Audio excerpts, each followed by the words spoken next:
constellations. They remind me that this life cannot be lost forever. I watch my generation. It's so evident this world will soon be gone. Will soon be gone. Can we live for tonight? Run away. Let's run away, run away. Can we get out of sight? Fly away.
Let's run away, run away.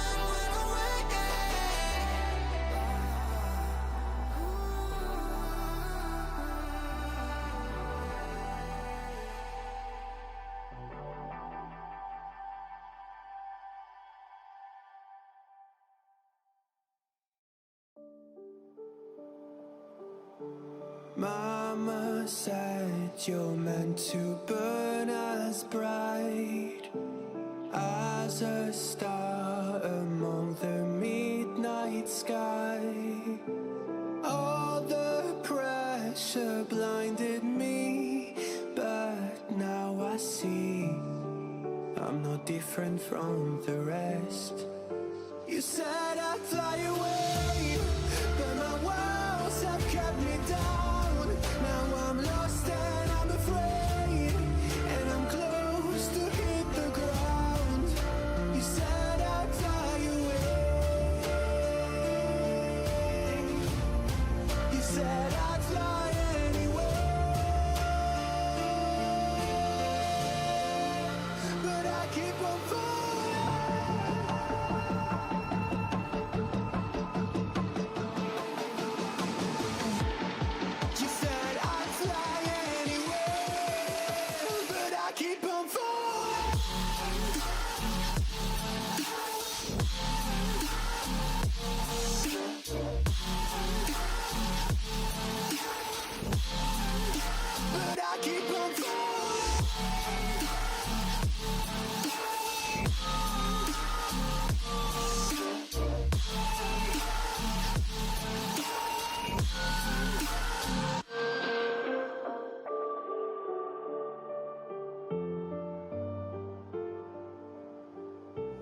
We're all searching for that open door.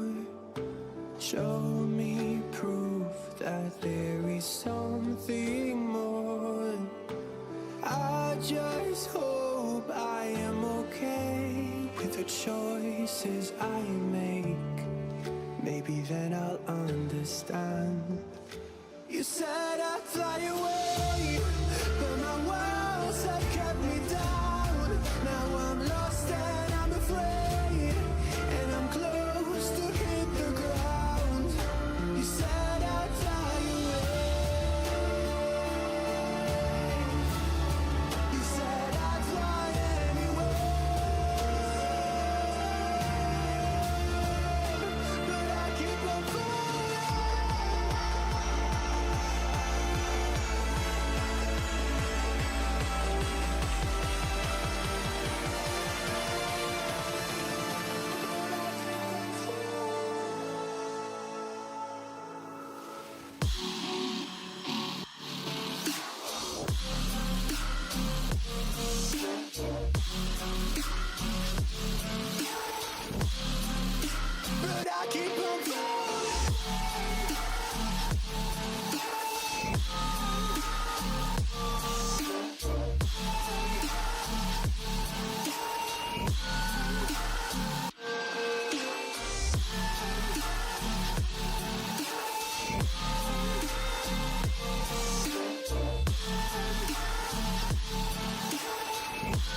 Put it all behind. Put it all behind.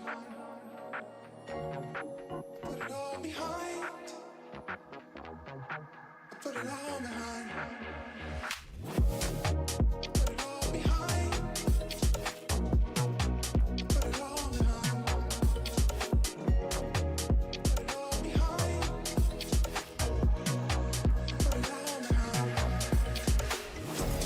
Put it all behind. Put it all behind.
Just another doorway to open up and see what kind of lifeline will be waiting there for me.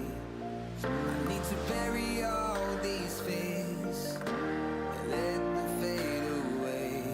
I'm not scared, I'm prepared to find myself again. I wanna fly over mountains, I wanna reach the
chance to fight.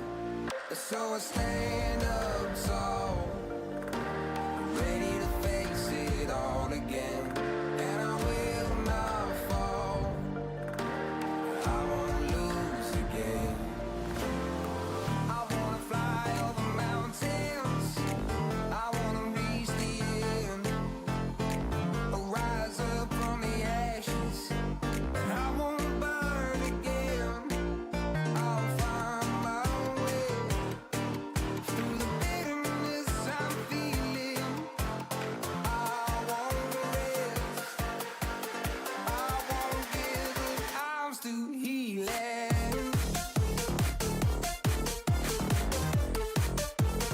I'm still healing.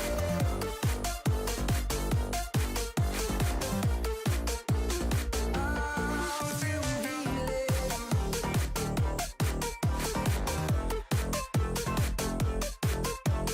I won't rest, I won't give up, I'm still healing.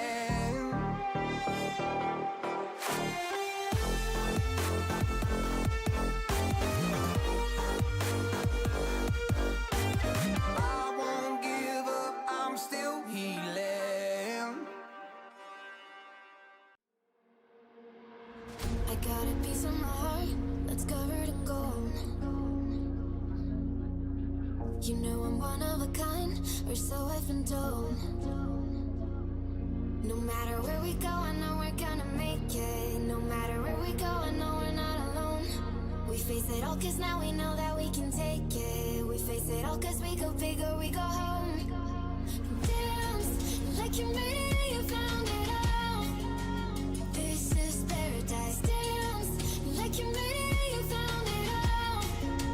This is paradise. This is paradise. This is paradise. Yo!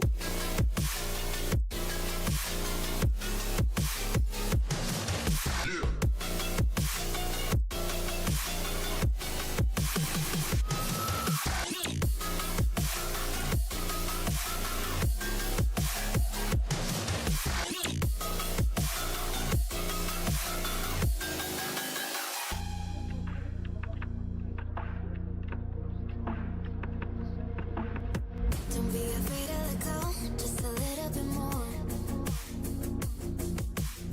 Taking the heavenly glow, we've come to adore. No matter where we go, I know we're gonna make it. No matter where we go, I know we're not alone. We face it all cause now we know that we can take it. We face it all cause we go big or we go home. Dance like you made it and you found it all. This is paradise. Dance like you made it and you found it all. This is paradise. This is paradise. This is paradise. This is paradise.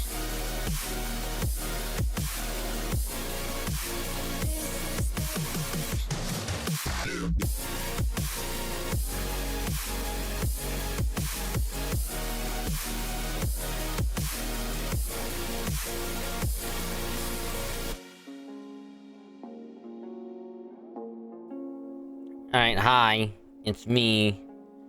Sorry for the somewhat late start. There's a doggo in here that is being right word. Not really wanting attention, but is just won't leave me alone. So I don't know the proper wording for that. And she does that, or she started doing it a few days ago. And now, like, every time around, like, 8-ish, maybe like 8:30-ish, she starts, you know, scratching at the door. And then it's like, alright, time to deal with this for about an hour. until she has to go to let's go night. Yeah. Because of that, and trying to get her outside and a bunch of other stuff, kind of pushed me wanting to start a little bit later than I wanted, because I also myself needed to use the restroom. But anywho, here we is, and yeah, it's me, a Dragon from the Dragon TV streamer, on this wonderful but also very, very cold. And when I say cold, like, I mean it's like below freezing. It's about 25, 26 degrees Fahrenheit. I don't know what it is in Celsius. It's probably like 1 degree Celsius, maybe 2 degrees Celsius. I don't know. My math is not mathing. I don't remember the conversion rate. But yeah, it's cold as hell. In about 48 hours, we might get some snow, which means I won't go to work on Friday, probably. But yeah, but anywho, here he is on this wonderful Tuesday to do more FGO Lost Belt 7 story.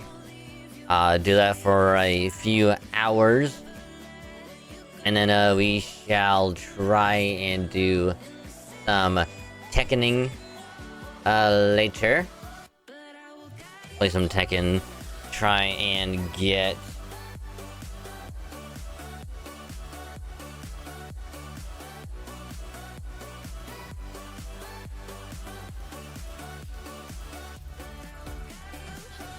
try and get more familiar with how Clive does Clive things, because I want to try and keep learning how to play as him and then use him online. Because when we tried to play him a couple of weeks ago, that didn't go so well. Mainly because there was a bunch of people that we played against, like, their connections were not that good.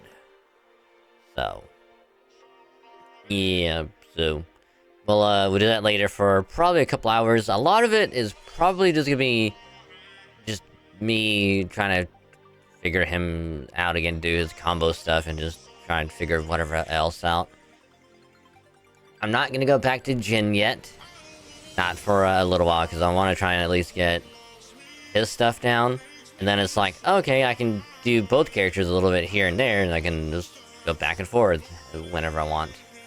But yeah, so that's gonna be the plan tonight, is to hopefully get through more Lost Belt 7 story, because of where we left off last time on yesterday, and then some Tekkening, because I love Tekken. Tekken is a lot of fun. And yes, I will play Tekken more. Probably off stream, but I don't know how else I'll do that. But anywho, welcome. Welcome, Cedric. Hope you also had a good day so far. Welcome. How is ya? And also a big hello to everyone else that's also here to the Vibe lurking, hanging out, all that good stuff. As always, gotta kick off the stream doing this. If you're gonna be lurking, I appreciate the lurk. Just remember, you can either mute the tab or you can turn the volume down on the stream. Just don't mute the stream itself, that way your view can still count. Helps out a lot more than you think, and I say thank you because you're awesome. Well, thank you. And also thank you for the cute redeem as well. Cedric, I'm indeed cute as well. Everyone else is cute, so thank you for the cuteness. Much appreciated. Thank you. So first things first, because it is Tuesday. Not much happens on Tuesday, other than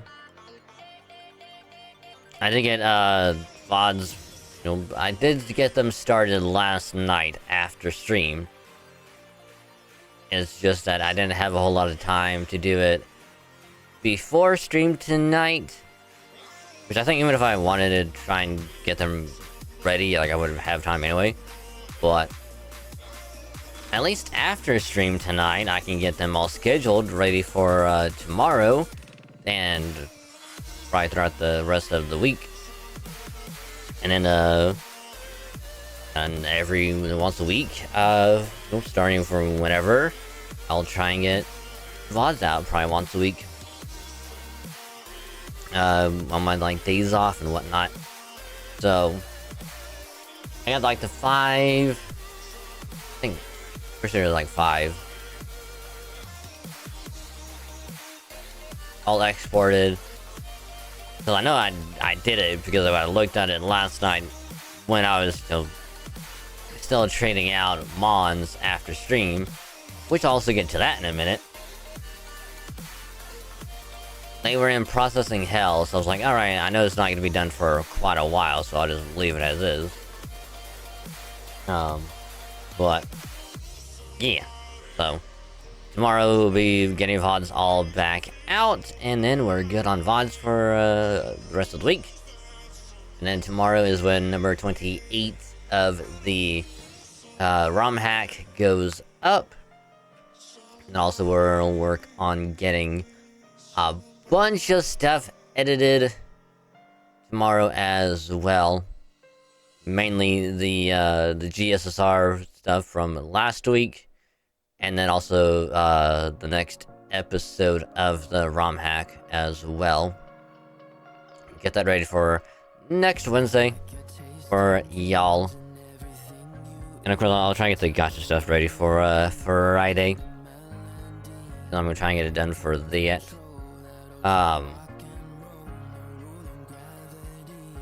It's going to be a busy day tomorrow because I also need to get some new shoes.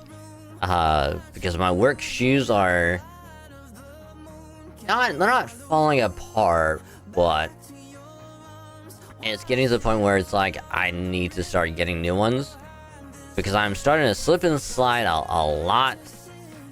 And then the insides, the soles of the shoes, like the little padding or whatever, I wouldn't really say showing their age.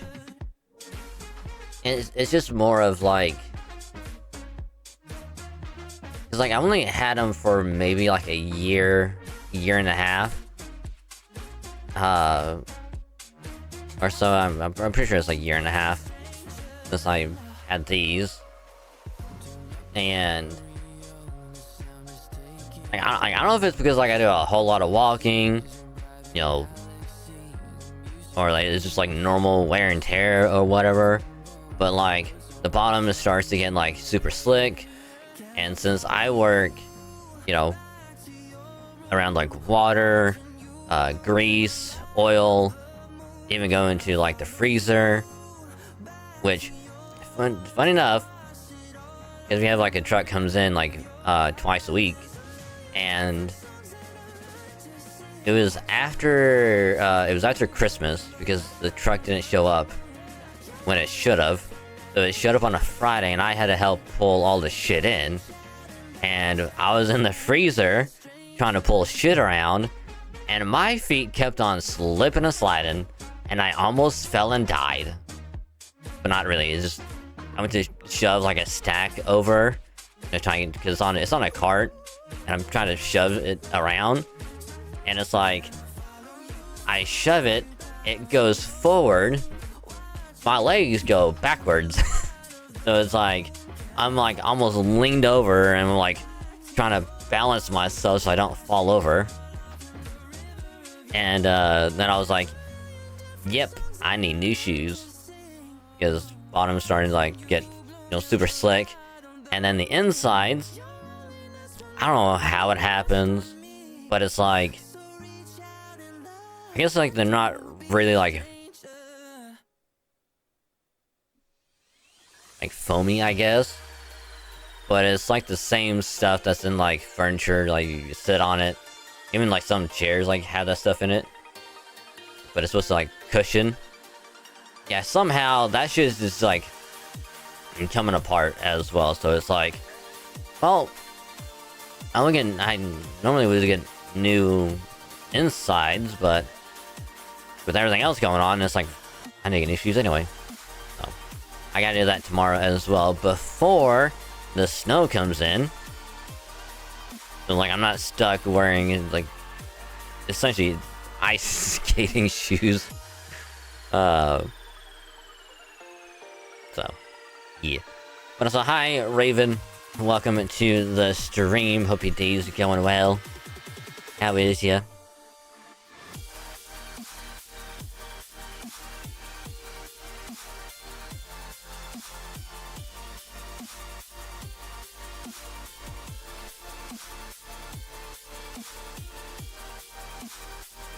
So,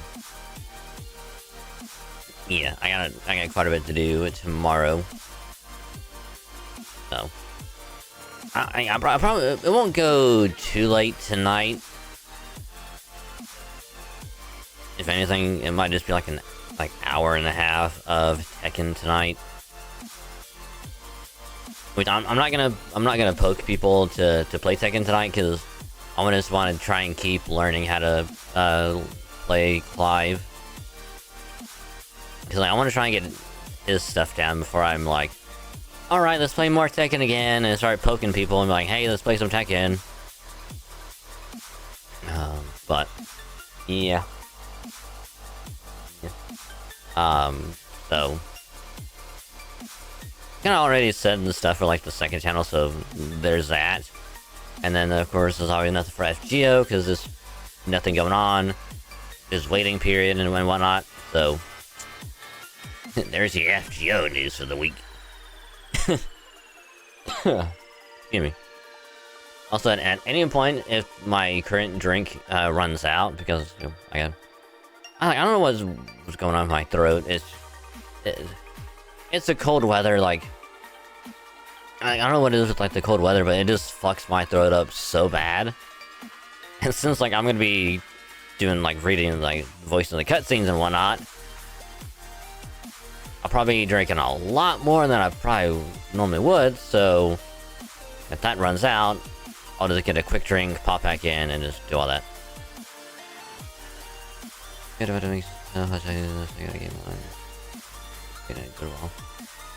Ooh, nice.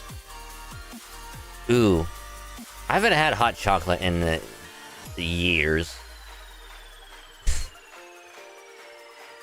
If I'm being completely honest, I think it actually might be like over 7 or 8 years since I've last had hot chocolate. Which is funny because my mom drinks some, and we have the, I think it's like the Nestle stuff, you know, where it's like, you know, you put like a cup of water in the microwave.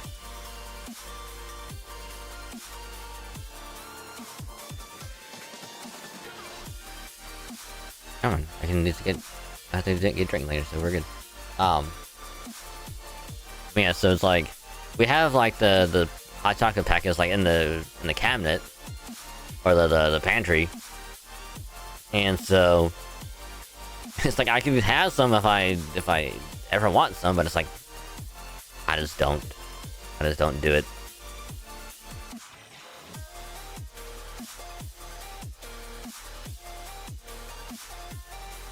I probably should, since it's gonna be getting a lot colder. For a while. Also, thank God I have 2 coasters, so I can have 2 drinks at the same time. Hell yeah. Hell yeah. I think that's what we have in the cabinet. It's either Swiss Miss or it's Nestle stuff. It's one of those two. Unless it's the same thing.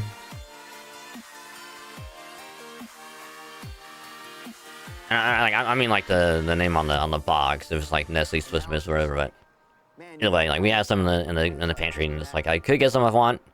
I just don't, because I'm lazy, and I'm like, I could have hot chocolate, or I could just have some more soda. But I probably should start doing that at some point, because it's gonna get hella cold, especially this weekend. I might have to do it. Now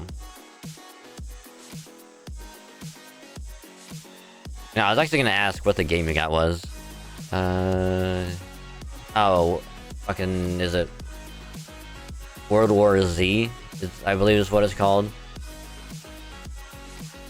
Because I had that on Epic, and like, I think I played it with some people like years ago. I just don't remember if it's. I don't remember if it's. I don't want to say cross-platform. I also really don't want to say cross-play. I know there's like a better word for it, but it's like it's like this whole situation like with like Apex, where it's like if you have the game on Steam and one person has a game on like Epic, you can still play with each other through something I forget it's called.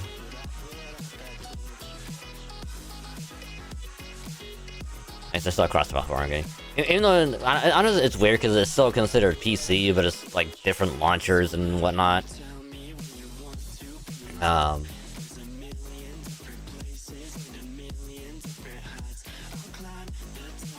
my goodness.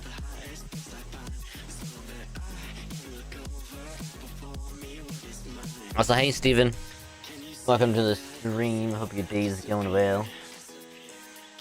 I gotta fix this thing anyway. Maybe not. I don't know. Yeah, I gotta fix it. I got to fix this.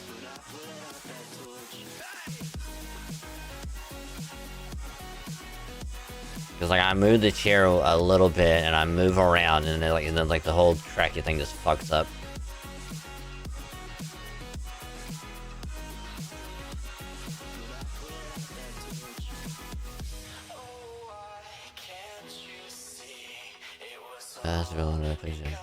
Together. Yeah, I know that, but it's like it's like the whole weirdness with like that's what they did before, where it's like, oh, if you're on the PC but if you're on Steam you can't play with Epic because it's considered two separate things. But now it's like they have a thing where it's like, oh, now you can play with each other regardless of what launcher you have, and it's like, you're saying right now, you're in someone's face. Nice. Hopefully you asked go for permission to do it. Because whether or not they're into it, you know, it's still best to ask first, you know.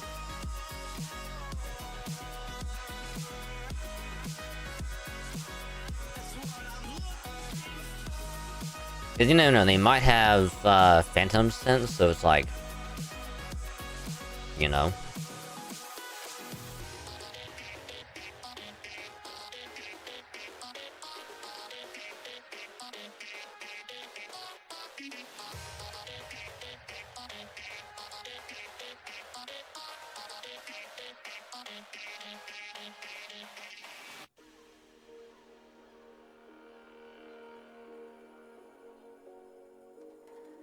You know what I should try and have set up at some point? I should try and have Doggo Cam set up at some point. Hold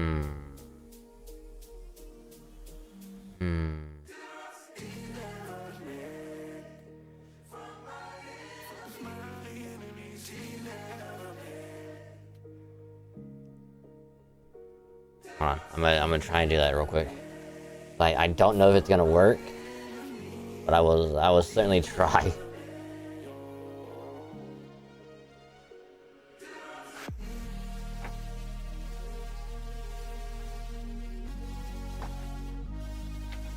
We'll see if Doggo Cam is gonna work.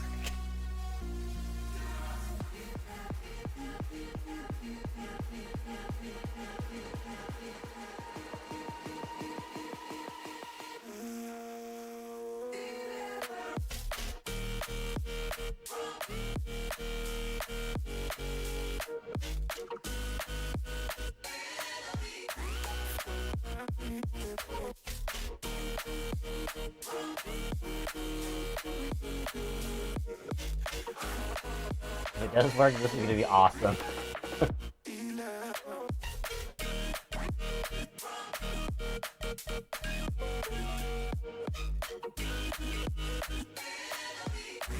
I mean, it probably won't be a good quality because it's gonna be like super up close.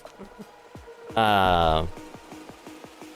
Dog Reload, I believe she is a Chihuahua Shih Tzu mix.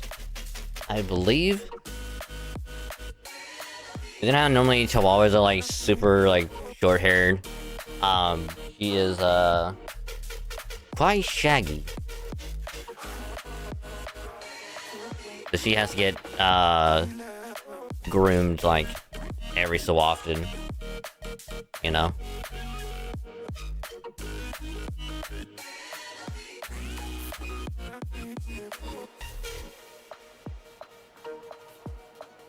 Which she is the one that I talked about, I forget how long ago, but she was one that got injured as well. Like, it's the same one. But, anyway, random topic really quick, because, you know, well, let's do that real quick before we, dive into doing some FGO story. So, random topic is gonna be, has anyone else ever got, like, music stuck in their head? Because it's like, you know, it's like, oh, here's a new song, or it could be like game or whatever, and it's like, it comes on, you listen to it once, you're like, damn, this song is really good. Then like some time passes and it's like comes on again, and you're like, damn, this song is like, still really good. I'm gonna listen to it 50 times in a row in one day. That's me right now. Because there's a guy by the name of Jelly Roll, who's like a rock singer kind of guy. And yes, that's his name. His name is Jelly Roll. And this song is actually really good. But the one of his that I'm keep listening to because it's so good, and it could apply to literally any situation, is it's called Liar. And it's like, damn, this song is a bop. Listen to it again. Damn, this song is still a bop. Holy crap, it's so good. And then it's like, I pull up the lyrics on YouTube, and I'm like, I listen to it then, read the lyrics, I'm like, oh damn, you could apply this to literally any situation. And it's like, if anyone is like getting like their own head of like, you know, of like self-doubt or even like imposter syndrome, and it's like, you just slap this song like right in front of them and be like, you listen to this and you get yourself better. Which is funny you say Bernice's song, Q, because for a little while it was the song that plays during the chapter 4 ending with Caesar. I forget the exact name of that song, but it's something like, it's like Caesar's like sacrifice, or it's called like Tour de Inferno. I believe that's the actual name of it. It's like Tour de Inferno. But yeah, it's like, that's my one song right now, and I'm like, I just want to keep listening to it like over and over and over, and it's like,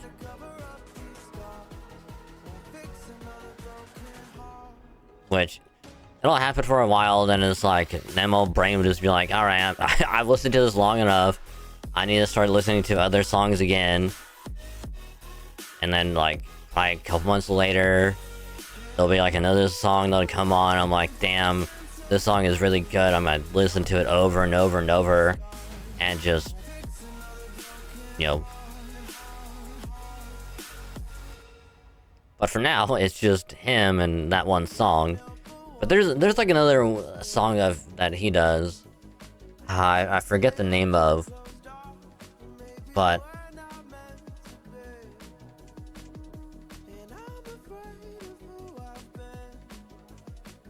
it's like, those are like the two recent ones from him, and I'm like, damn, I didn't know I it's like, damn, I did not think I would be listening to his songs right now and just being like,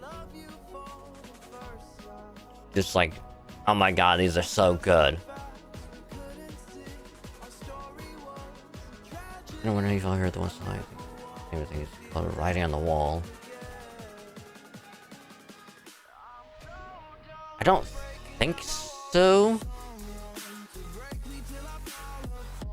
I don't think so, but I would not be surprised.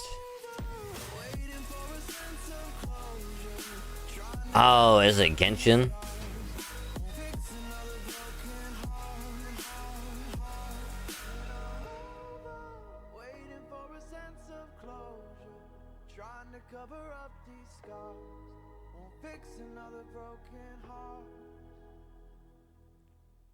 I mean, all I'm seeing on here is just like...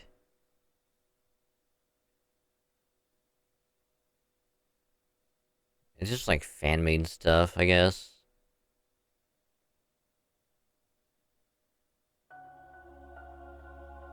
That's all I'm really seeing.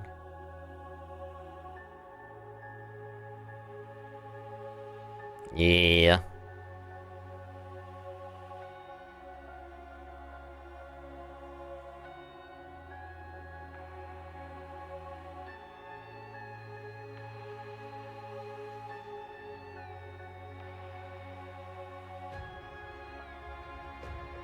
Cause like here's the thing. If it would have been like the VAs like singing the song or whatever and being like edited in, it's like kinda like what they did with like with Boot Hill in Stario, like the Boot Hill song. If they did something like that, where it's like, oh, here's VAs of these two singing this song, and then it's like, ta-da, would have been like, oh, I would have like, hey, I'll listen to it. Yeah, it just looks like a fan-made one, but yeah, we're gonna hop on and chance to see like later, Raven. Thank you for joining. Much to have you. Hope you have fun on VR chat. So I need to get on VR chat again at some point. I really do. It's been a while. But anywho, with all that being said, we've delayed it long enough. Ta-da! Turn that down a little bit. Now let me make sure.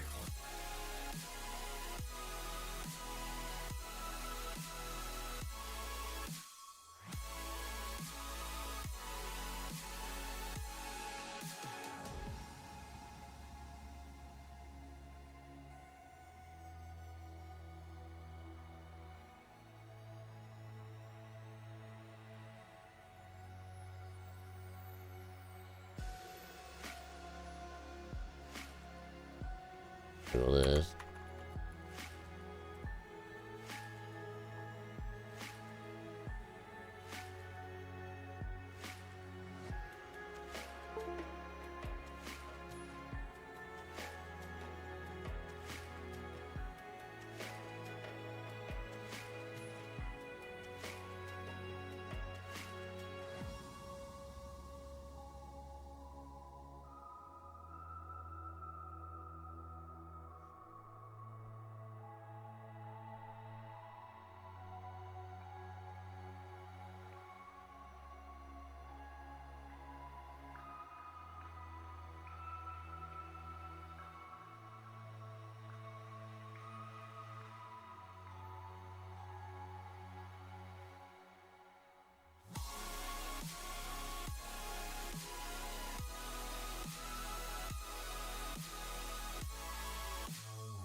Damn it. is not wanting to stay in. My desire, stoke the fire. You can't ever put this out. Starting gun, you're the one broke this drought. Rhapsody, can't you see? I forgot the color blue. Whisk across the universe, bleed through. Stop and stare, birds fly, and I feel it in my bones. Lost in deep space, not far from home. In this great design, got our roles to play. And it's like, whatever like USB port I use for it, it just never wants to work for that.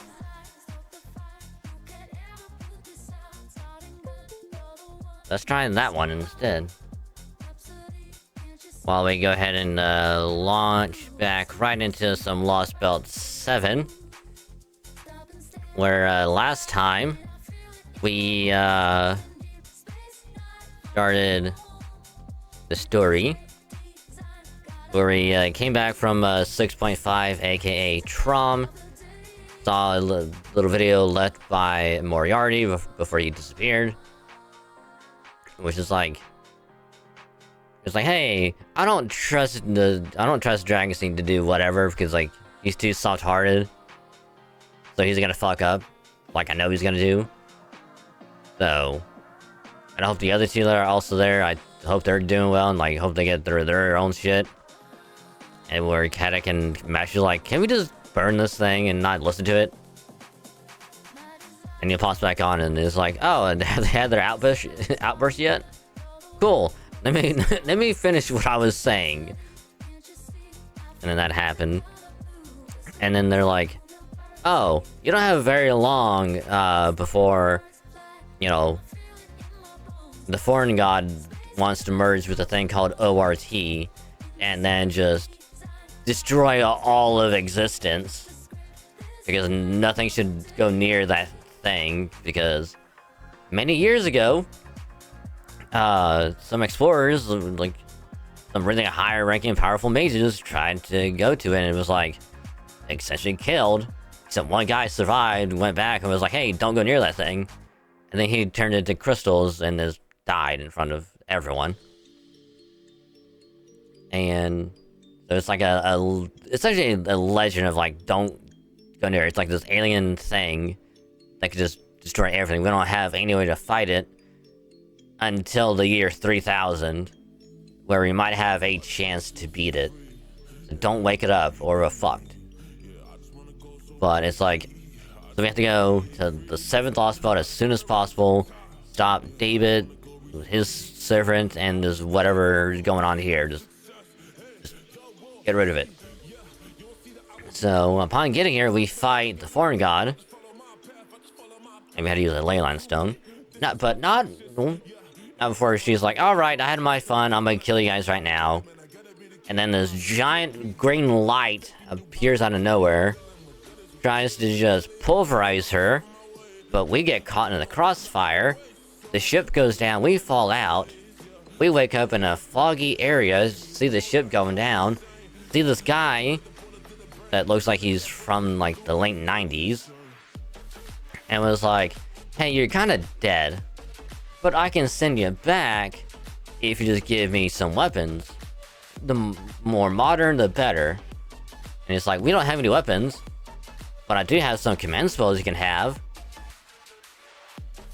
And he's like, you got guts, I like it, but you're stupid as hell. So I'll take those from you. And then we get sent back to the world of the living. And then it's like, oh, Marines saved us, dragged us to a cave. And it just so happens the foreign god is right there beside us. Who so conveniently has amnesia. I know, shocker, she has amnesia. Wow.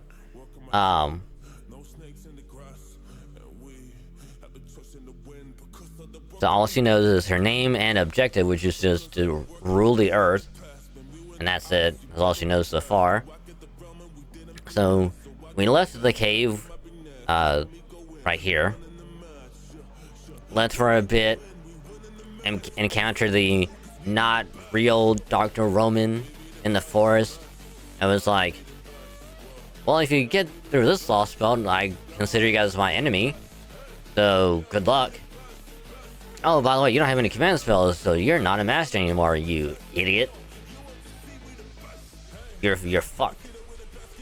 But anyway, if you're looking for Mash and some other people, go to this rock, this cave over yonder.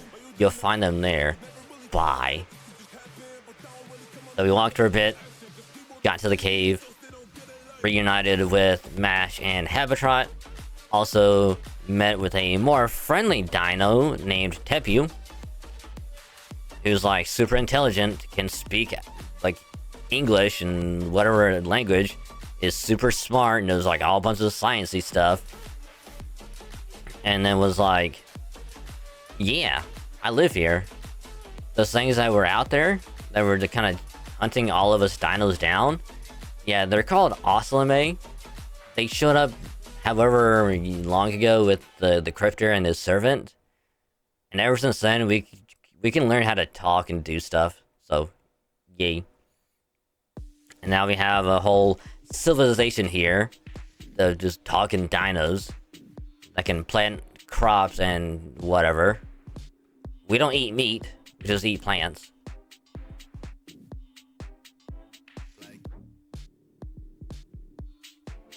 And then that's pretty much the gist of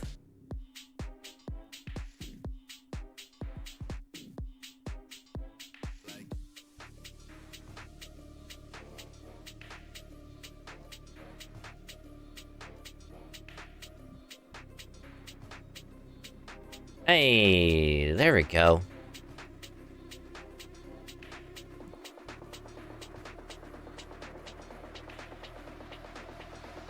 Hey, y'all, get ready for Doggo Cam.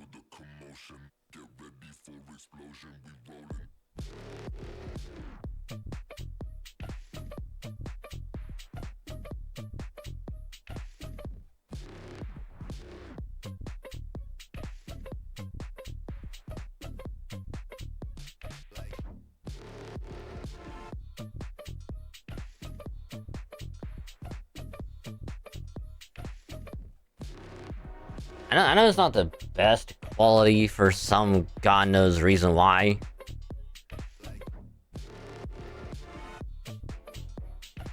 But Doggo Cam.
Now, I did have to unplug the other webcam, in order to get this started. So, when we go to play Tekken later, I'm gonna have to unplug that thing.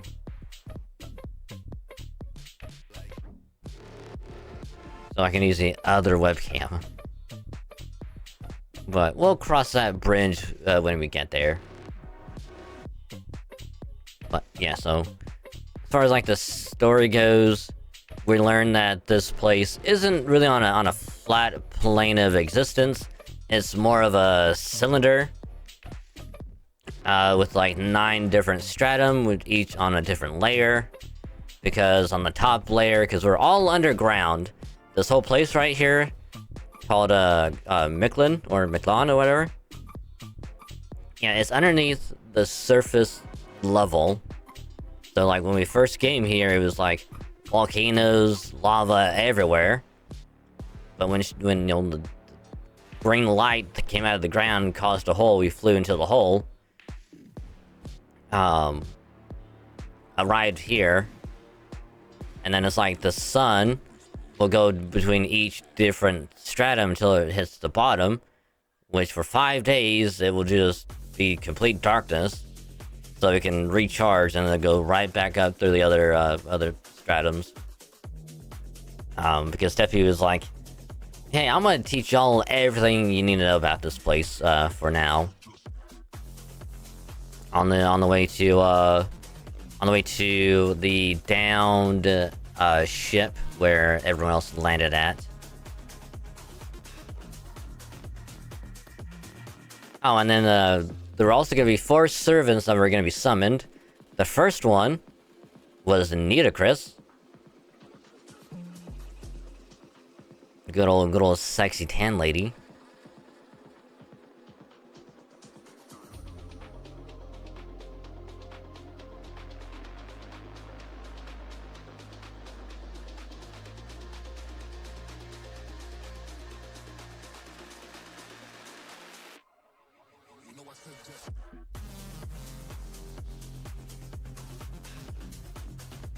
Yeah, so all of us are now going to the ship, which is supposed to be in between the 3rd and 5th stratum,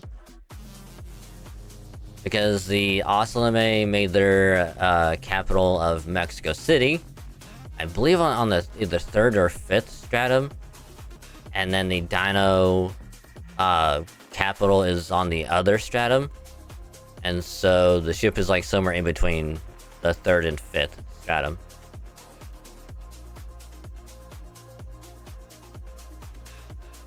So yeah, so this is pretty much where we are at right now. So without any further ado, let us begin the story with section 3 of Lost Belt 7. The first underworld. Talotlaqui, which I will butcher the ever living hell out of these names. So anyone from South America or Central America that listens to me say these names and words, I apologize. I do my best. Oh, and also, before we dive in, I do need to cover this as well. Because last night, when I was doing the trades, I think we ended on about 12 fake, hacked-in, genned-in, not legit shinies. So I kept doing that after stream. You want to know what the grand total of the fake shinies that I got from trading the entire night? Oh yeah, yep, we ended the stream on 12, but we got to 17. We had a grand total of 17 fake shinies. Which, again, for people that don't know, fake shinies are the ones that people will just go to a website for or pay money to get a shiny created. And so the people of said websites, well, through a means of advertising it, will just send out those fake shiny mons out through the trade system, so that if anyone gets it, it's like, hey, here's a website URL that it's from. Which I fucking hate it. But yeah, we got through 12 on stream, and then we ended with 17 total. Which is ironic, because the last shiny that we got was a fake one, and it was a shiny Scizor. But we also got another shiny Trevenant as well. Which I still stand by the fact that whoever nicknamed that shiny Trevenant Happy New Year, put it at level 1, you're an asshole, and I fucking hope you have the worst year of your life. You stub your toe on a bunch of, you know, corner, you step on like a shit ton of Legos, your keys go missing, and all of your tires and your vehicles go flat, and you're late for work half the year. Fuck you, you piece of shit.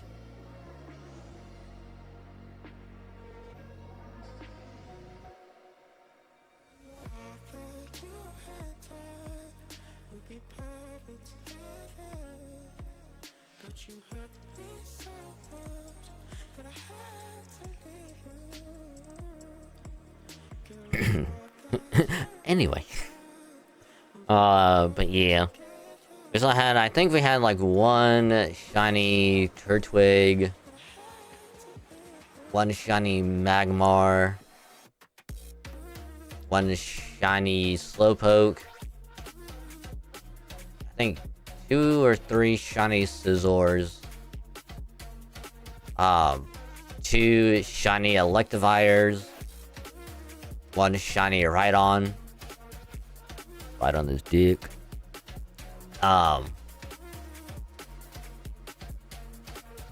trying to think of what other ones we got. I think one or 2 shiny Fluttermanes, 1 shiny Iron Hands. I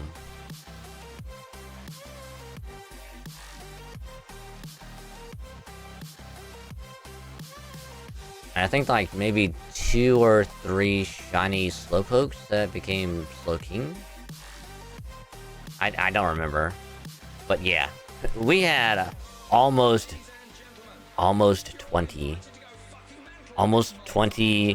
fake shinies throughout the entire night. So I spent like an hour or so before stream going into Area 0, catching a lot more Paradox Mons. And then I'll just trade those out. Which I'm down to the last row. I'm trying to catch like at least like a few of each one. So like I got quite a bit of you know, Screamtail, quite a few Brute Bonnet, some Great Tusk. I'm trying to get at least a couple of Fluttermanes and a couple Roaring Moons, and then a couple Sandy Shocks. So like when I trade them out, it's like, hey, someone's gonna get Paradox Mons as a present for me. But that's not gonna happen until tomorrow, because I'll finish catching the rest of them tonight. I wish I need to trade a hop if I accidentally caught before. But there's gonna be a lot of Paradox being sent out tomorrow.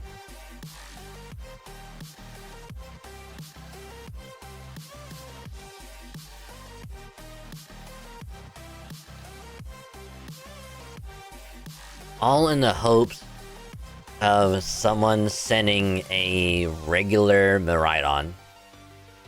Which I will not give up hope, because I know someone out there will have a Miraidon to send my way through the surprise trade system. Which is probably gonna be like a 1 in a million chance, but I know it's gonna be.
But yeah, anywho, let's start with the Lost Belt 7 story. Section 3. Good old with Yu Oga Marine, which also another thing is the Nemo Marine and us are now calling her through a nickname called UO. So whenever the UO option pops up, like we have to pick it. We're like, hey, what's up, UO? Hey, buddy. Oh, and also we all made the agreement that we don't tell her that she lost her memories and who she really is, and instead we won't say anything until the time comes that we have to tell her, so we don't get killed. Then also ended on with good old Rasputin being like, this won't do, Yodakobe Shonen.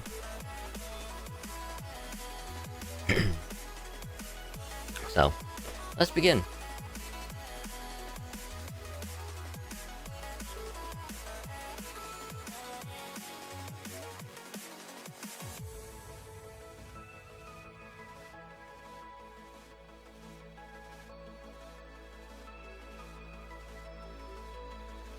So the doggo is sleeping.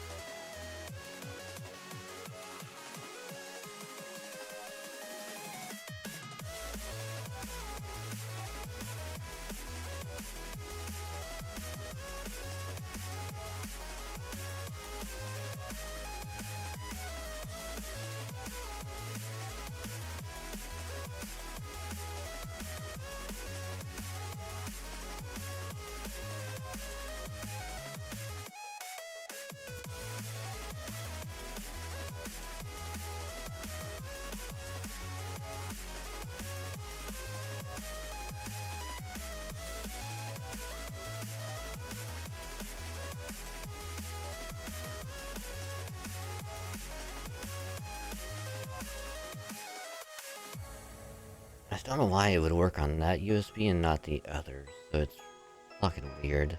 I don't understand it. Yeah, I don't know. But, anyway. Let's begin with this while we get as much as possible done.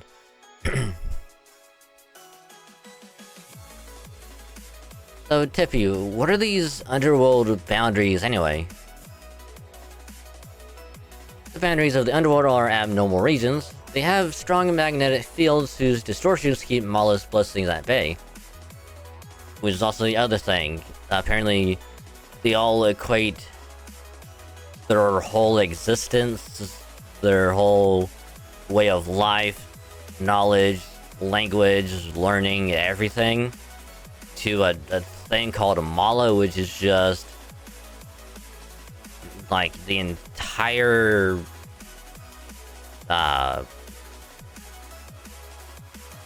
reason for existing is like the best way to put it, you know?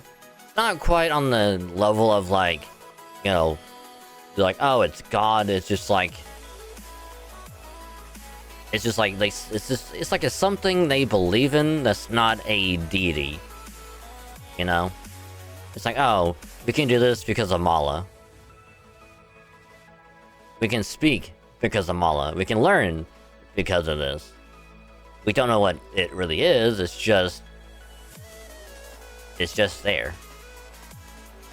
And without it, we wouldn't be here, since we are essentially the humanity of this timeline. Because rather than going extinct above ground, you know, through the whole like extinction level event, you know, like that wiped out the dinosaurs, it's like alternate timeline, they went underground and then they survived. So like the best way you can think about it is like Hollow Earth from the Godzilla movies and King Kong. You know, it's like humans above ground, dinosaurs in the earth, this small little pocket of existence. That's the best way to put it.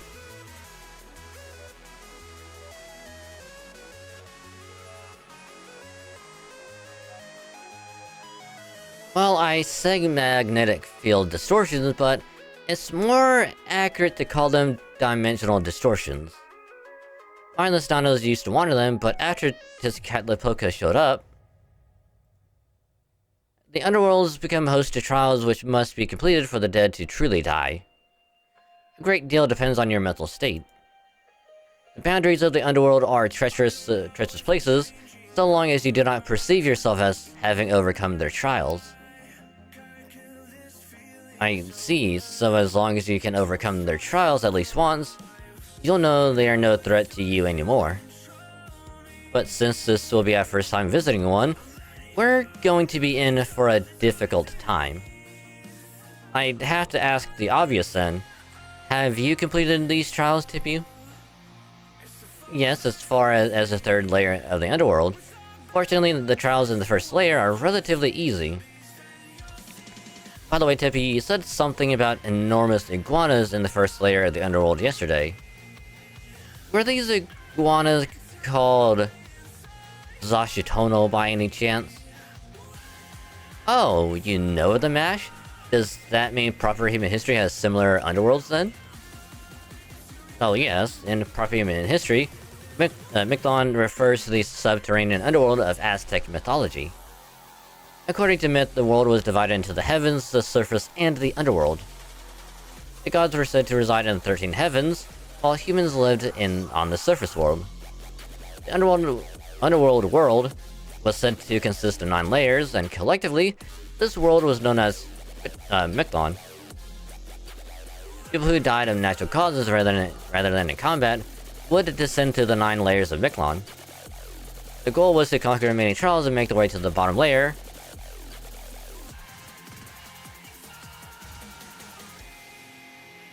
Chukono Huailoyan. I don't know if I said that weird properly, but it will have to do. Chukono Huailoyan, where they would come to terms with their own life, allowing their soul to return to the natural world. Aztec civilization was marked by human sacrifice, slavery, and endless war, so it was certainly one of the harshest societies in human history. But at its heart, it retained an inherent respect for nature and gratitude to the gods. That is, the larger world. This Mictlan may not have ever developed a system of belief based on gods, but I think its emphasis on respecting nature means it still shares the same roots. I see.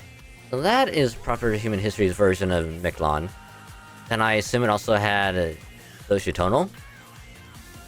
That's right, this first subterranean layer in Mictlan was called Iskutlan, and contained an enormous river called the Apanohuacalua.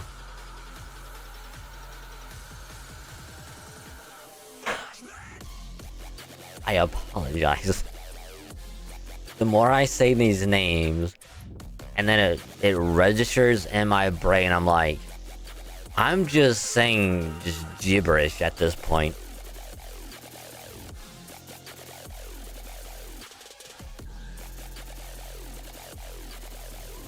The dead had to cross this river with the help of a hairless breed of dog called Zolowitzkuntel. In order to make it to the other side with the Xoshitonal eating them. What's a dog? Oh, it's just the same as up dog. What's up, dog? Oh, nothing much. What's up with you?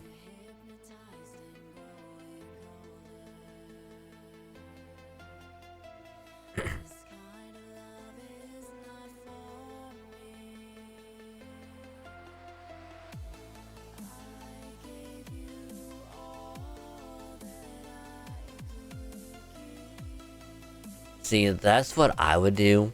It's like, what's a dog? It's the same thing as an up dog, and then when they go, what's up, dog? I'm like, oh, nothing much. What's up with you? And they would stare at me. I'm like, it's a joke. I'm sorry. Then they'd be like, oh, I know. I'm just, why? Why would you say that? I'd be like, well, I thought it was funny. And then they'd be like, the only thing that's funny here is not you. I'm like, oh, good one.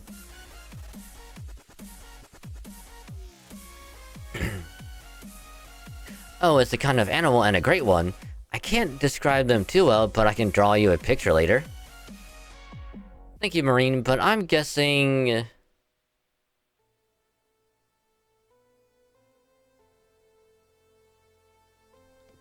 Okay, apparently this dino is able to just draw shit.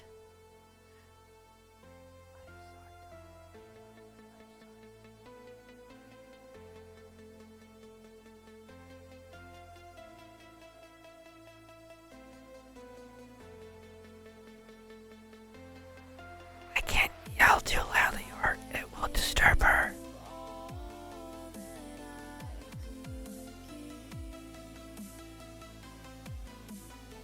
But yeah, apparently Tepu can just now draw. Like, really well. Damn. They look something like this, am I right? Whoa, how did you know? And wow, you're such a good artist too. Your imagination, no, your powers of observation really are remarkable. You're already a full-blown scholar of proper human history. Oh yes, I want to learn much about it as I can. Your history is terrifying, but it's also intensely captivating. So there's a Michelin in proper human history and a Michelin in this Lost Belt, right? And in proper human history, humans live on the planet's surface, but you dinos live underground. Why is that? You're not all dead or anything, right? I suspect it is because the surface of our world is no longer habitable. A long time ago, a meteorite devastated everything on the surface. We managed to survive by escaping underground. From there, Mala created Michelin and we continued to propagate. Like I said. Now this underground world is our home. We will never return to the surface, especially while it continues to burn. It's still burning, even now? I don't understand. Even if the impact destroyed everything on the surface, it still had a millennia to recover, hasn't it?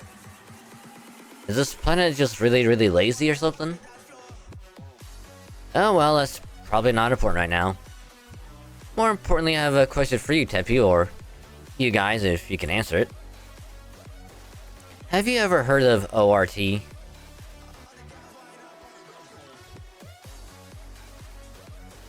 No. No. ORT? Can't say I've heard the name before. What about the rest of you? God damn it, Mash, you shut your fucking mouth.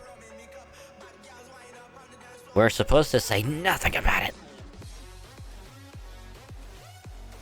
As a matter of fact, ORT is one of the reasons we came here. This is a creature that goes by that name in proper human history. We came to the Lost Belt to try to find it before anyone else, but now... What's different now? I guess you could say there's no need for us to find it anymore. Makes sense, your first priority now is reaching the storm border, and then you've got to do something about the bleached earth phenomenon, right? I agree. Of course you wouldn't have time to go looking for some weird random creature then. Besides, now that you've got me, you have all the firepower you need. You mean you're not looking for ORT yourself, you Ogomori? Why would I be? I just asked because it's one of the few words I still remember. Although now that you mention it, I do get the feeling I might have been looking for it myself, but maybe that's not important now either. Why worry about the little things? I'm okay with small creatures, and little doubts like this aren't worth pursuing anyway. I see, that's good to hear. Ooh, I can hear running water. We must be near the river. Alright, I'm gonna be the first one there. A jungle river ought to be no problem for me, so I swear by Triton I'll get us across easy peasy. And now we get to the river. It's a waterfall, actually.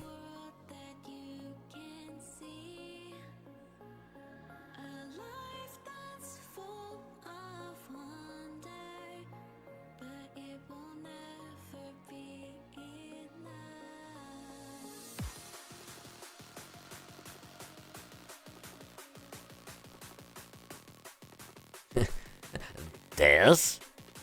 You call this thing the first boundary of the underworld?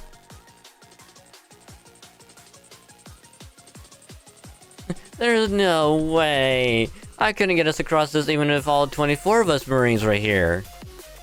It's sure pretty though, and the mist from these ginormous waterfalls feels nice too. Yeah, you don't see places this spectacular even in the land of fairies. I'm impressed. Mesoamerican mythology is on an entirely different scale. It's true. They remind me of the Guyana Highlands of South America, known as the last frontier on Earth.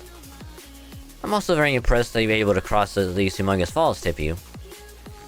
You must have superhuman, super dino's leg strength and exploration skills that have made it past here. Please tell us, what route did you use to cross? Oh, yes, I do think I must have managed it. Tipu? Super Tipu?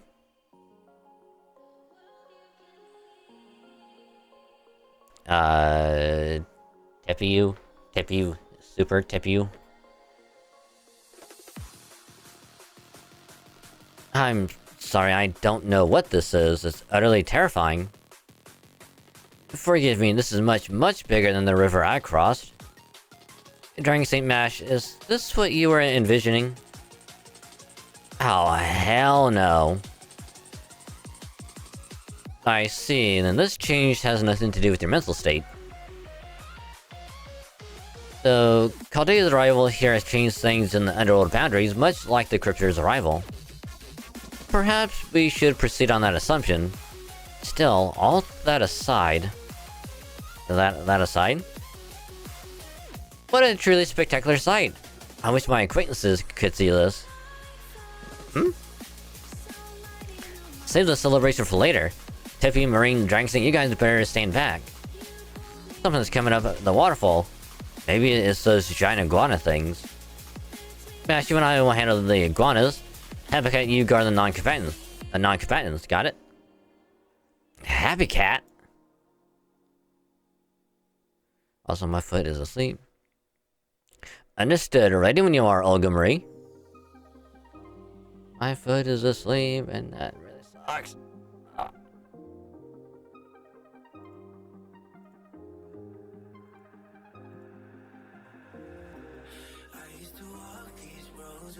Alright, where is... Where is it? Hang on. No, I haven't passed it. There it is.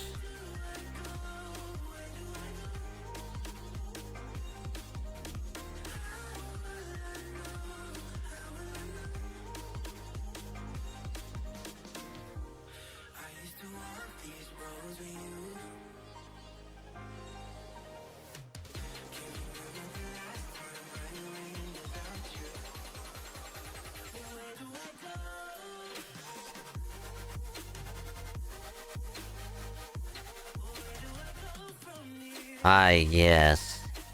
The giant ass iguanas.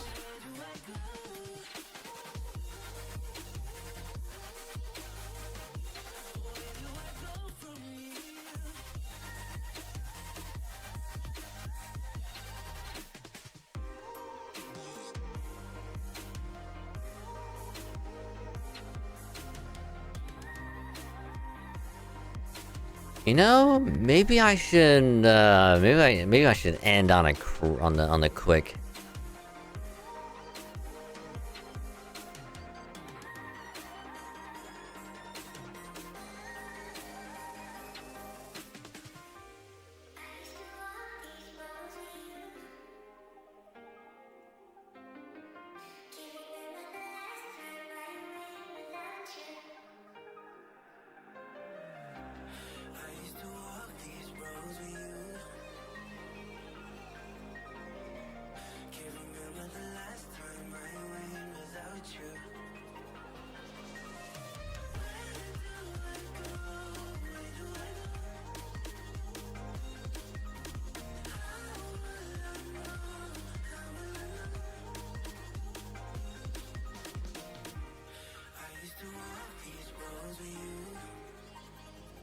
Yes, I know.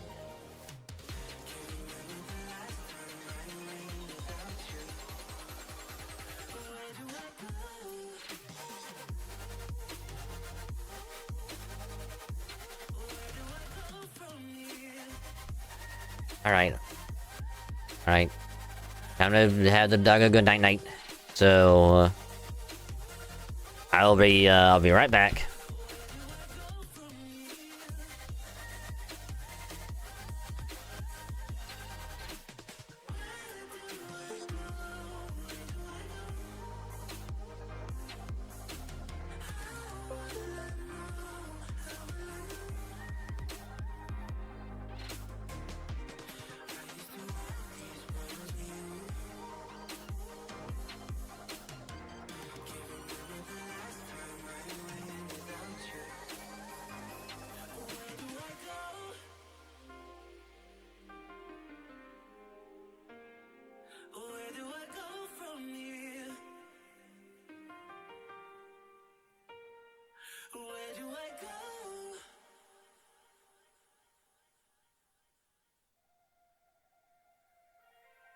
Turn it all out, told me every secret.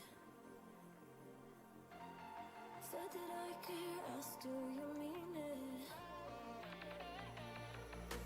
It's been a month since we've been okay. I'm putting off what's coming. Another night staring at the ceiling. You deserve to be alone, to be the one they're always thinking of. And I'm sorry I couldn't be there for you.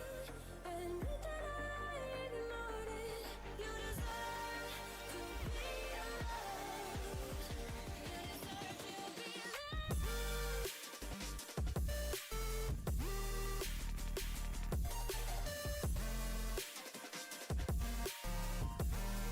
You deserve to be loved. You deserve to be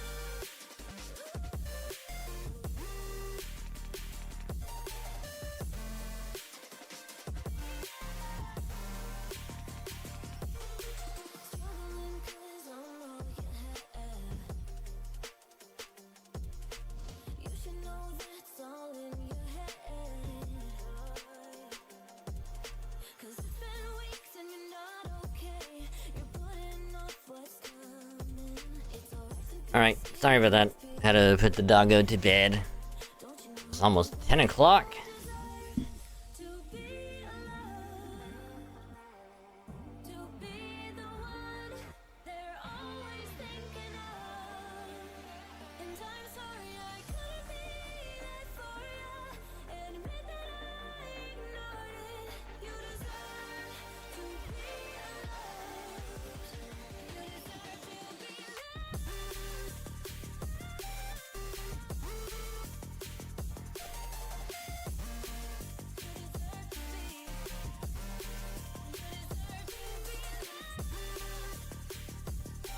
I mean, better than I thought.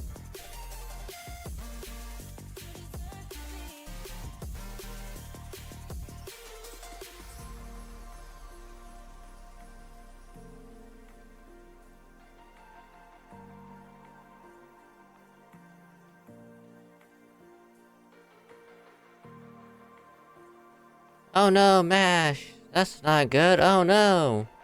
Whatever will we do without you? Oh no!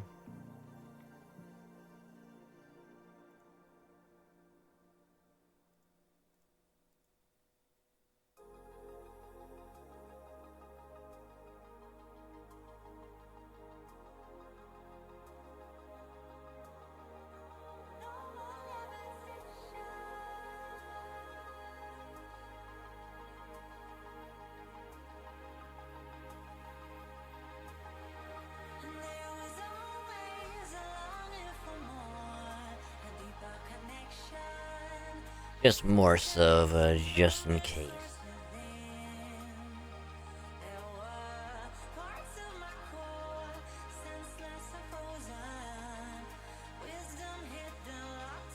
Just in case, like, none of it actually crit, then it's like, alright, we're still gonna be okay with, like, the whole extra attack.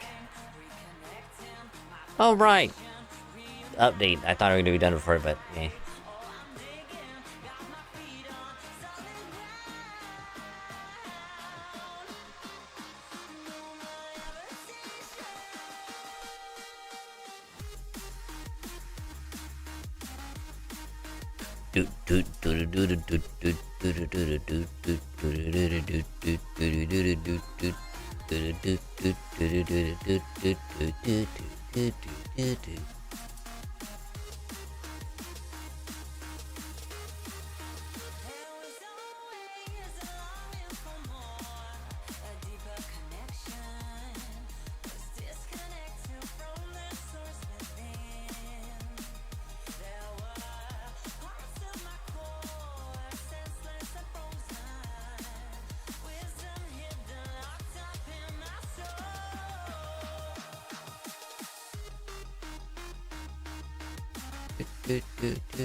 I swear if you have to do that fight over again, I'm gonna be slightly pissed. Okay. Thank God. Alright, arrow number 2.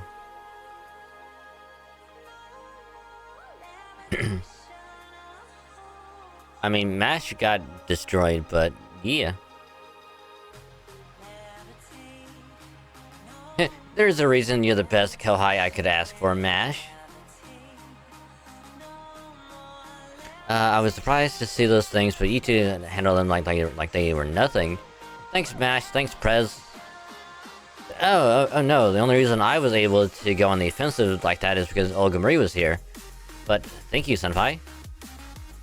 Nice job, you two. You were right. I didn't have to step in at all. Though you might be being a little too overprotective. Dragon Slane's still a full-fledged master, you know. As long as he stays far enough away from the fighting, he can protect himself just fine and get a firm handle on how the battle's playing out. So maybe you could try trusting him a little more? Really? Full flesh, huh? That's great. But it wasn't Dragon Slane I was worried about just now. It was you and Mash. You used the energy stored in Mash's shield when you materialize, right? Happy Cat? And that energy can only be restored at the storm border, correct? So you should conserve it as much as possible. Even my senses aren't operating at full capacity in all directions at all times, you know? Just because I'm the strongest doesn't mean I'm omnipotent. So I'm counting on you to support Mash if she ever has to go off on her own. Got that, Happy Cat? Oh, I see. Okay, Olga Marie, you got it. If Mash is ever in trouble, that's when I'll step in. Wow. And here I thought you were worried about me too. Cool. Oh, cool. I mean, no, it's fine, you know. I'll be over here just doing my thing, you know, alone. Since, you know, you don't care about me and I'm just gonna be here by myself. It's fine, it's fine. UO is fine. I'm gonna go cry now, but bye. Oh, don't be so sensitive. It was just a figure of speech. I might have been a tiny bit worried about you too, okay? Anyway, that takes care of the enormous iguanas. So what do we do now, Tepu? I mean, it's not like we're going to swim across, right? No, I can't swim at all. Last time I chopped down trees to make a raft, but that's clearly not going to work now. I'm afraid not. These falls are anything but even. But more importantly, they're just too big. It'd be like trying to cross the ocean. Ah yes, you mentioned oceans back in the cornfield. Exactly how large is an ocean? Oh, it's huge. It's a massive world of water that goes on forever in all directions. The ocean is filled with hopes, dreams, romance, and adventure. It's my true home. When we're done, I'll tell you all about it. Oh my, I can't wait. I do love how you see the world, Marine. Still, I'm afraid this isn't the time to admire the view. We still have to cross it, but we can't swim across, so you use a raft. What should we do, Master? Man. If only I could summon a heroic spirit who could sail us across. True, off the top of my head, I can think of Noah, Moses, Icarus, Sinbad.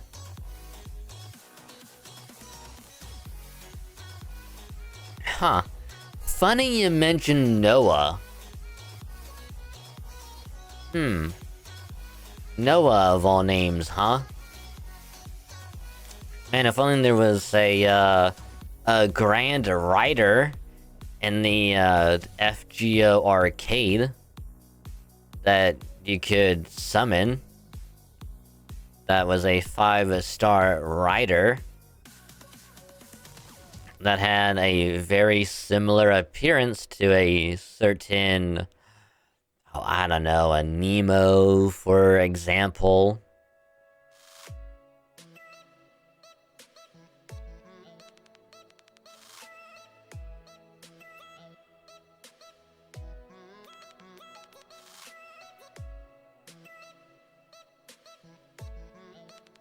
Also, why Icarus? I mean, Icarus had, like wings as, like, a harness on him. And he was flying. But he'll only be able to do one of us at a time. We need all of us. And Moses can't sail us across.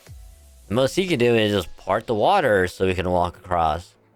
That's all he can do.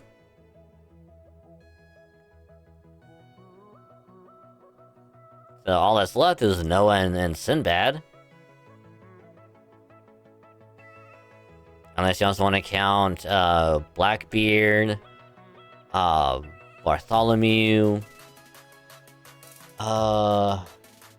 Drake, Jason, if him and the Argonauts have their boat still.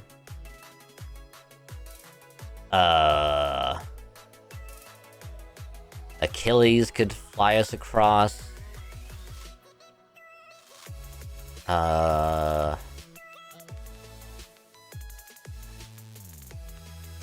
don't remember who else. Any one of those heroic spirits could probably have a noble phantasm that could get us across this river, this river. Unfortunately, that's not an option right now, though we still don't understand why that is, so...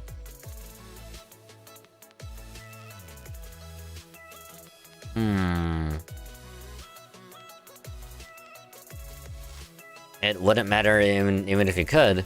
None of those heroic spirits would be any help here. Don't let your eyes fool you. We need a mythological approach, which means we need a servant who's familiar with the underworld. Oh, you're right, Director. I should have known Caldea's, Caldea's what? Caldea's dependable font of knowledge. Font? Excuse me, did you just say Chaldea? I hope I didn't mishear you. If I didn't, that would be wonderful. But the others would all pick on me if I did mishear you, and I really don't want that. It's an earthquake! Shake it!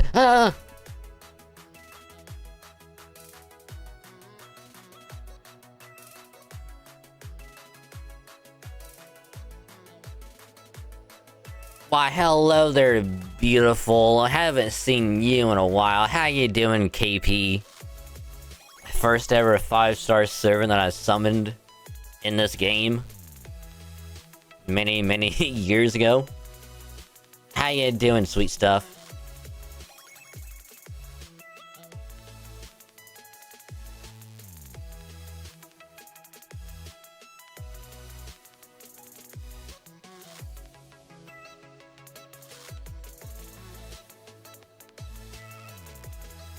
See, I like my women like I like my alcohol. Strong and able to kick my ass.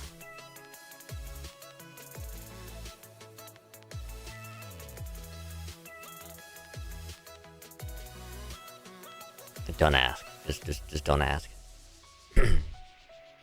Anywho. So I'm just gonna smush you all now, okay? Don't worry, it won't hurt. You don't have to be scared. It'll be all over in an instant.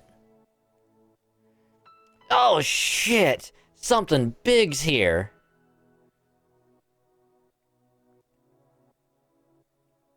And it's not her forehead!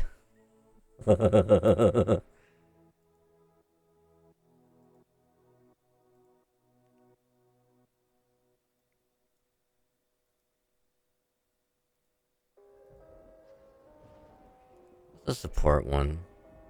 Oh, all 8. Oh, NP3? Ew.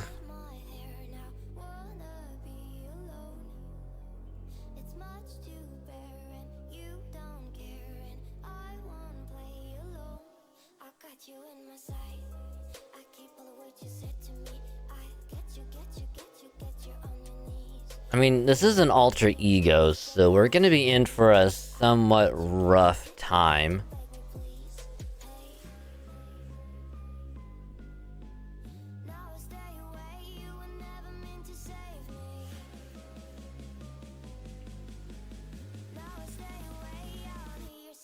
Yeah, someone also tells me we're not supposed to win this fight either.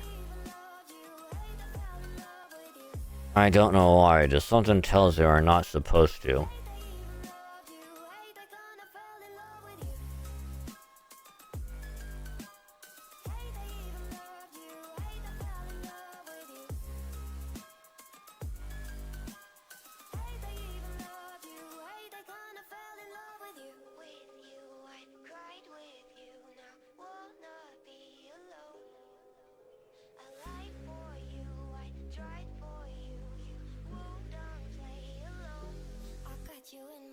Well, later, Habitat.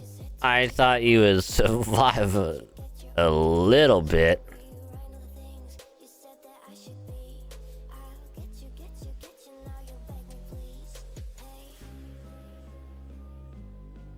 Well.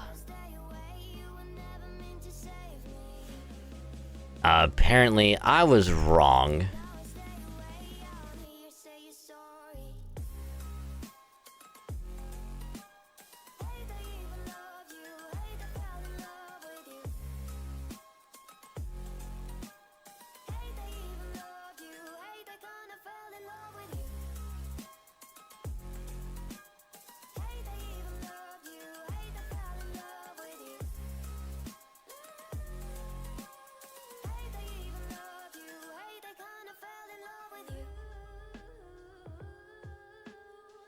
I mean, to be fair, though, I probably could have done the targeting first. That way, Habitat could have survived. But I didn't think she was gonna just, you know, just target her like off the jump.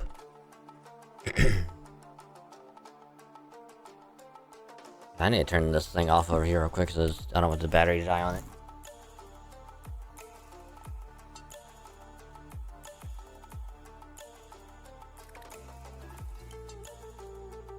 Because later, when the fly is gonna be buzzing around, pissing me off, and I have to turn the light off,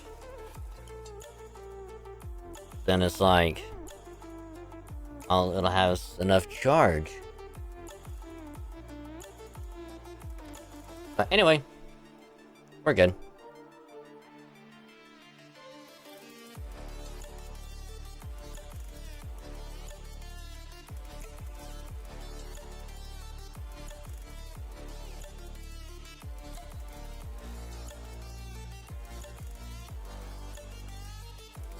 Now, King Protea, what did we tell you again about attacking people without looking at who they are?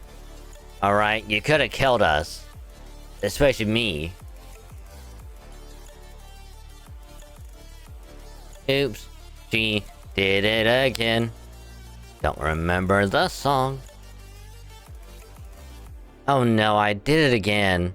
I'm so sorry for scaring you. I thought you were the bad guys who brought down the storm border. But you're actually the master of Chaldea, right? Do you know who I am? Of course! Yay! I knew it was you, Dragon Saint.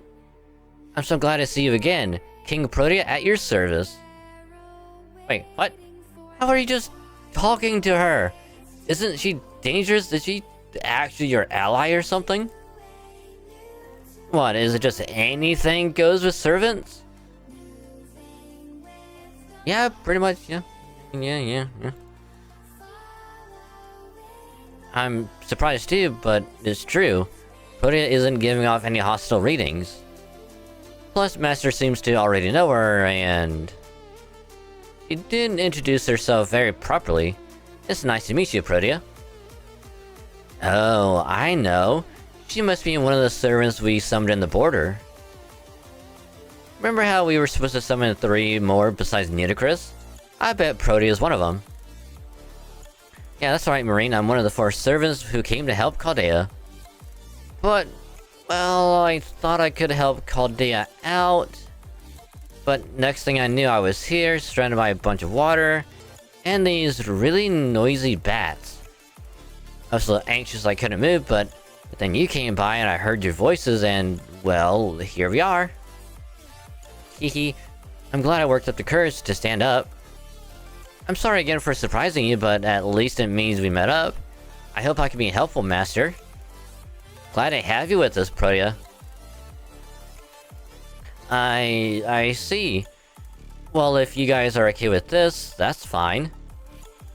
You there, what sort of heroic spirit are you? Because from what I recall, the alter ego class shouldn't exist in proper human history. Well, neither should the Avenger, Foreigner, Pretender...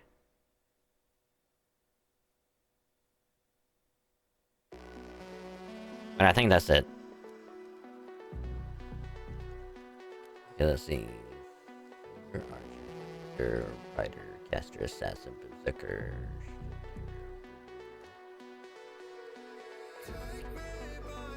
Oh, and also Beast. But we'll get Beast in a couple months. So we've got like...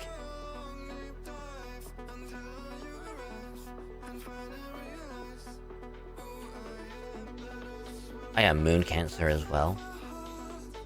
So we got like 6 extra classes that shouldn't exist.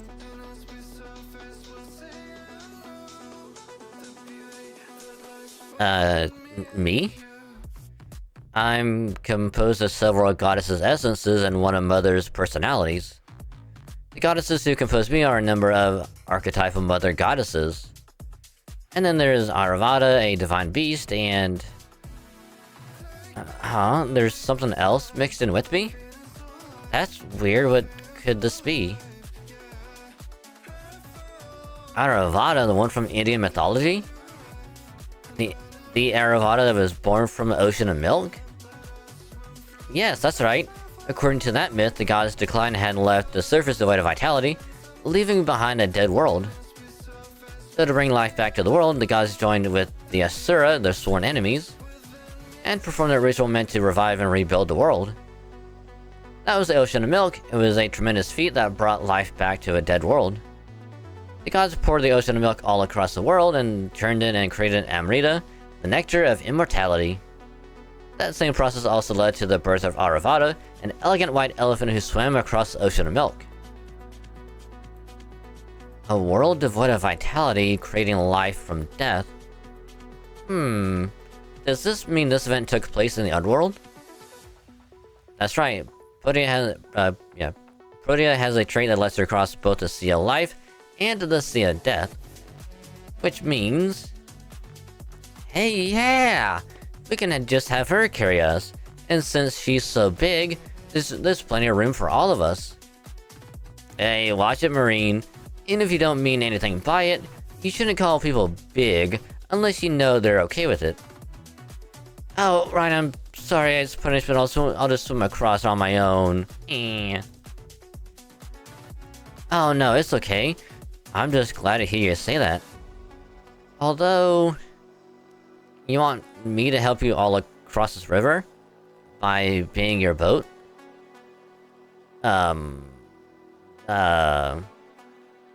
Is that what you want to, Dragon Saint? If you don't mind, Protea would be a big help. Okay, you got it. I'm technically a kaiju, so I don't know how gentle I can be. But I never had such a big job before, so I'll do the very best I can. Hey. Nice.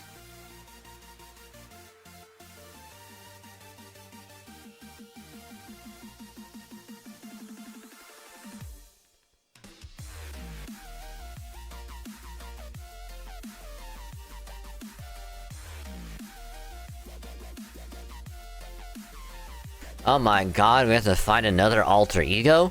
I wonder who that could be.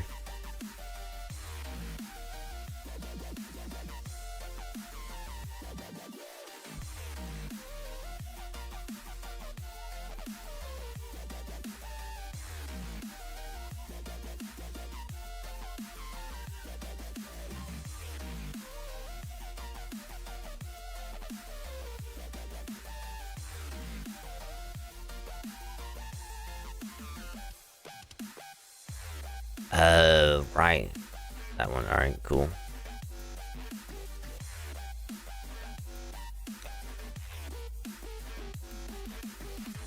Oh, excuse me.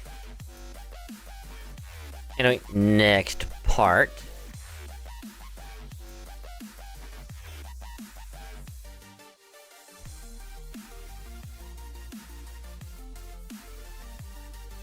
We're going across the river, being carried by Protea.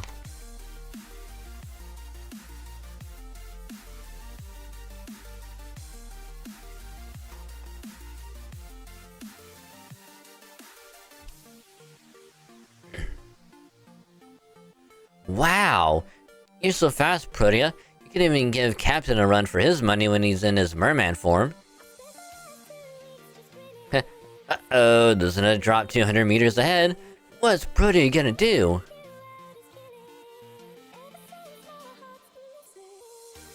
She just hopped right over it. It was like it was nothing. Man, even a Nautilus can't move like this. Ah. That's adorable. That's so adorable.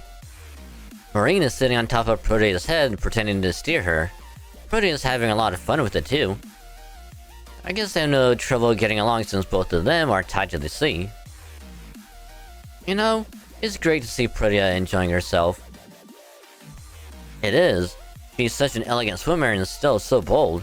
Her joy is almost contagious. On a different note, I still can't quite believe she's truly able to carry all of us. To think King Protea can change her size at will. She was already at an astonishing size even before she grew large enough to fit us all on her hand. But why are you floating up there by yourself, you Ogamarie? There's plenty of room down here on King Protea's palm. Don't be ridiculous. Why would I willingly ride on the hand of some servant I know nothing about? As long as I don't need to carry anyone, I can hover just fine. All I need to do is lay a gravity field on her shoulder. I see, so you're essentially having her tow you. What a clever way to conserve your energy. You'd be a great president in the age of green energy. Hey, cut that crap out, would you? I can't tell if you're praising me or raising protests. Oh, I'm sorry, Director, I'm just so happy to be with you again that I keep running my mouth. Shut up! Shut up! Just shut up, Mash. Stop talking. You don't want her to kill us. Just shut the fuck up. Ah, forget it. I can tell from the color you're admitting that you're saying this out of affection. So what, it's probably what, pink? We're almost to the halfway point. Is everyone okay? Is anyone scared or feeling uncomfortable? I've been doing my best to keep nice and steady, but the current's pretty strong, so... Man, I haven't had this much fun in a long time. Oh, I'm so glad to hear that. I've really only ever been good at breaking things, so I'm glad to be helpful for once. Thank you for trusting me even though I'm so big. Say, Master of Chaldea, once we finish crossing, could I join...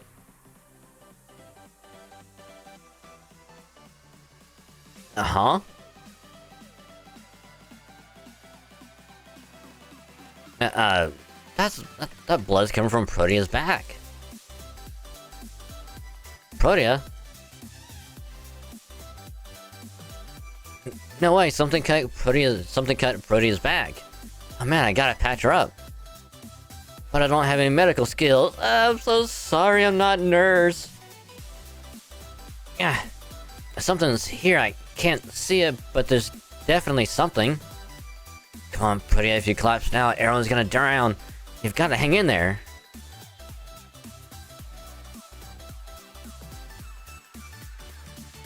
Hold on, everyone, I'll at least get you to the nearest shore.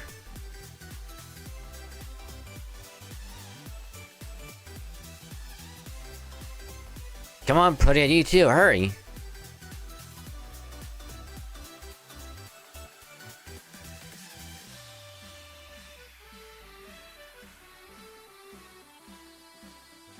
Oh no.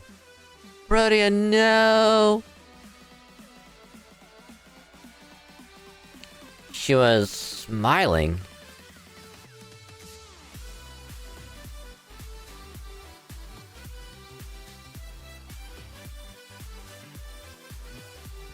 What an utter disgrace. She was meant to bar you away, not open it. Treachery. The reward for treachery is death. I bring it death. So I had to kill her. She had to die in the underworld. Ha ha ha ha ha ha ha. Moshi mosh.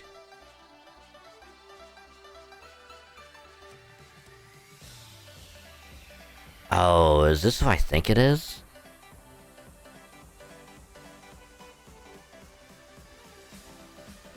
It is! One of the most highly anticipated characters that people want in the game for the past 2 years. But is kind of stuck in NPC jail at the moment. This crazy motherfucker. Welcome, apes. Welcome, underworld pilgrims. You're welcome here. What a delight it is to see new sacrificial blood and boring old Micklin. Now remember my name and remember it well. I am the bringer of death, the king of the underworld. I am Camazotz, the winged headhunter of the living. You bastard, you hurt Protea. Prepare to die. Protea? Oh, her. I see. So you're interested in her too. Fine, I can share. Unlike Tezcatlipoca, I'm generous.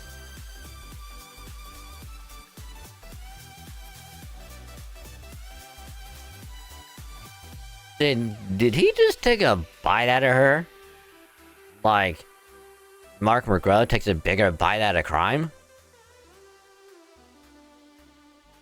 Blah, that tastes terrible. I knew it. Quality beats quantity any day. One mouthful is all you need. I've learned my lesson, priest of Chaldea. Servant blood is truly awful. I should have kept my curiosity under control. He knows about Chaldea? Camazotz, that's the name of the menacing bat god who lives in the Mayan underworld and drinks human blood. If that's your name, then you must be... That's right. I'm no friend to the dinos. I'm a creature of myth, just like all of you. You there, priest boy. You're the same sort of creature as that insane crypto, right? If you plan on making a pilgrimage to the underworld, then you'd better remember my name, just like he did. Are you talking about David Semvoid? That's right, you two are enemies. You compete with each other, interfere with each other, polish each other's souls. And in the end, tragically, only one of you will survive. I can't wait, I really can't wait. I know. Usually I just cut off your head and taste your blood here and now. But I'm so loving the anger on your face. Oh yes, it's wonderful. Hee ha ha ha. I love it, I want more, so much more. This is how an ape who dared to be angry with me should die. Come forward, Black Chochi Tunnel. Answer my cursed command spell. Wait a minute. He has command spells. He has our command spells. Oh no. Does that mean that person that took it from us gave them to someone else? We're an idiot. We're so stupid. I'll let the Guardian deal with you. Now, will you kill? Or maybe be killed? Make your choice, Kantian. That's the trick to surviving in Mictlan.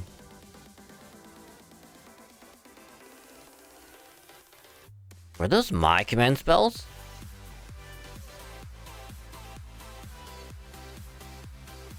The one calling himself Chemazos has vanished, and now I'm picking up a different but very powerful magical energy signal. It's about 40 meters below us and it's coming up the cliffs right now. Be careful, everyone.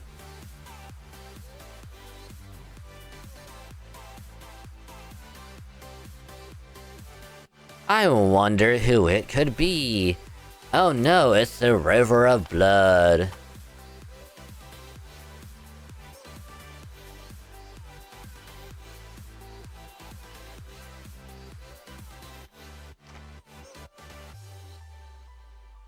Oh my god, who is that?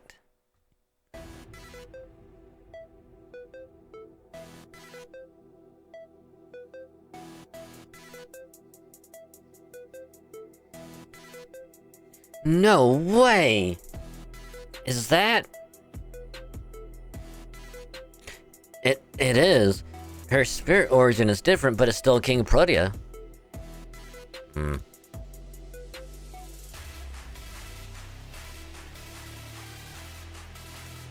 Oh man, what do we do? Look at Protea, she's out for blood. There's gotta be mind control or something at work here. I don't want to fight her. I know, but we have no choice. As big as she is, she'll just catch us if we try to run. Whether we want to beat her or escape, we're gonna have to really wallop her. Dragon Saint Mash, use a black barrel without the dead counter. That should at least be enough to stun her. And whatever you do, focus on getting out of here alive. Master, please prepare for combat. I'm going to neutralize the giant enemy servant. No, not Protea. She was gonna be our ace in the hole to just kick everyone's ass.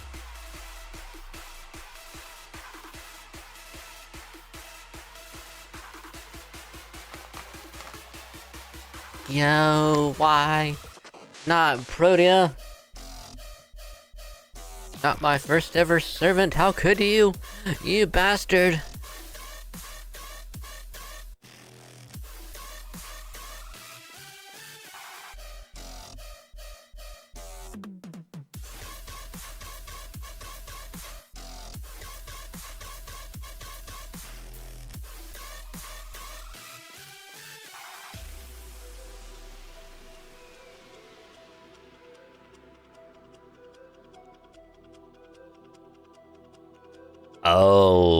Oh, we gotta keep her alive. Oh. Okay.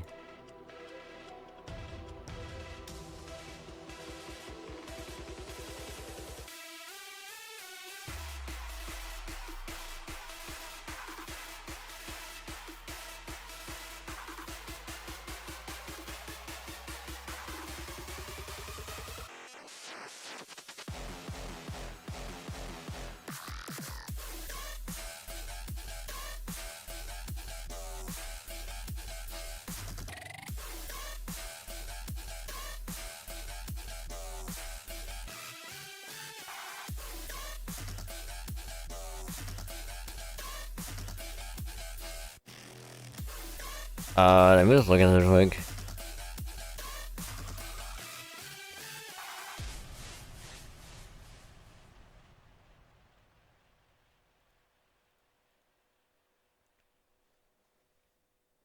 Oh, I probably should have done arts on MASH. That way she could have got her MP up as well.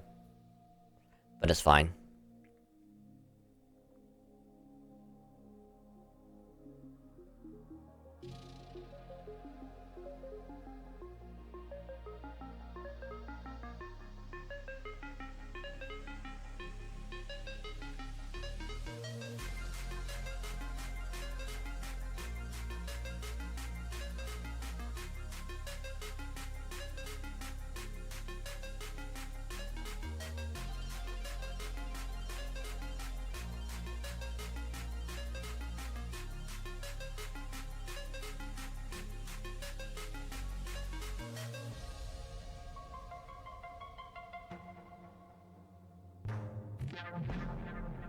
Alright, calm down, Protea, calm down.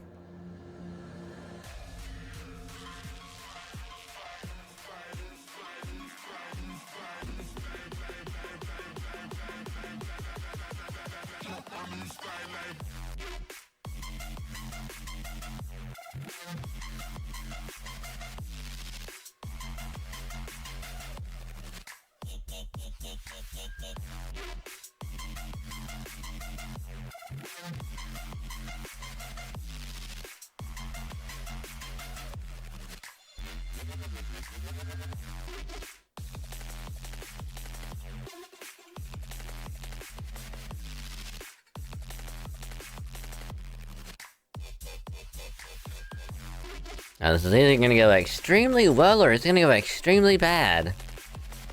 But I think we'll be fine because she still has at least one guts left.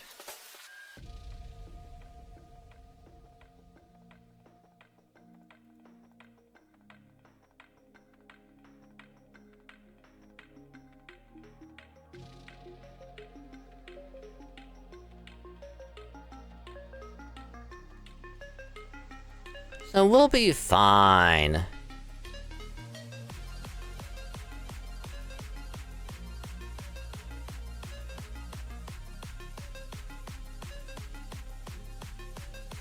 Or at least I fucking hope so.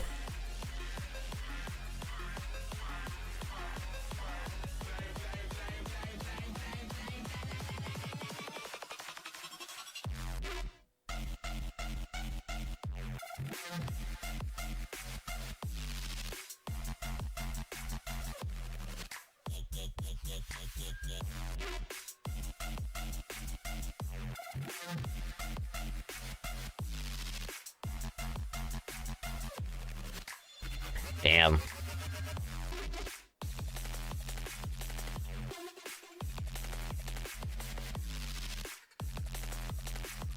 The hardest part, at least with this one, is gonna be like the constant HP down. That's gonna be the rough part.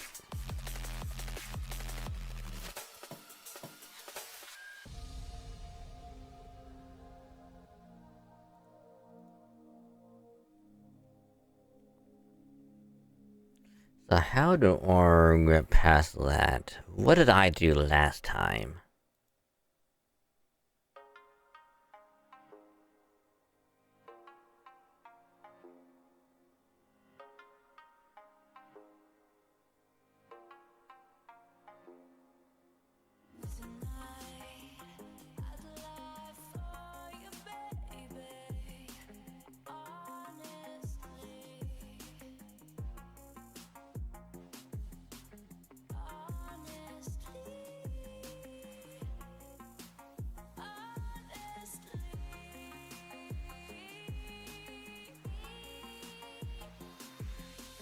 I mean, she's stunned, so we don't have to worry about it right now.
Because, like, I'm gonna try and save Habitat's, invincibility for as long as I can.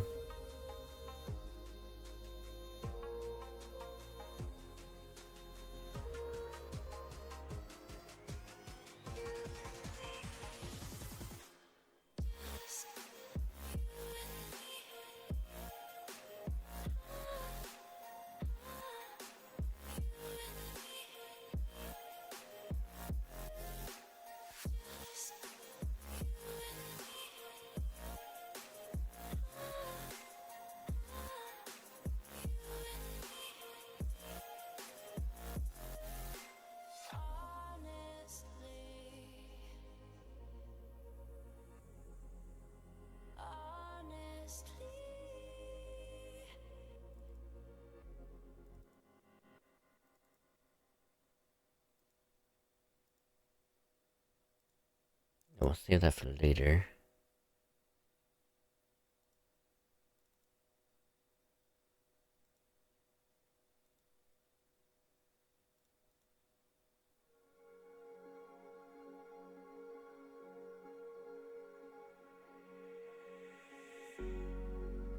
Cigarette ash, it looks like snow. When it falls in the wind, you know. And you, oh, you say you wanna dance. You're wary, you know, you'll end up in the wrong hands. And you're having fun. Why don't you show your friends? And you're having fun. What if it never ends? I'm lacking sincerity, but you don't care at all. This booze, this cigarette's trying to take me home. So how long do I have to survive for? Like, that's the real question. I don't want to do this one yet.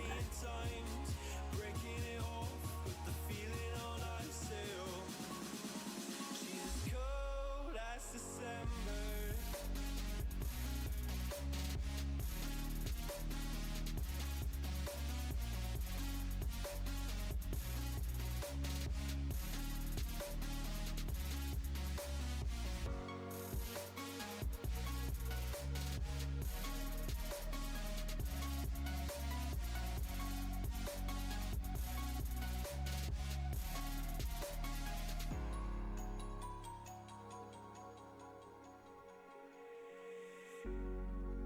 I swear I've seen you before, holding your shoes in your hands, running out that door. Oh, thank God. I guess we just had to use her NP again, and we could have got right through it. Alright. Alright, now we're good. Whew.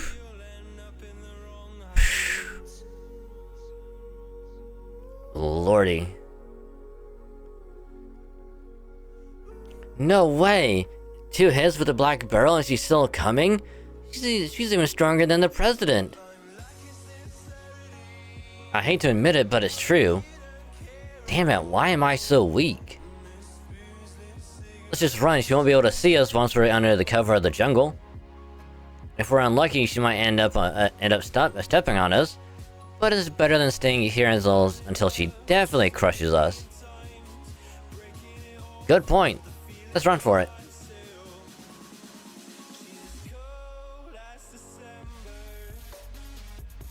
You know, we're running, he's trying to smash on us. It's like we're dodging left and right, like, ugh. Oh man, she's patting the ground like crazy. We're not gonna make it. They call Marine, remember. Kimazos called her Zoshitonal. If she truly is a guardian of the underworld, then she'll need to stay in the river, and will be able to follow us into the jungle. All we need is a little luck and we'll get to safety. Then we're all set. I've got galactically good luck. Even when your chances are 99 to 1 against drawing the short straw, I draw it every time. Ha ha ha. Isn't that the opposite of what is supposed to... Ah, never mind.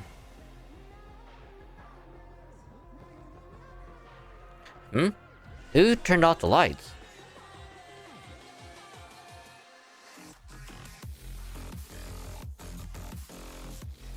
Why did he have to say that? Dramatic crying.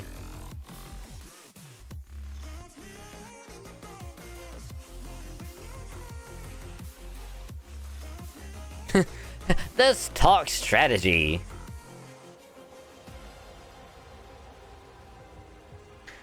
You know, seeing you go from a flat as a pancake back to normal is kind of funny. Creepy? Yeah, creepy. Maybe you just can't be beat? Now, we may have come awfully close to being wiped out, but the important thing is that we're all safe and sound. Sure, but now we have an even bigger problem. Is there nothing we can do for Protea? You couldn't hear us at all. Even the river looked so... red. That was because Protea was still bleeding from the wounds on her back. I tried, but I couldn't help her or close her wounds. She didn't even cry out in pain. I don't know much about mythological beings, but she just may not have any pain receptors. About that. I hope it doesn't just mean she couldn't cry out regardless of how much she was bleeding.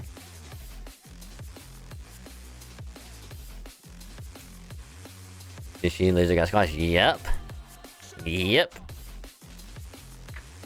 And apparently her bone structure and muscles and everything else is like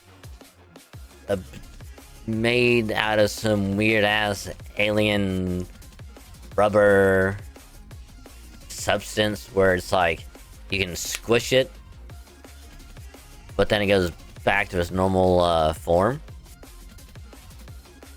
Oh, she's Flubber. She is literally the solid incarnation of Flubber.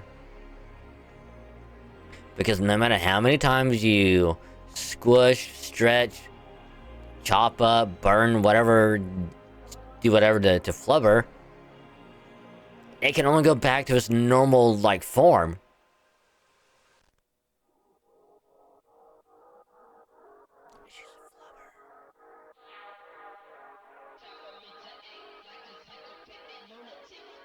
You only think of her getting crusted and then popping back up like an accordion. Fucking cartoon style is just... And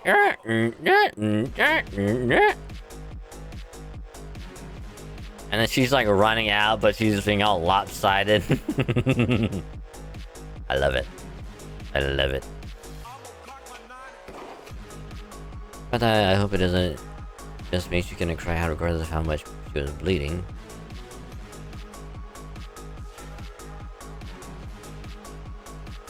We've got to capture Camazos to make him turn their back. What if I could? The creep is at least 50 kilometers from here already, though. Slippery little bat bastard. Well, this is quite the conundrum. Protea got us halfway across the river, but now she herself blocks our progress. If we don't eliminate her, we'll never be able to make our way through the first layer of the underworld. You mean, kill her? That would be one option, but as we just saw for ourselves, that would be exceedingly difficult. We aren't strong enough to neutralize her. We either need to sneak past her, or... I'm sorry, just give me a second, would you? 1 second. Wow, it was literally 1 second. He came up with the plan in 1 second. We couldn't even say, oh, sorry, time's up. She's like, hey, I got the plan. It's like...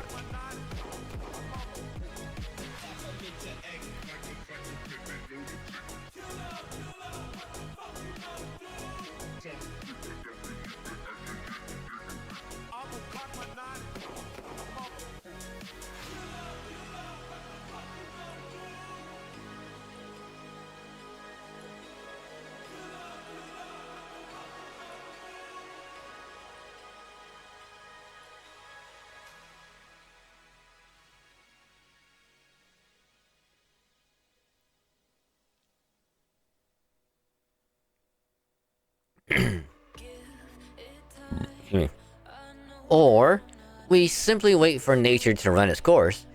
You said she was still bleeding, yes?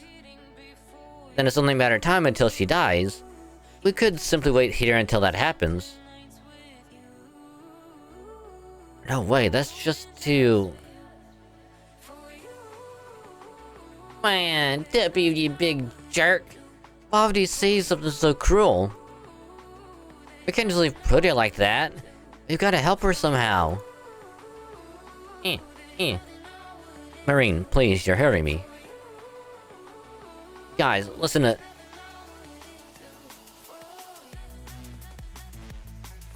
Wait, I can hear footsteps. Someone's coming this way.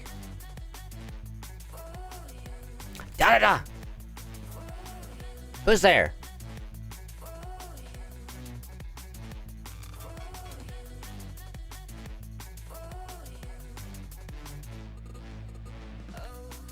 Hold on. Hold on. Hold on. Hold on.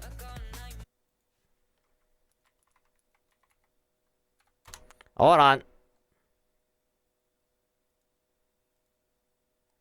Hold on.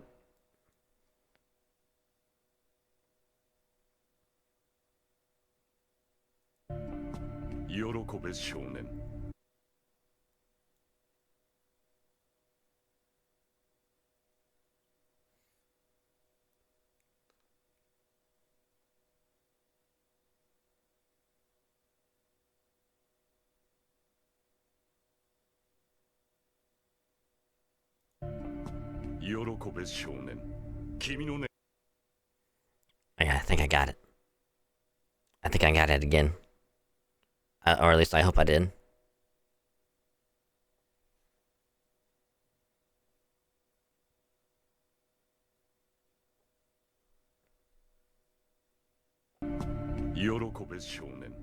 Yes! I got it again!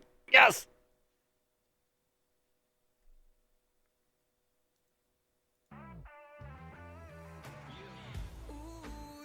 Who's there? I gotta do it a little bit louder. I love it.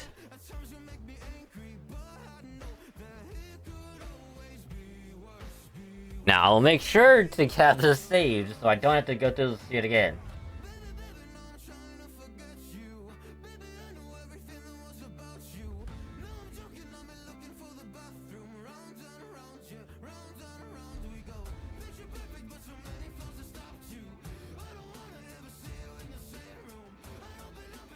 Because that way, I don't go through the whole process of having to save this shit again. Because... Come on, a little bit louder.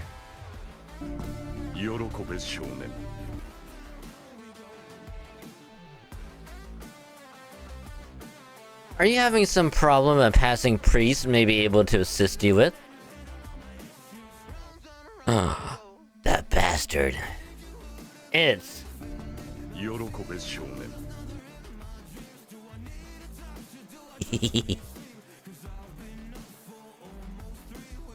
I should probably have this as well, now that I think about it.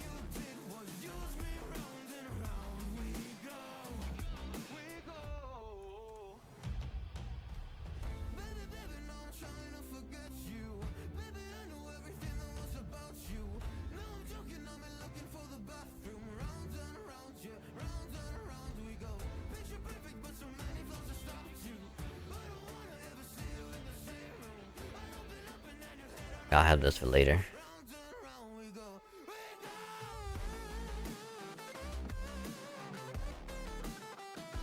Ah, yes, we're not at Lockwe.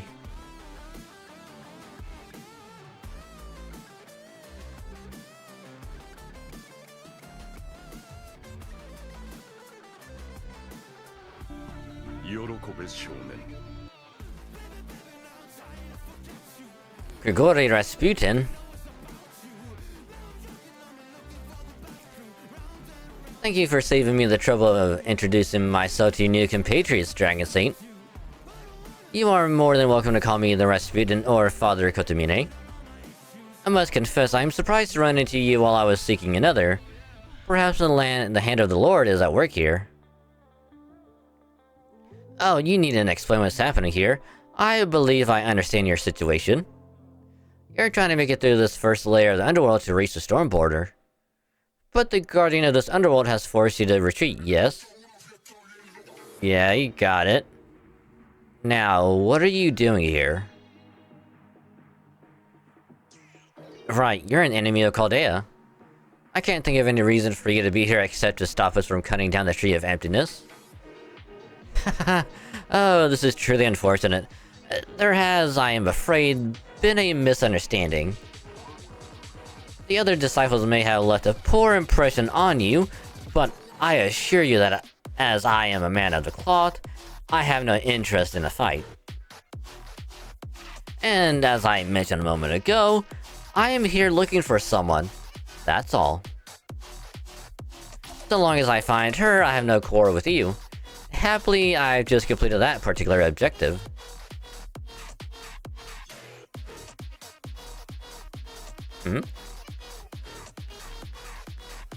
So this is where you've been, young miss. I'm here to take you home. I was quite worried when I saw you fall, but I'm relieved to see you've got not a scratch on you. Now, let us return to the great majestic house, to your Earth Unification headquarters. You have a great deal of work and studying left to do, and no shortage of good food waiting for you. Huh? What are you talking about? Who the hell are you? Oh, while nothing new, I see your sense of humor is as cutting as ever. It's me, Rasputin, your faithful butler. Surely you haven't forgotten me. Huh? Huh? Oh. Oh, forgive me. I was moved by your magnanimity that I couldn't help but laugh. You've forgotten my name then. Not to worry, you may simply refer to me as Father, if you like. What matters is that I am your butler. I am both your loyal manservant and your ally. You do understand that, yes? Yeah, sure, I don't remember anything about you, but I can tell you're not lying. You can't get much darker than this shade of blue. Hell, it's so dark it's almost black. So I guess you really are my manservant. Are you sure about this, Yuo? This guy's the most obviously suspicious priest I've ever seen. Did you forget you have amnesia? You need to be way more cautious so you don't get taken advantage of. Nobody's taking advantage of me. Besides, it would be much stranger if someone as noble as I am, didn't have a butler. Exactly, young miss. You may have lost your memory, but you clearly haven't lost your spirit.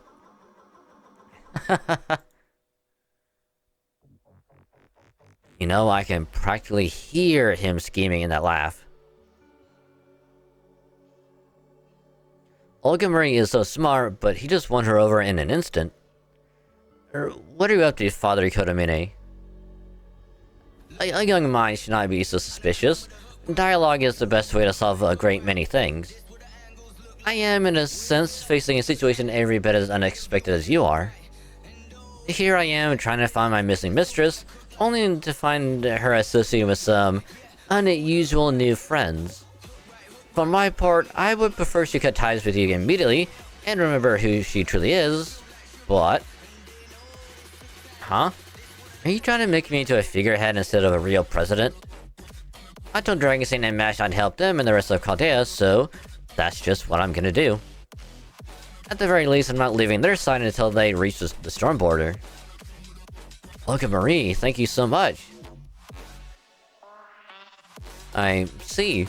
Then I must respect my mistress's wishes. As long as the young miss insists on helping Chaldea, I'll do the same. That said, I'm afraid I could be of no help in combat. I am simply an ordinary, powerless priest, as you can see. Oh, come on, that's such a blatant... It's no lie, I'm an ordinary butler. I believe that suits you better too, no? Gotcha! One for the butler.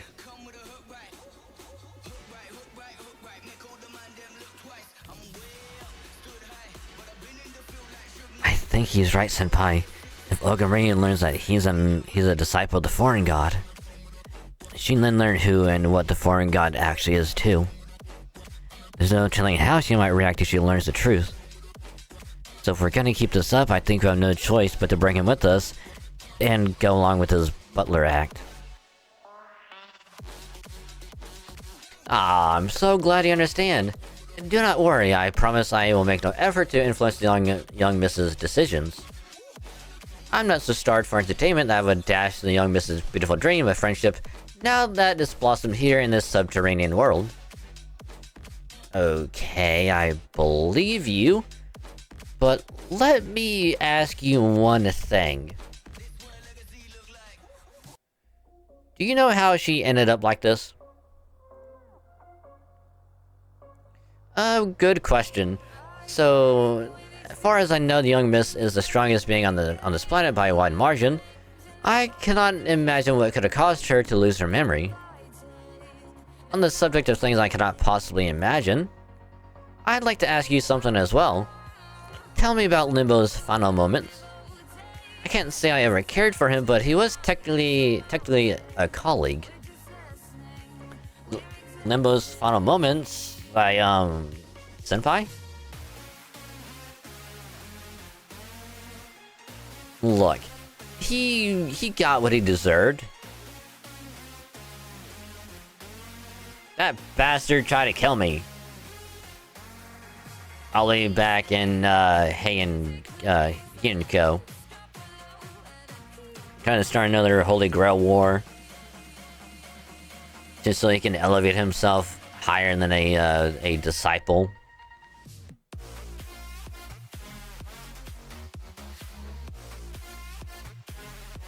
He got what he deserved. Alright, let's forget I asked. More pressingly, I think we need to discuss strategy. You need to do something about the Underworld Guardian, the servant who became sociotonal, yes? I'm afraid I don't have much expertise to share, but I do have some words of wisdom to offer on the subject of exorcisms. Go on. Go on. Exorcisms? Did you just say exorcisms? I did.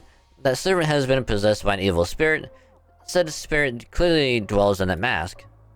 In Mexico they call it a calavera, or skull. I could sense the powerful divine spirit's power inside it. If you can remove that mask, the servant should return to her senses. Whether she'll be able to return to her old self, however, is another question. What do you mean? You're saying those who become guardians of the underworld can never leave the underworld again.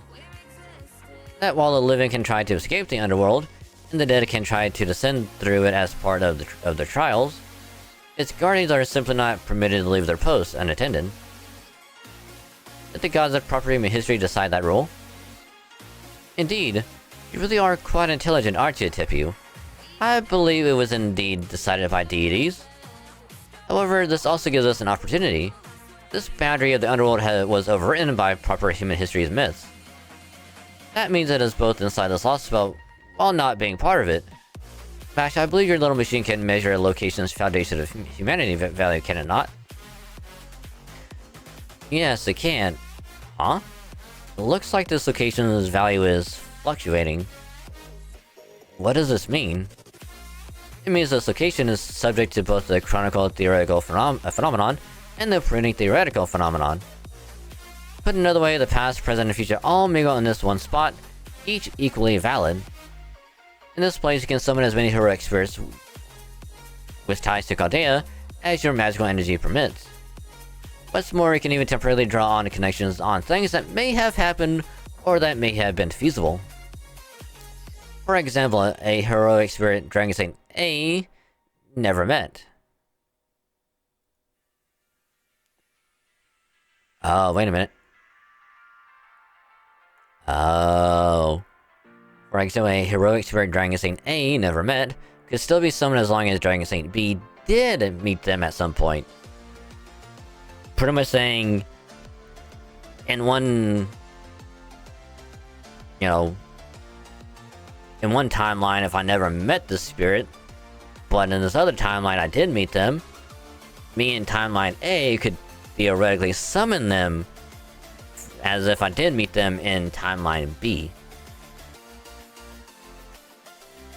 Because past, present, and future are all in this spot. That being said, there are still only so many servants you can summon as a lone mage. Conversely, with access to the Storm Border's power source, you can summon servants by the hundred. Like what you plan to do in Tunguska.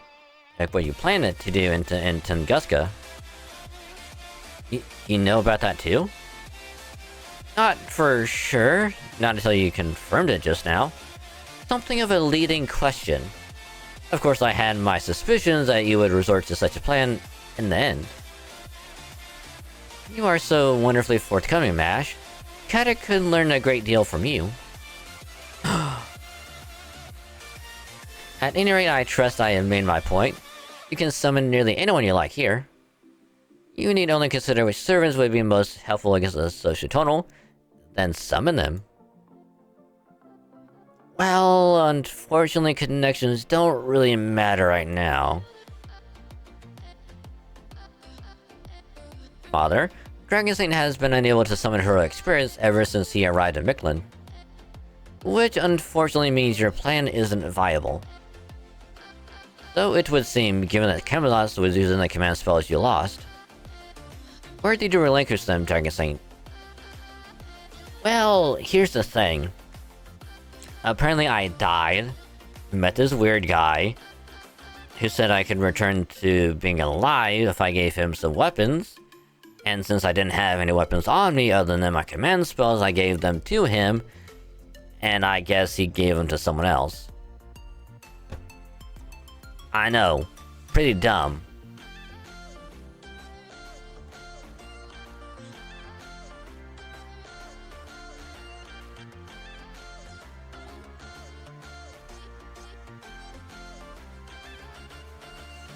I can't remember it very well. It was the strangest place. I see. A world covered in fog and a deal you made to come back. Alright, I understand. You offered new command spells in exchange for a narrow escape from death. Now Camelot has those very same command spells. No wonder he was able to transform King Protea into an altar. He must once have contracted with her in one timeline or another. Remember the Seraph event that we did so long ago? You know, where we met Melt, Passion Lip, BB, King Protea. We met all four of them there. But it wasn't really an alternate timeline, it was like our consciousness got sucked up by the moon. And then we were in Seraph to do like the whatever stuff there.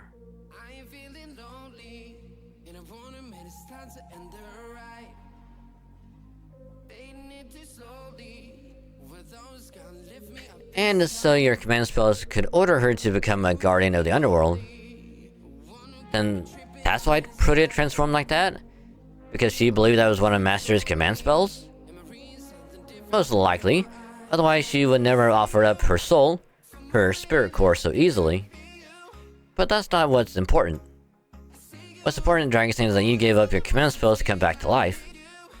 However, this is the underworld, not the world of the living. In which case I suspect... I see.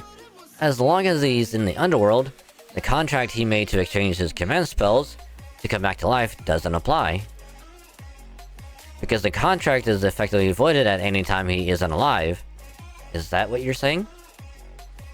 Your intellect continues to impress, Tepu. I hope you'll join me for some Russian tea later. Hey, yeah. You haven't actually tried to summon since you came to this first underworld. You just assumed it wouldn't work. Why don't you give it a shot now, Dragon Saint? Alright.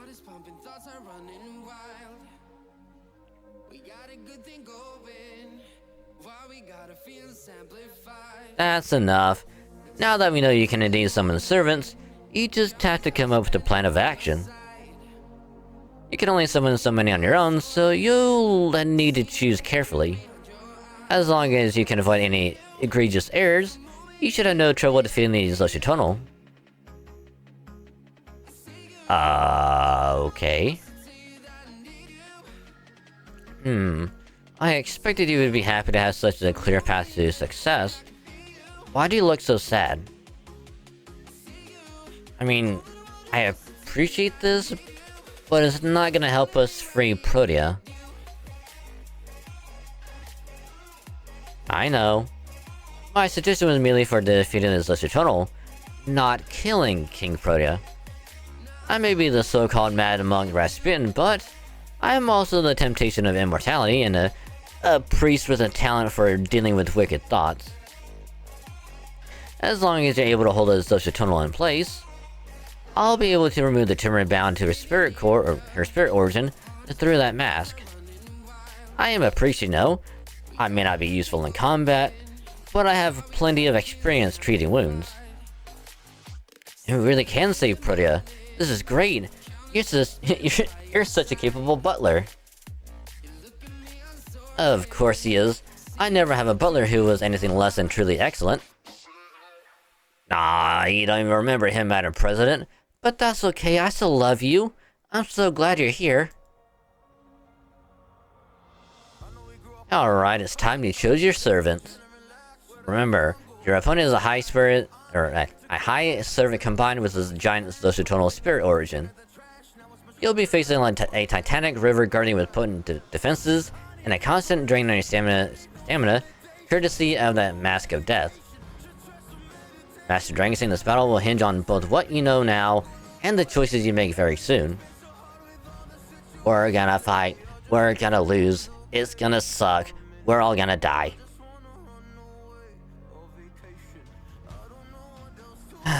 This is gonna be rough.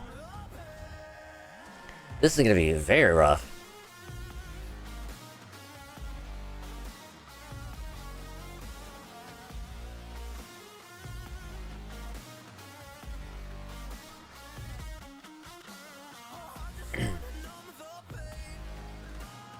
Sorry. Master of the Skull Mask removal team is in position. I'll make sure Father Kodamina gets high enough to reach Protea's mask. I'll keep her pinned down, no thrashing around, no retreating to the river, nothing. The moment she makes a move a servant can't keep up with, I'll be there to slap her down. We'll cheer oh my god, my mouth. We'll cheer you on from way over here. Good luck, everyone. The Zoshitonal is drawing near. Let's see how well you handle the first underworld trial. Alright, here goes.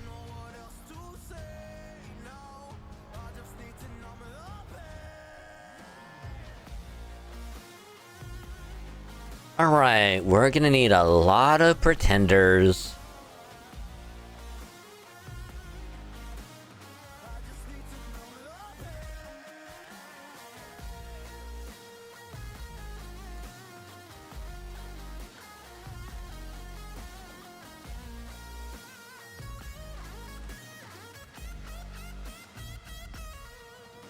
Wait a minute, hold on. Can't I use... Hold on. Hold on.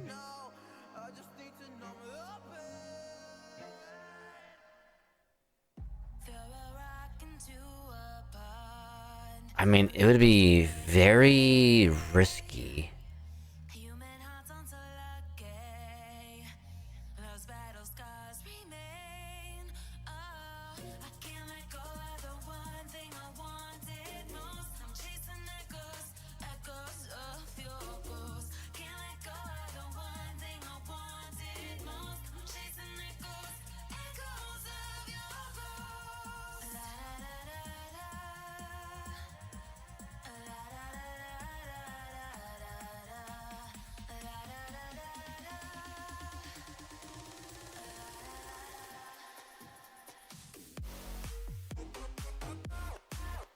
I mean, technically, we could put her on.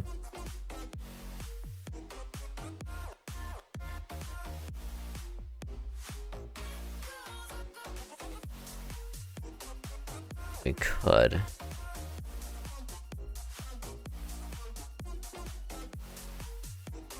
Oh, and do we have to put Mash up front? No, we don't. Oh, thank God. Oh, thank God.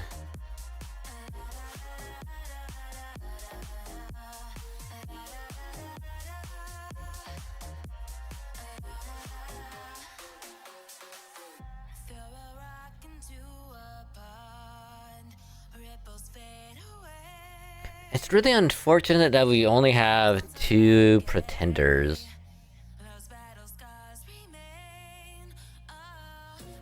I mean, to be fair though, we do have Melisande, so technically we could just, you know, unga bunga damage.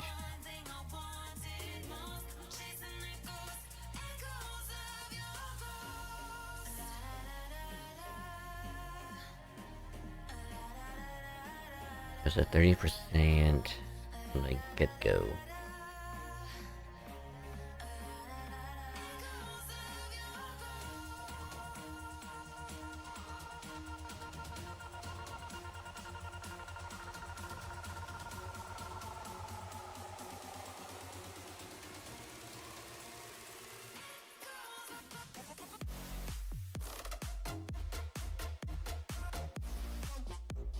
Actually, hold on.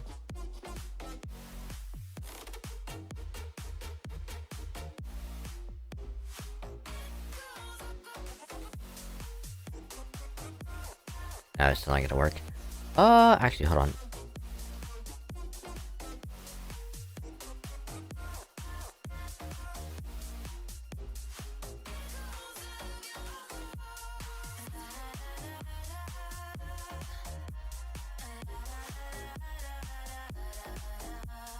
We don't really need a K-scope. We can put this thing on.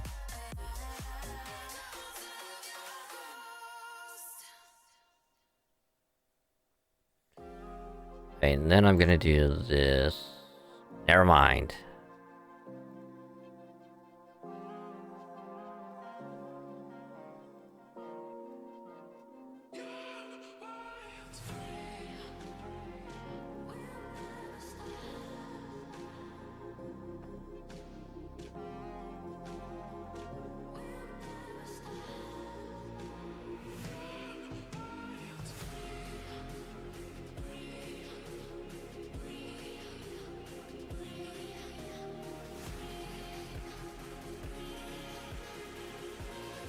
I probably should have leveled up her skills a little bit, but we're fine. What's the worst that can happen, right?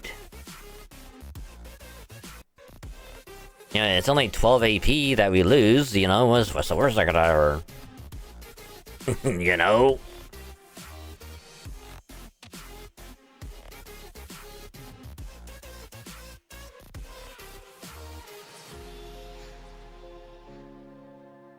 Oh.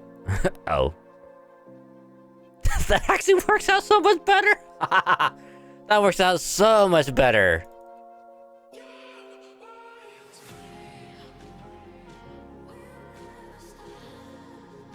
Thanks, buddy. MP5. Let's go. That just happened? Oh, apparently... with, in this fight, she changes up your front and back line. Because I was like, oh, nothing bad's gonna happen. Like, we're fine. We're fine. You know? But then it's like... oh no, your entire team gets changed up. I'm like, oh shit. Okay, maybe this is kind of bad.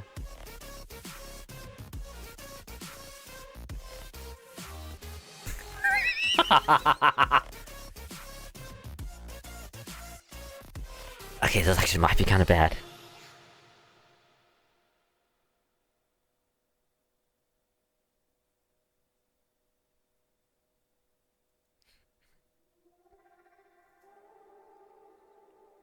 I don't want to do it, but I don't have a choice.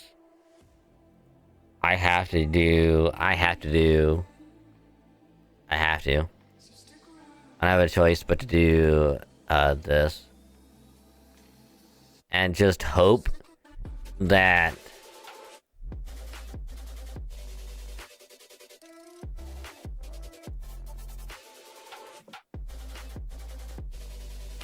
I just have to hope that Melisande will still be on the front line. But yeah, she hits the shuffle.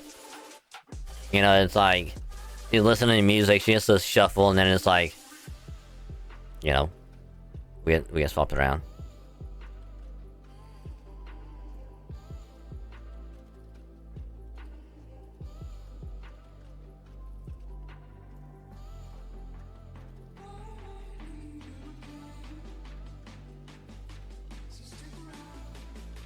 Please, please, please, please, please, please. Yes! Yes! Let's go.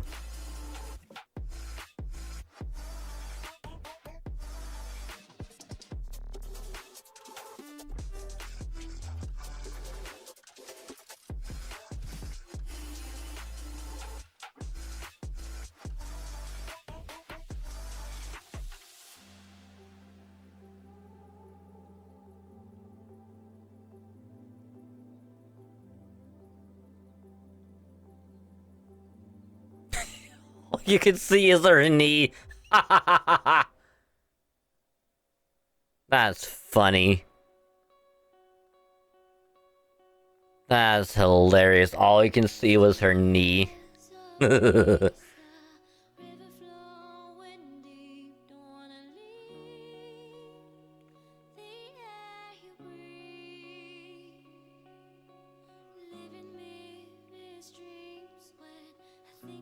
That actually went a lot better than I thought it would. Because when it's like, oh, your whole team gets swapped out, I'm like, oh, fuck. That's not good. But then it's like, hey, Melson's right back in. Nothing changed.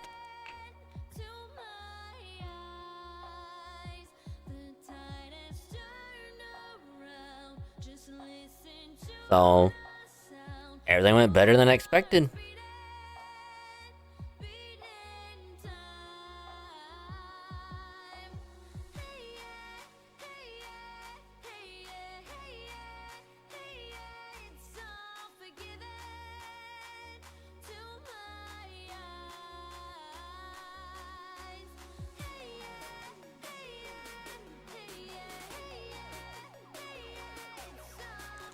Actually, what's funny is that, because we were like, essentially this is what happened. We were like, hey, nothing bad is gonna happen.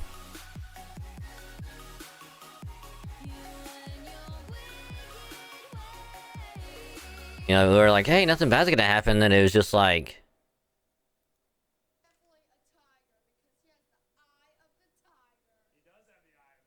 are you sure about that?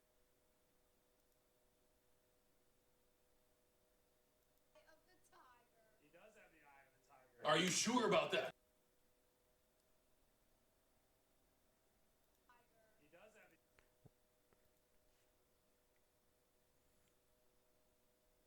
I'm gonna save this one as well because I can.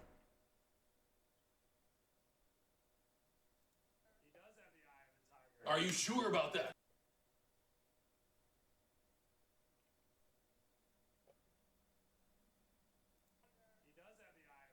Are you sure about that? Nailed it.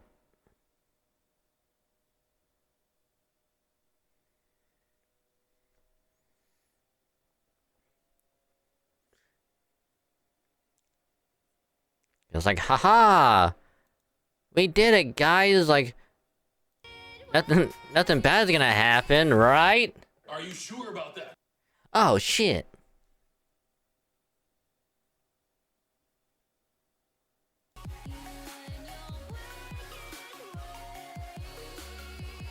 Freddie has been pinned in place. Shiba says she'll begin using her self-replication to regenerate from a wound in 10 seconds.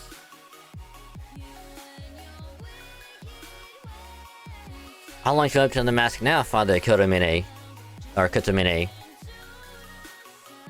Thank you. Do try to give me a soft landing if you can.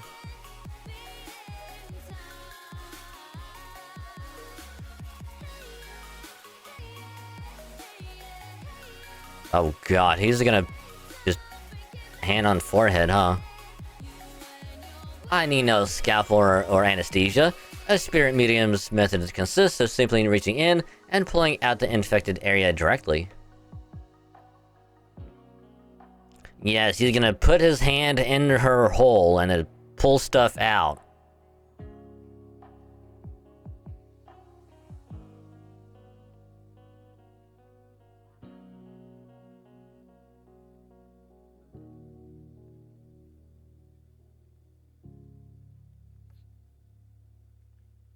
Ew. Ew.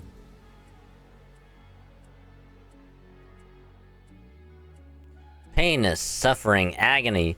In the name of the evil dragon representing death, I bear witness to the incessant rot.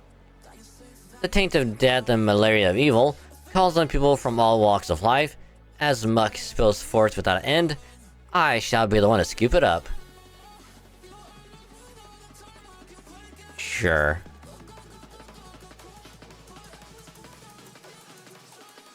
Family's Nazgûl's booty. Lord have pity on this poor soul. Shink. Ah. Ah. Ah. It's oozing out.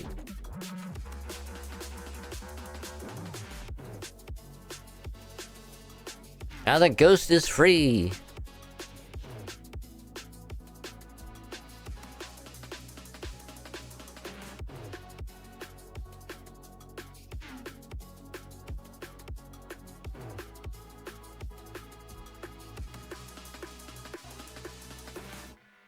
Oh shit, we have to fight her again. Fuck. Hold on. I'm gonna do this before I forget.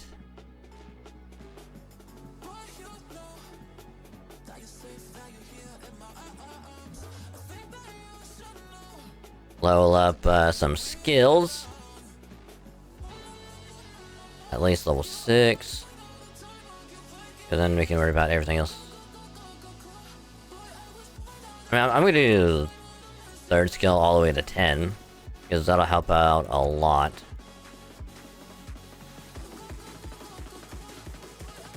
And the other 2, we will get to 6 and see how that's gonna go.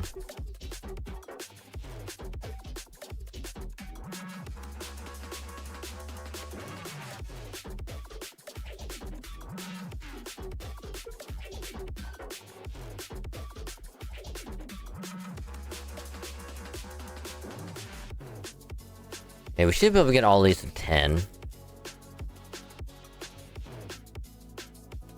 The only one we're not gonna do anything with yet is Rasputin.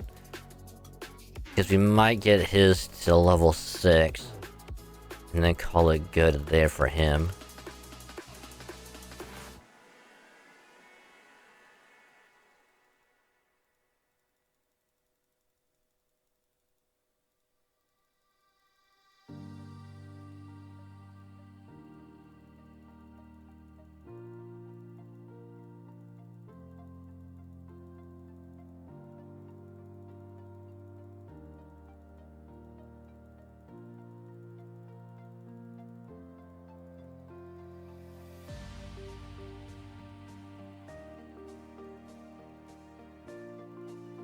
Like, I don't know if we will use Rasputin, but there's a good chance we might. So I'll get his skills up a little bit.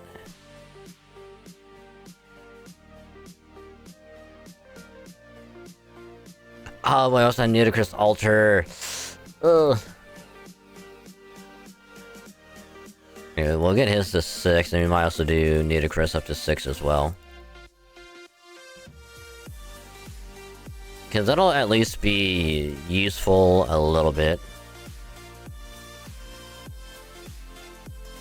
Okay, level 6.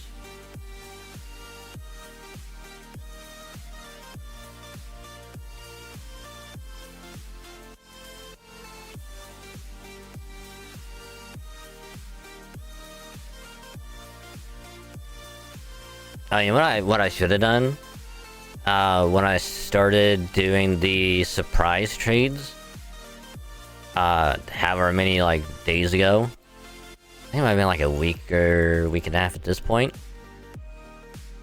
I should have kept I should have kept track of how many fake shinies I got. And I think by this point I'm probably close to like at least 50.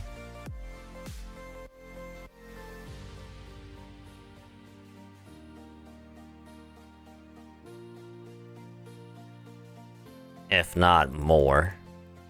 Like, way more.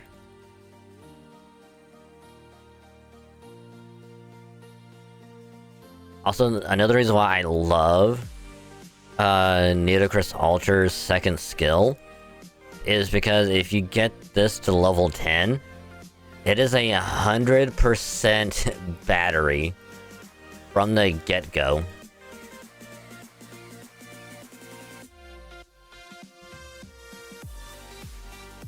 So it's like, you could put,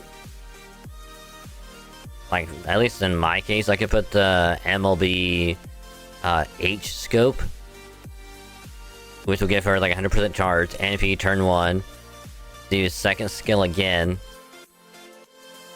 get fully maxed out and like NP again.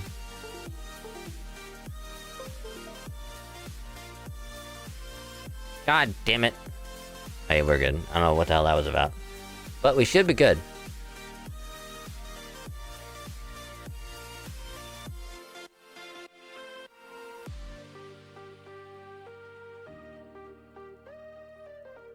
Okay, I do want to leave some KP for later things, because we'll need 20 million for level 10. So yeah, level 6 is good enough.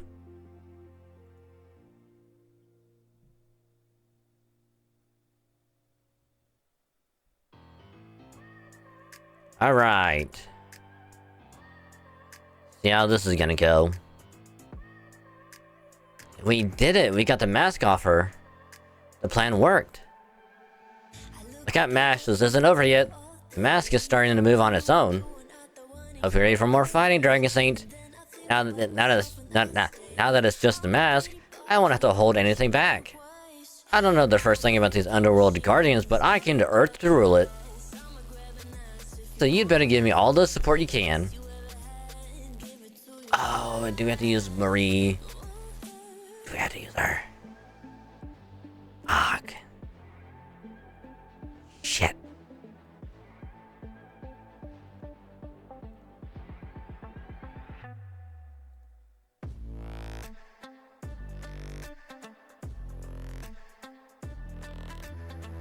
I mean, we're definitely gonna put you up.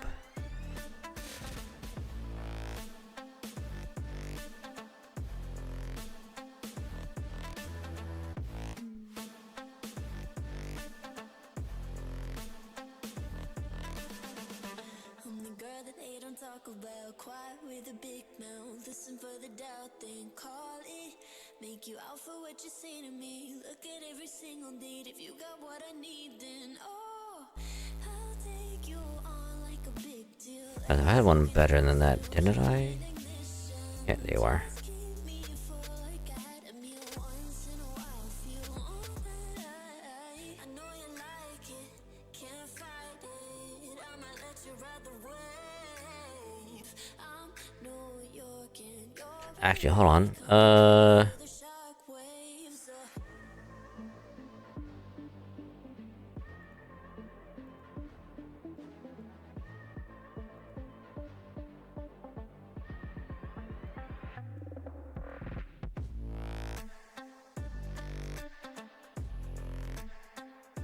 Yeah, that'll be fine.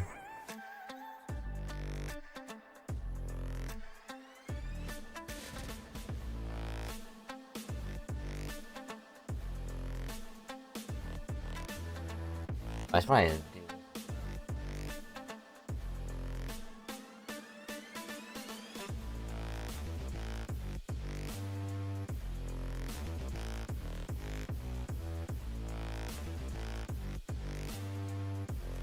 I really didn't need to make a list of all of what I got on on this the sample.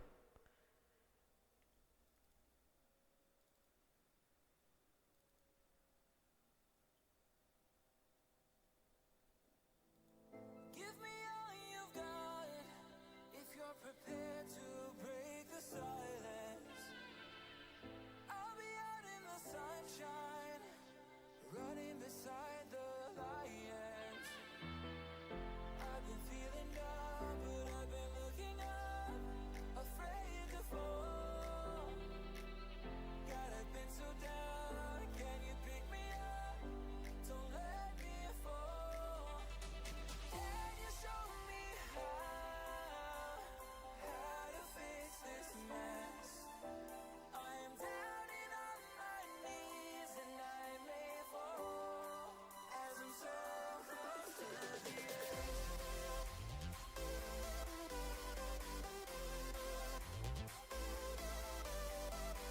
Man, thank God we have Oberon. This would be kind of unfortunate if we didn't have him. Also, that's the joke, is we'd be totally fine without him.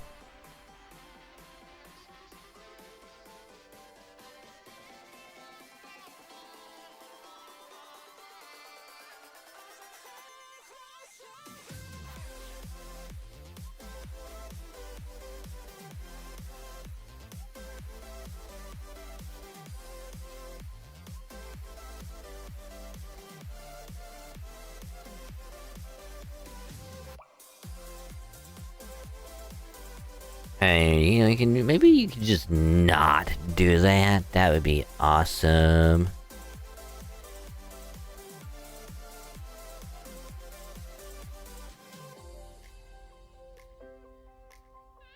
I mean, they're not gonna survive, which is okay. That is the whole point of first bars, is for them not to survive. How to fix this mess? I am down and on my knees and I may fall as I'm so close to the edge.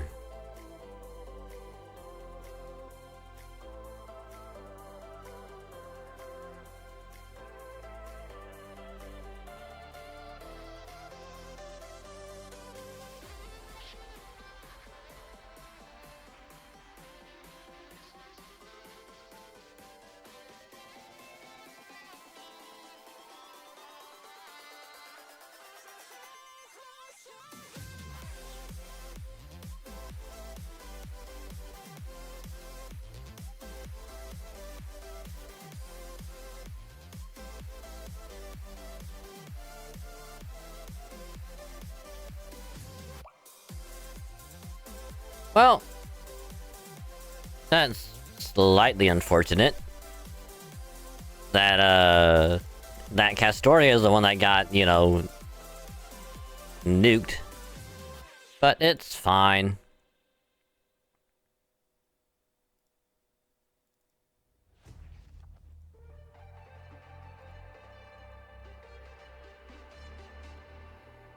It's fine. There's been something on my mind and it keeps hurting me. You've been treating me like I have been your enemy. Oh, I didn't do the attack up buff from the Mystic Code. Shit.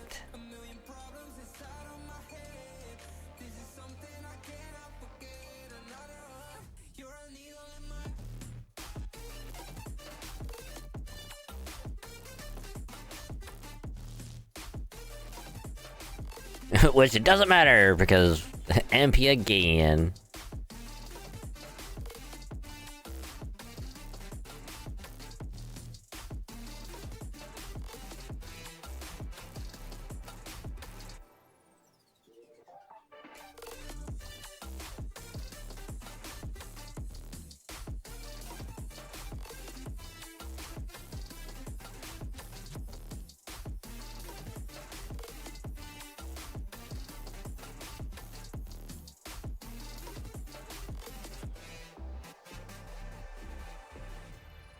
Alright, just like that, that boss fight is done.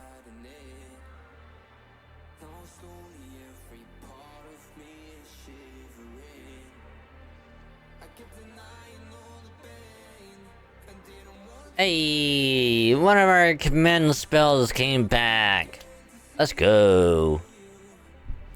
Did one of my command spells just regenerate? So it would seem, though not in the truest sense. You have neither regained your qualifications as a summoner, nor has a command spell regained its abilities. At most, you should now be able to summon a servant or two in Mictlan, outside the boundary of the underworld. How dare you, how dare you, this is unforgivable! Not unforgivable, unbelievable! How could a giant like me fall to a human? And an arrogant human who thinks of himself as a summoner, no less? I stepped out of a mythos of gods and giants. This is unforgivable, this is an unforgivable disgrace. You okay, Protea? Buddy? Oh, I'm sorry. Protea Alter. My bad, sorry. Protea? Is that you? Well, whatever the case, facts are facts. And the fact is, I've been saved. Fine then, I hate to give up this alterization, but I will. Do with me what you like. But I won't forget this humiliation, master. And then the next time we meet, I'm going to make you pay. B.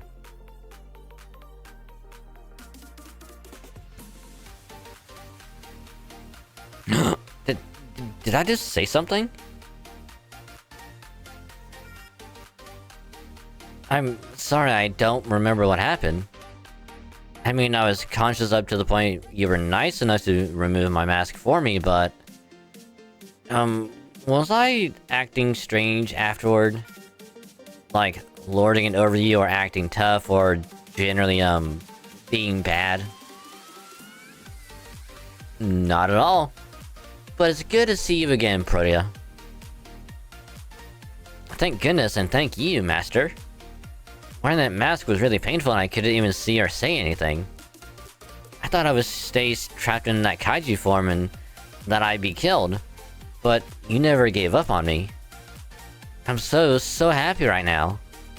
Just don't kill me. Okay? Load, just take the hand away. Take the... No, don't, thank God. Okay, don't kill me.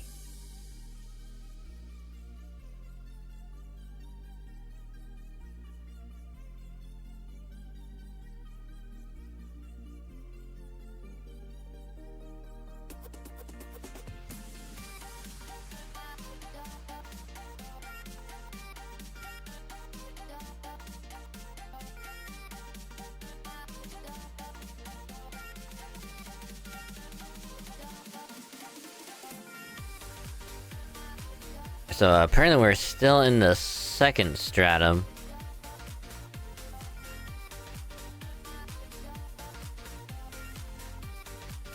The cornfield.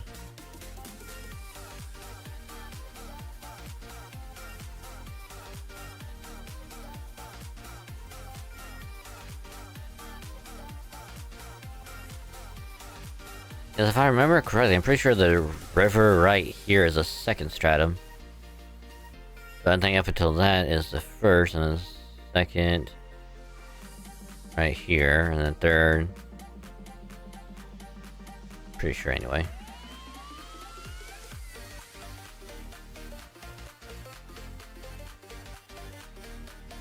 Oh, cool teapot. Probably the only one we'll get.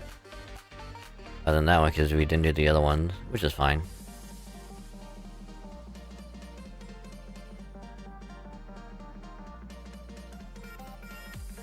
Ah yes, now we're at the Golden City. The Golden City of El Dorado.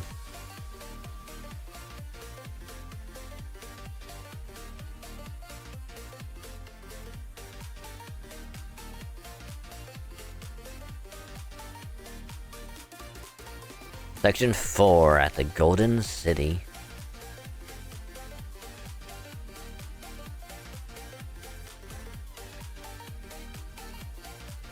It's so hot. The heat really kicked back into high gear as soon as we crossed the river. I want to go back and play with Protea. Oh, you're going back to the first Underworld Marine? I'm sorry to hear that. Teppy, you meanie, of course I'm not going back. I'm still one of Dragon Sing's bodyguards, you know. I wasn't being serious, I just wanted a vent.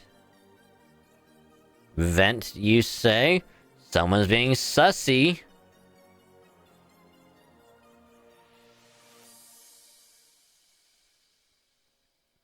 I should probably get that thing, downloaded as well. Like the Among Us little sound effect. But it'd be nice if you let me stay under your wing for a bit. Under my wing? Ah, I see. Because the shade will help you keep cool, yes? It's nice to see Tepu and Marine getting along so well. They're like father and son. Oh, no, I probably shouldn't just jump right to calling Tepu a father. We don't know how old he is. Father... That's the name for one of the two providers of genetic material for your species, right? I don't really see the merits of procreating to raise a genealogical successor. But if you're imagining the two as father and child, I agree that Tepu seems older than the rest of you. Let's see. If you convert his age to human years, I'd say he's around 90, give or take. That would mean he's more of a grandfather than a father. Oh gosh, I had no idea we've been asking so much of a senior citizen.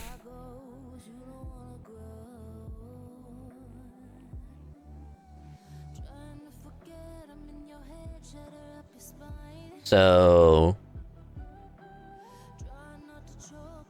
how old is he in dinosaur years? He's what? 300?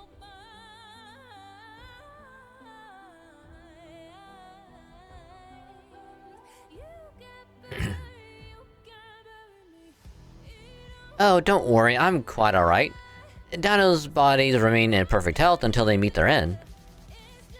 More importantly, are you sure you don't mind leaving Protea behind? I still don't understand the summoning system very well, but wasn't there something else you could have done?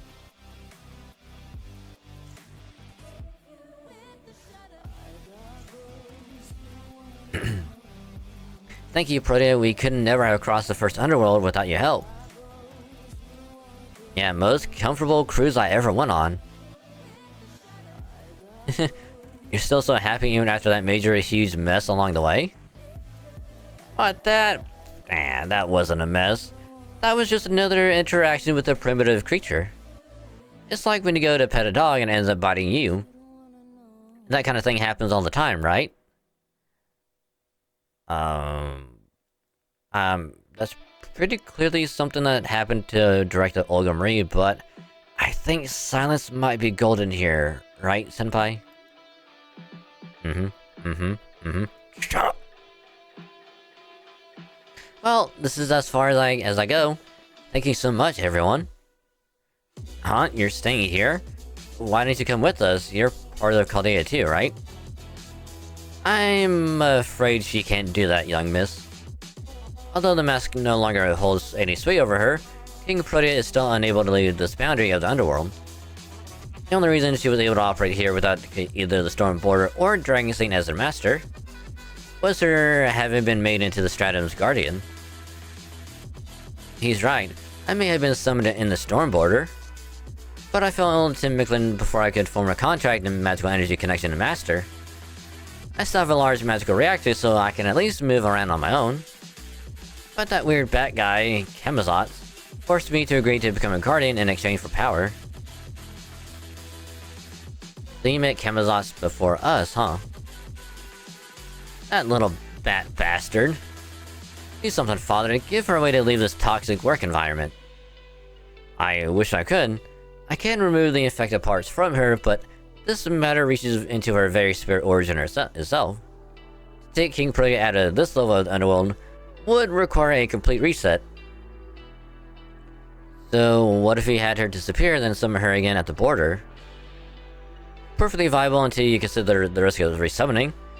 Remember, King Protea is a divine spirit.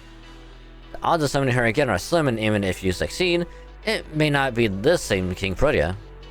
Even when speaking of a single heroic spirit, it is impossible to see the same version again once they've disappeared. Unless if you look at Nitocris,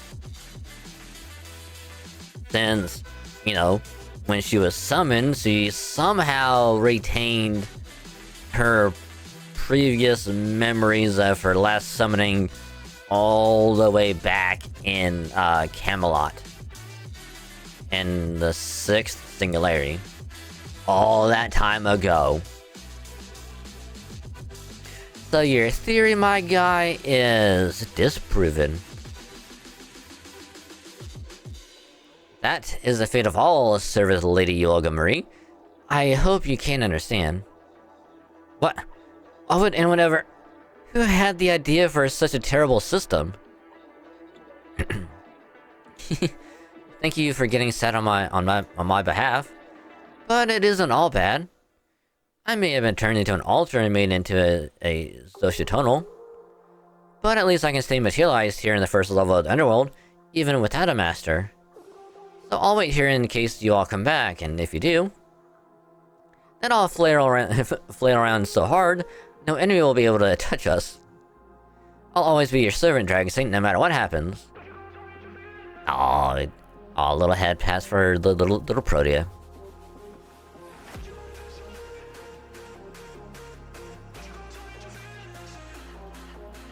I mean, Protea is stronger than we give her credit for.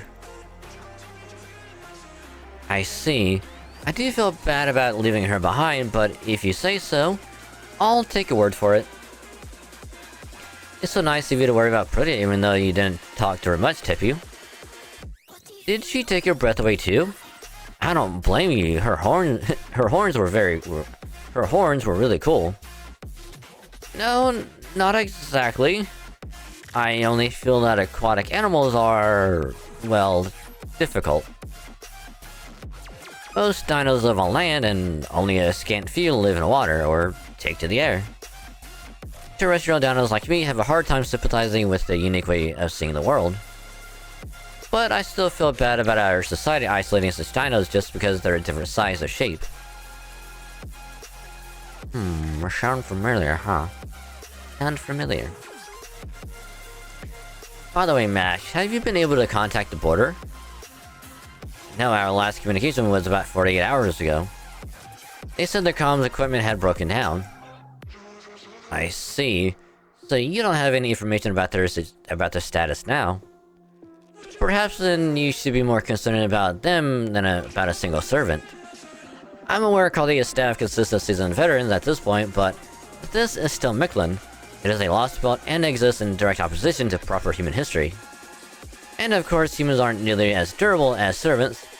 Were I you, I might not just wait for something to happen to them. I mean, of course we know that. Excellent. As to your next step, I suggest you prepare to combat the horde of carnivorous insects approaching from above. How ironic that the dinos are herbivores, and the insects here are carnivores. But of course, the worst part of these insects is all the diseases they carry.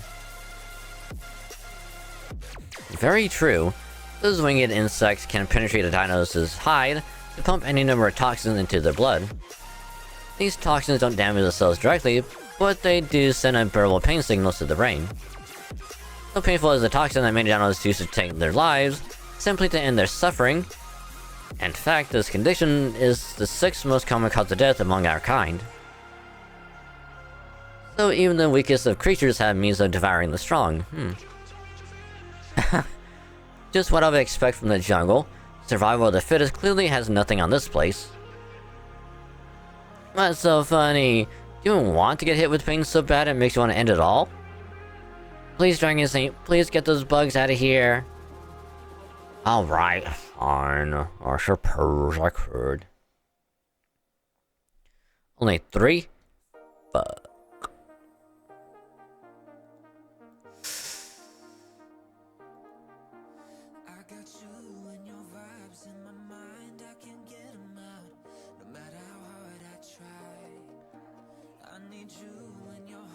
I mean, I don't think we have a choice.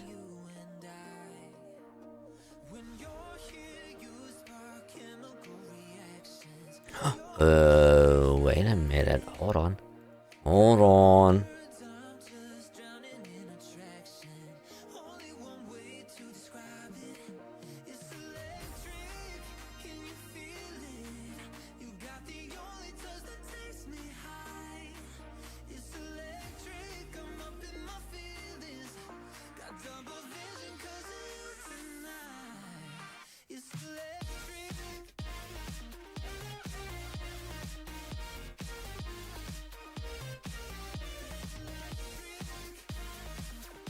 We get to finally use Rasputin.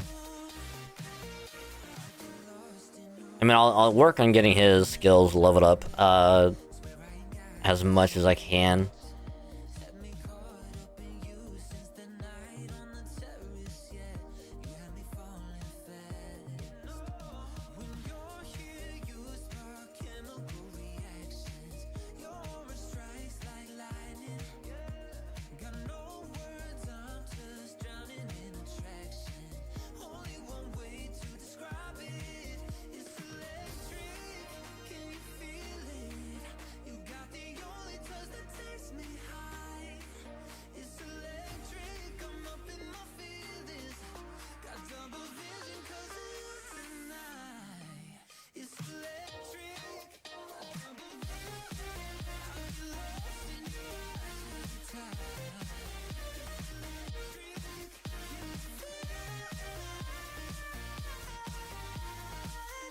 And yes, that is his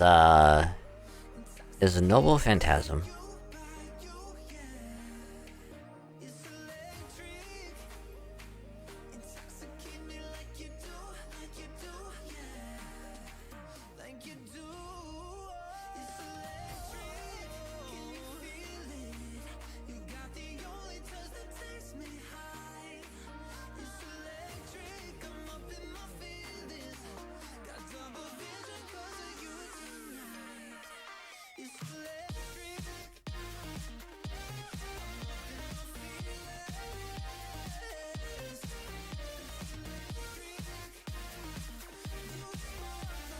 Oh. Huh.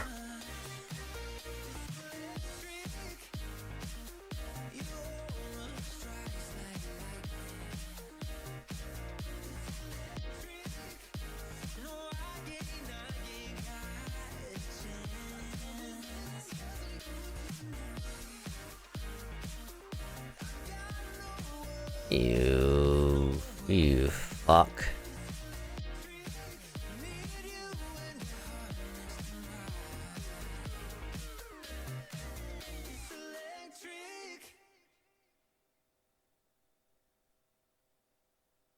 When I was a child, everyone treated me badly, 'cause I was a little different. I just want to be belong.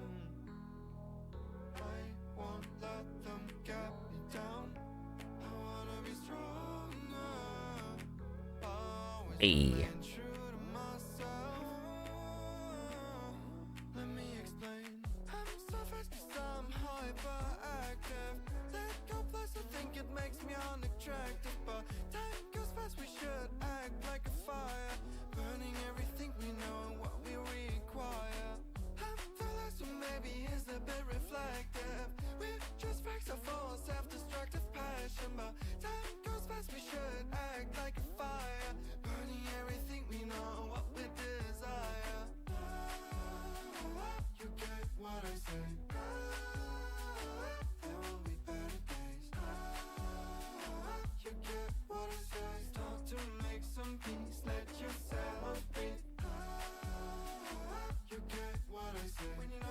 Oh, come on.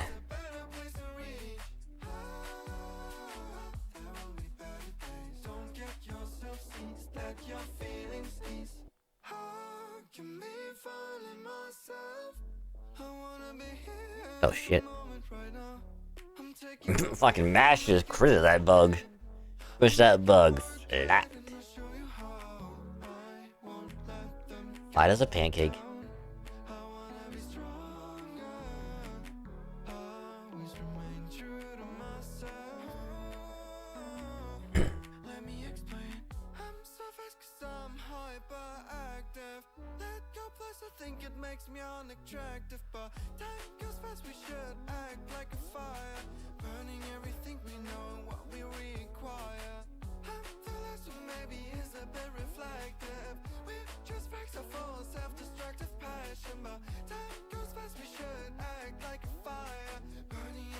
I'm sorry, guys, I'm so useless.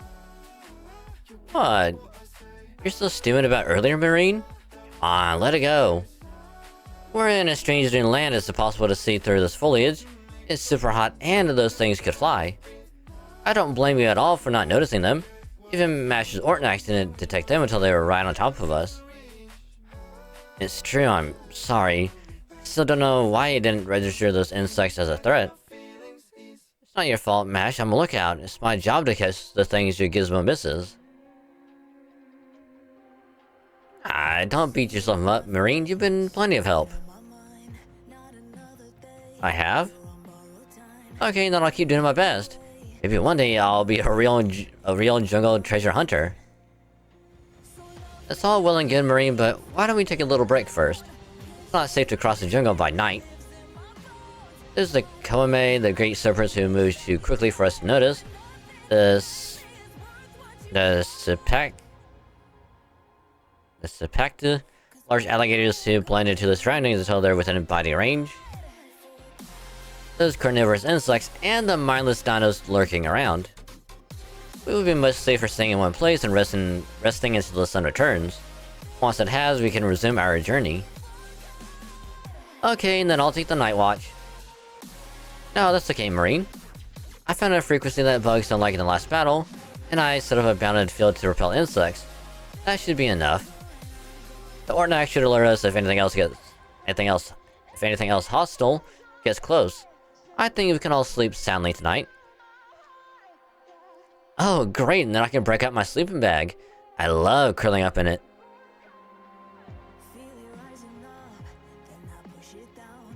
Repelling insects with the frequency of sound they dislike. What a clever idea. So this is how proper human history uses humans compensate for what they lack themselves. It's also a textbook example of why maybe you shouldn't always fill every void you find. Take nuclear fission, for example. Sure, it provides plenty of energy, but also produces some seriously harmful waste. Really, when you think about it, the whole course of human technological development makes no sense. Any species with two brain cells to rub together would figure out a way to deal with that kind of waste before experimenting with nuclear fission. But proper human history's humans are focused on getting the absolute most potent thing they can at the expense of all else. There's the expression of someone coined that really sums it up. You can be too smart for your own good. Anyway, my point is, you shouldn't be too quick to praise proper human history, Tepu. Don't let they ever get around to a real clean energy revolution by finding a stable way to achieve nuclear fusion. Then I'll be willing to accept them as an honorary space humanoid, honorary space humanoid life forms. What are honorary space humanoid life forms? A humanity worthy of my rule, or to put it another way, humanity 100 years from now. Can I ask you something, Olga Marie? There's something I've been wondering about for a very long time now. Why President of Earth? Oh, I'm not asking what the position means, I'm asking why you want it. Oh, come on, Mash. Why would you even need to ask something so Actually, I'm curious about that too, actually. Ugh, fine. I guess presidents do need to hold an occasional press conference. I came here from an empty planet when I heard this planet crying out for help. I came here to help, so I had no intention of claiming the planet as if it were my own personal property. And that's why I don't have any plans to declare myself king or become one, like Hamazotz did. I see my role on this planet as being about raising and guiding its intelligent life. I want its government to be fair, its history to be just, and to create a world where all kinds of people and opinions are treated with respect and acceptance. A president supervises their people, represents their interests, and celebrates their successes. That's the sort of leader I wanted to be, I think. I still can't remember my specific plans or my exact reasons, but anyway, that's what I was thinking. Anyway, that's what I think ruling is about. That's why I have to wipe everything away and start your foolish species over from scratch. Director Olga Marie? Why do you keep calling me that? As if what happened at the palace wasn't weird enough. How many times are you going to... No, wait. First time we met was at that cave, right? Where did I get palace from? Ah, well, never mind. Since your memory's obviously so terrible, I'll make it real simple for you. I've come to this planet rid it of evil and put it back on the right path. I am the great leader here to guide humankind out of its own foolishness. That is you, Olga Marie. Does that answer your question? Yeah, but if we're so foolish... You think there are other, better choices of intelligent life to help out in the vastness of space? Idiot. When did I say foolish was a bad thing? Besides, humanity is far from the only foolish species out there. Heck, intelligent life forms are basically foolish by nature, right? The universe wouldn't be what it is if we didn't make mistakes. You got a point.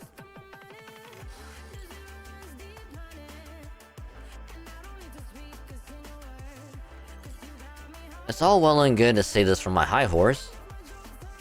But when is my body gonna work like it's supposed to again?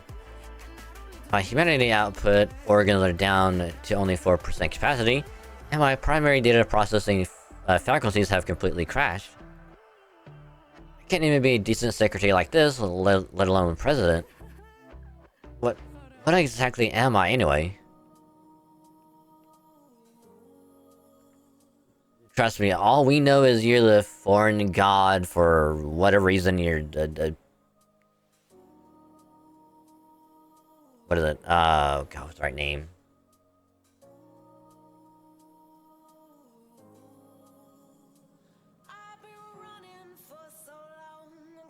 I think it's like Beast of Humanity or something like that. I know it's like a weird exact name.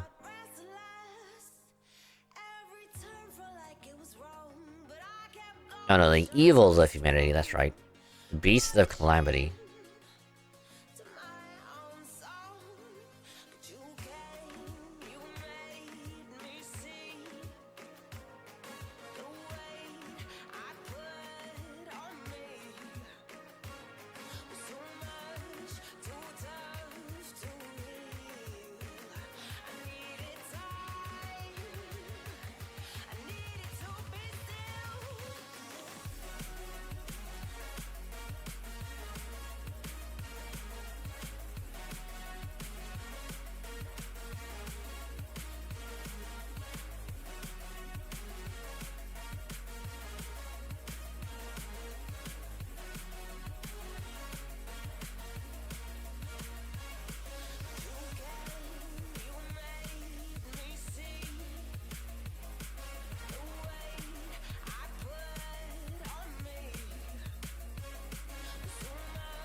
Ooh, wow, we went far.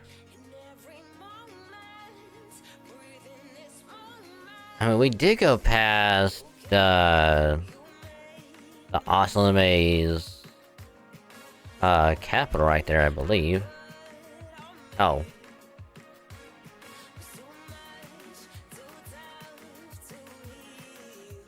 And Oslome's capital is on the 5th stratum, I believe.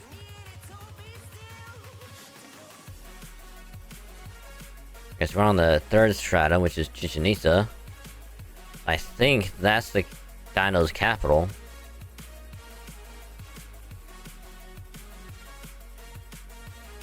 Alright, yeah. I remember now.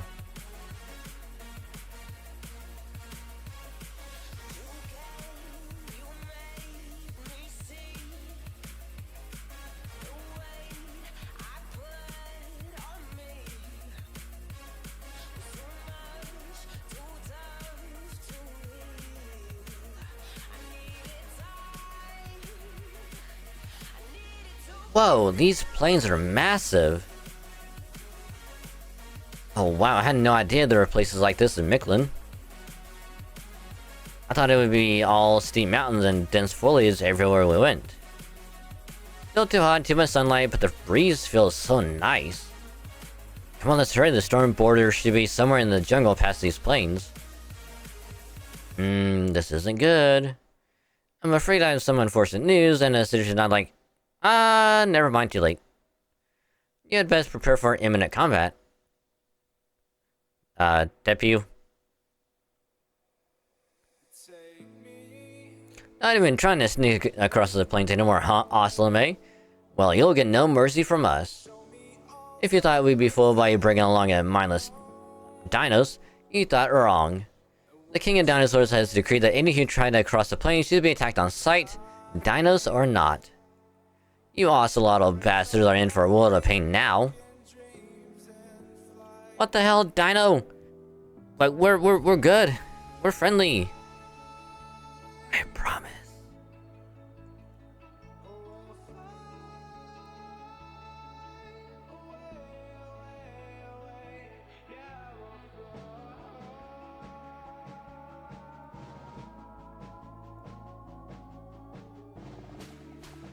You know what? We're gonna make use of a certain someone.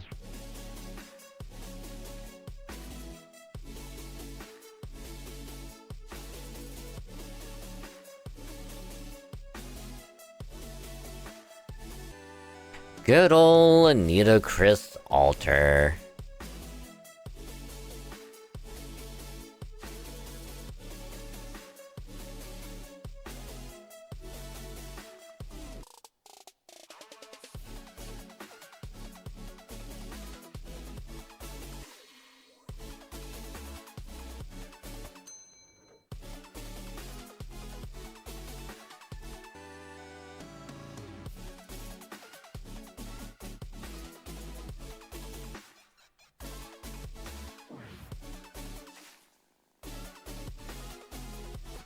Yeah, I believe the one I have on JP is supposed to be like MP2 or 3. I don't have it on me right now, it's right behind me. Oh, right, I should have chose someone else. Fuck. Well.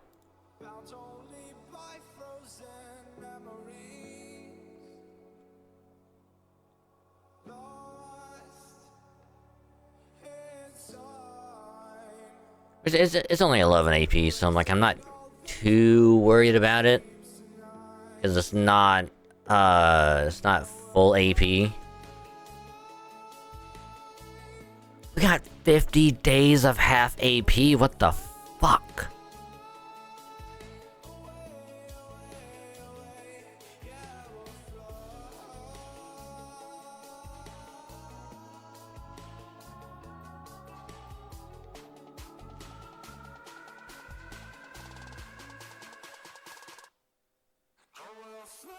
Damn. I didn't think we'd be getting 50 days. Here's Olga Marie. No. Fuck.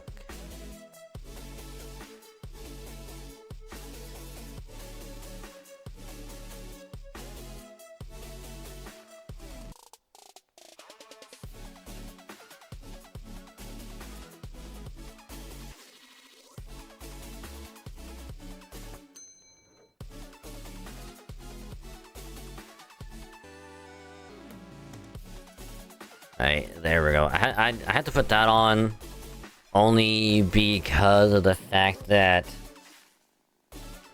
they have invincibility. And so, like, I have to use that.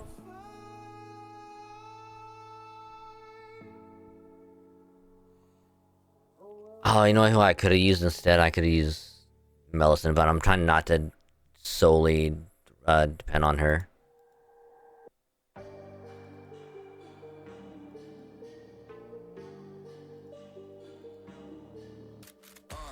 On a scale 1 to 10, she 100. Gets everything that she wants in abundance. Knows how to be a lady in public, but she can get crazy. Ooh, I love it. She got a lot of weight in her luggage. And shorty ain't bluffing. She might snap on you like it's nothing. Everything I thought I knew is redundant. Explosive temper. I hear smoke detectors. If I don't surrender, she might hold a lecture. Every apology's a token gesture. I'm sorry, baby, I don't know no better. You get mad when I show no effort and turn the summer into a cold December. Cruise on the high road, dodging the potholes, tied up and I'm blindfold. She got me going psycho. I walk on a tightrope. My feet get nice cold. My head spinning like a cyclone. She got me going psycho.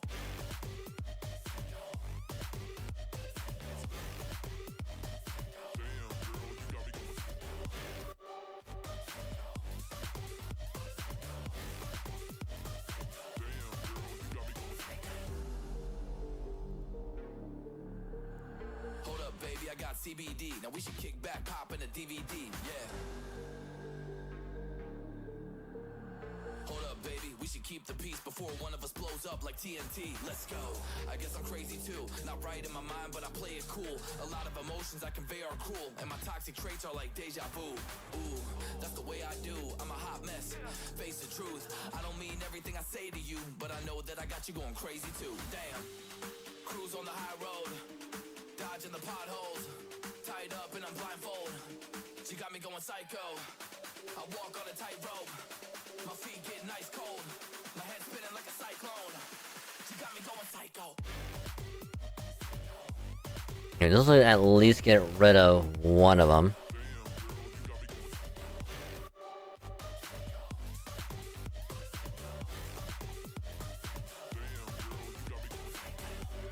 Oh, I got rid of two. Hell yeah.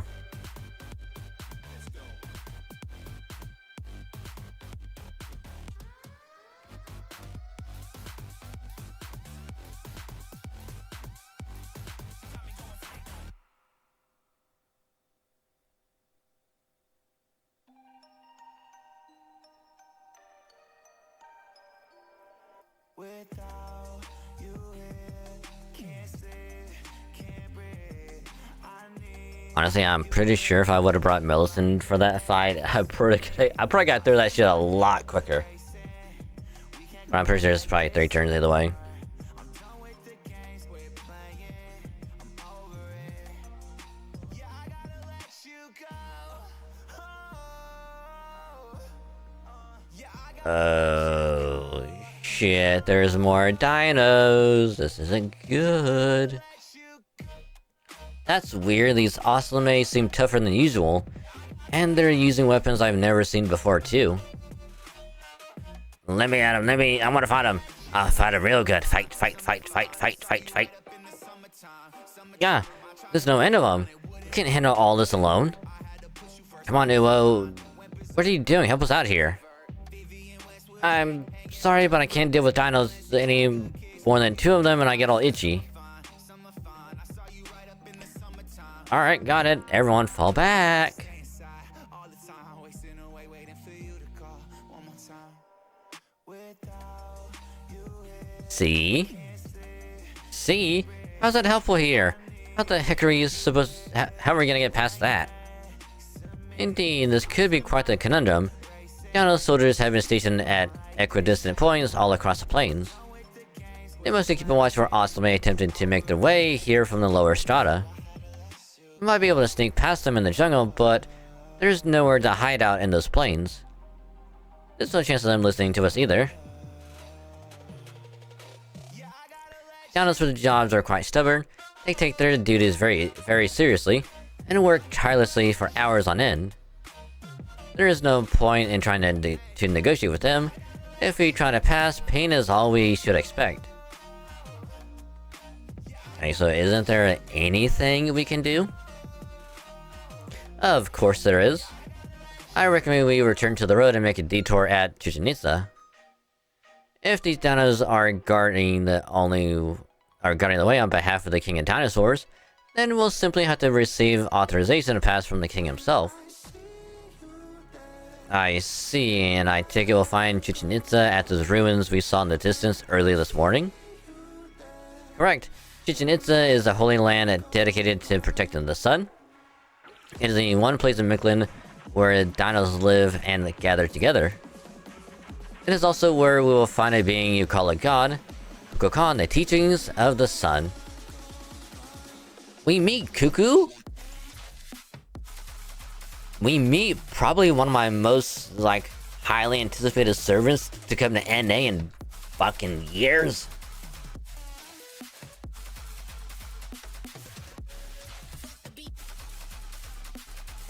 It's Janita.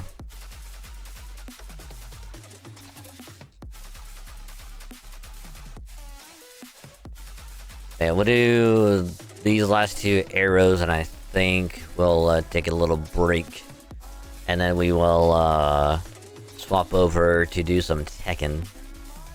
Of course, it really depends on how long these last two arrows will take. Because if they take quite a while, I might just keep doing some trading on Pokemon. But that really depends on how long these last two arrows will take.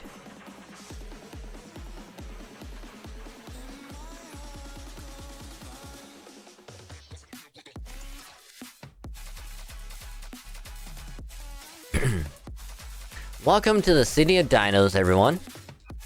It was built by expanding and renovating the remains of an ancient city. So you may find the buildings and various facilities a bit large for your taste, I'm afraid. A bit? You call this a bit? This is at least twice as big as anything humans would build. This might as well be a city of giants to a short fairy like me. Hell, I'm barely a meter tall when I'm floating. I can't even climb these stairs. Guess that means I'll just have to go back to the the Ortnax for now. And I was really looking forward to my first time sightseeing in a Lost Belt too.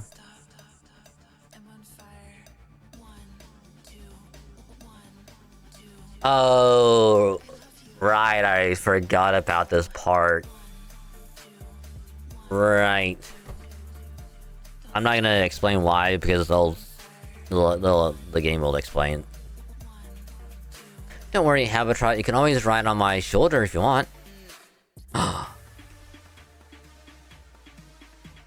Or how about I carry you instead? Okay, this is just too freaking weird. What the hell did you do, Rasputin? I'm glad you like my disguise spell. The incident in the plains made it abundantly clear that we weren't going to get far in the Dinos' city, looking like humans. Though it is not my particular area of expertise, I attempted a bit of magic that is a sacrament to disguise Dragon Saint Mash and myself as dinos. Don't worry, it's merely an illusion. Think of it as a kind of augmented reality. It was a big help, Father Kodomine. We wouldn't have been able to enter Chichen Itza so easily otherwise. It's a good thing we have him here helping us, isn't it, Senpai? Rawr. Rawr. Rawr. Rawr. I'm glad you like it, but please stick to human language if you don't mind. Besides, the other dinos won't think anything of it even if they overhear us speaking our language. I mean, it's too bad Yuogo Marie and Marine couldn't come with us. Yes, it is, but Director, I mean, Yuogo Marie said...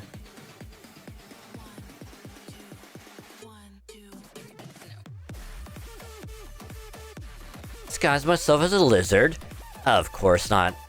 No, I'm gonna camp out here at my embassy. You'll stay here too, right, Butler? I'm afraid I can't, young miss. I'm too interested in Chichen Itza to pass up this chance. I hope a nice souvenir will be enough to earn your forgiveness.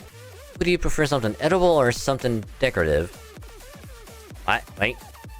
Now you're deciding what you do? Are you sure you're my butler? I'll be tagging along in my spirit form, so I won't need a disguise. Oh man, I can't wait. We didn't have any jungles back in the line of fairies, you know. Excuse me. I can't wait to see what kind of fairies they have in there. It looks like you'll be the only one staying here, Yuo. I do think you would be fine even without a disguise, but... oh well. Really? Then I'll stay behind too. I don't want to leave Yuo all by yourself. Aw, little Marine just being nice and thoughtful. What a nice Marine. It would suck if anything bad happened to him.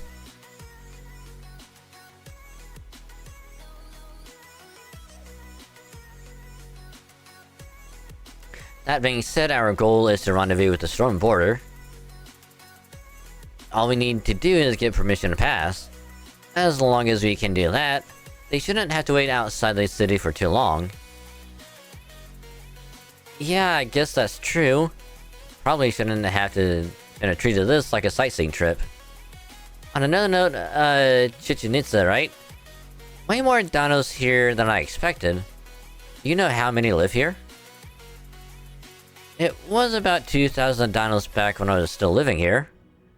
But it seems that Asame's hunts have driven a great many dinos here from all over Mictlan.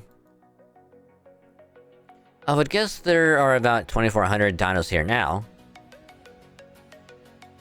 That's it, even though they came all across Mictlan? Or Mictlan? Once the Cryptor came along and the Asame built Mexico City, many dinos have died at their hands. I'm sure some dinos are still hiding out in the jungle, but as a whole, dinosaurs are now on the verge of extinction. In fact, it would be safe to say our extinction is assured at this point. For a time, the Asame primarily targeted females, so there wouldn't be any new generations. And even if a new generation were to be born, their future would be hopeless given that Mictlan itself would be ending soon. I mean, because we'll be cutting down your Chi of Emptiness. Ah yes, that's a possibility as well, isn't it? Please don't worry about us, Mash. You either, Dragon Saint. You need only worry about making the choices necessary for your survival.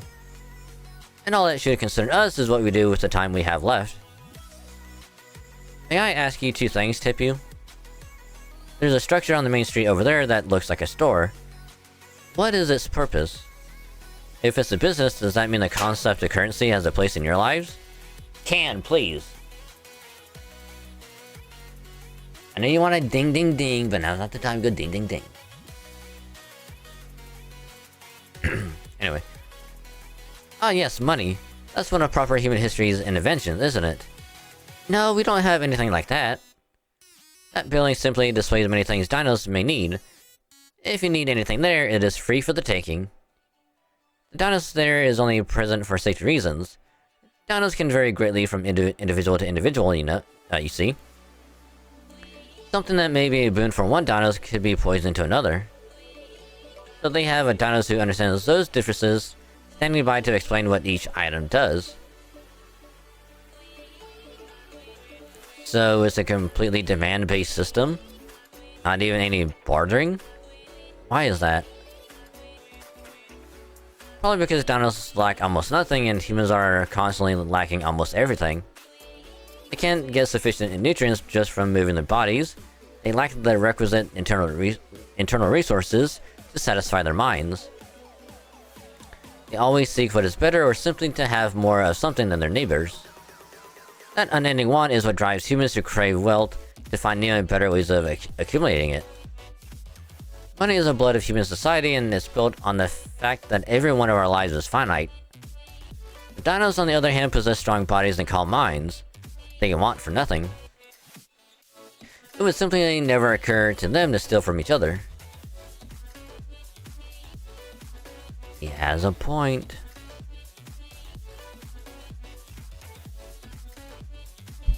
It's true, dinos have never gone to war with one another.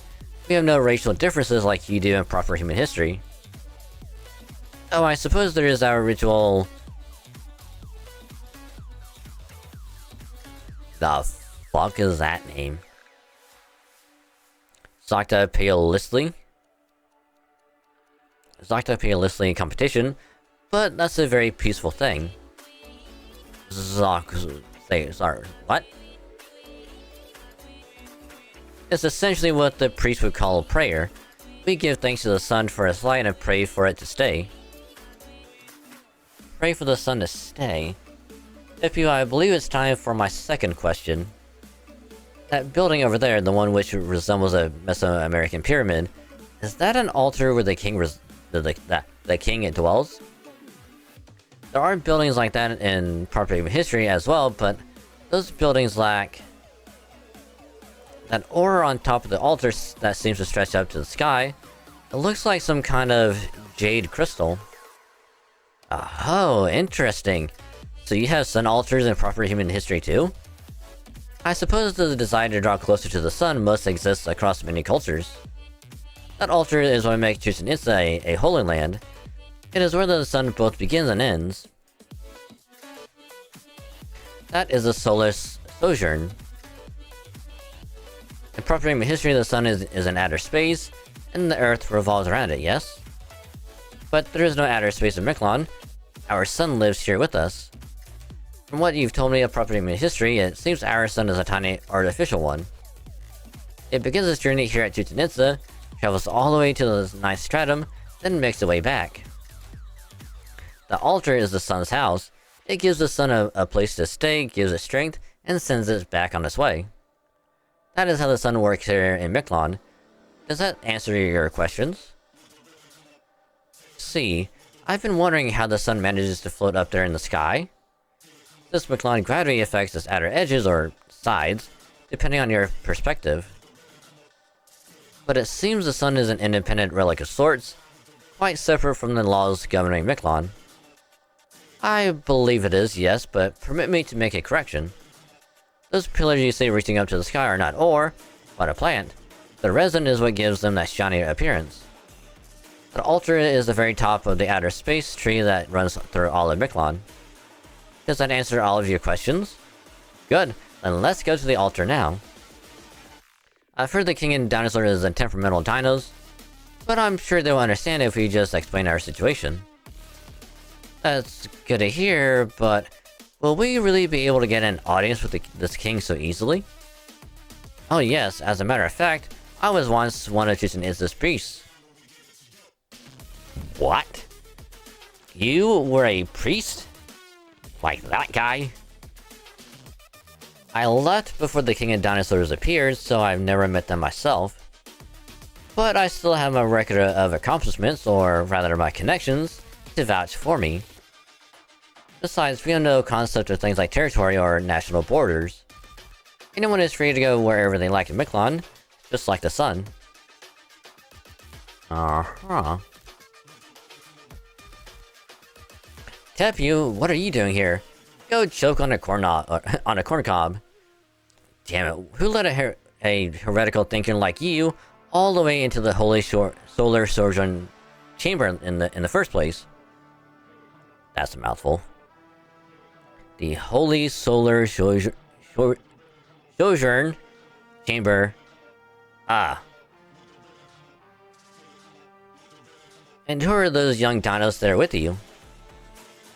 Did you come here just to show off how clever your prized pupils are? Bastard. They aren't my pupils, they're my teachers. I've been learning a great deal from them. At any rate, I'm glad to see you're in good health, Priest Vukub. We'd like an audience with the King of Dinosaurs. Would you mind letting us through? Of course I didn't mind. The king is already busy dealing with the Oslame right now. You wouldn't know this since you've been so blissfully retired to the jungle, but the Oslame are vicious creatures who called humans. The king understood this was an existential threat to the dinos, so he closed off the plains and vowed to fight. Chichen Itza has no place for a gutless coward like you. Leave. Now.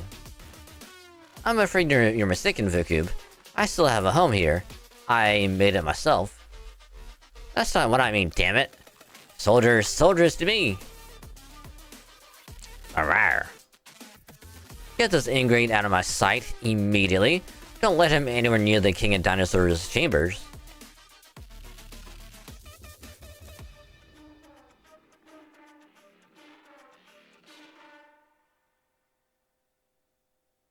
Teppy, what the hell was that? See? Teppy, are you actually kind of, well, cool with this? Teppy, if you'll forgive me saying so, you don't seem to be on the best terms with that Vukub fellow. It's true Vukub despises me.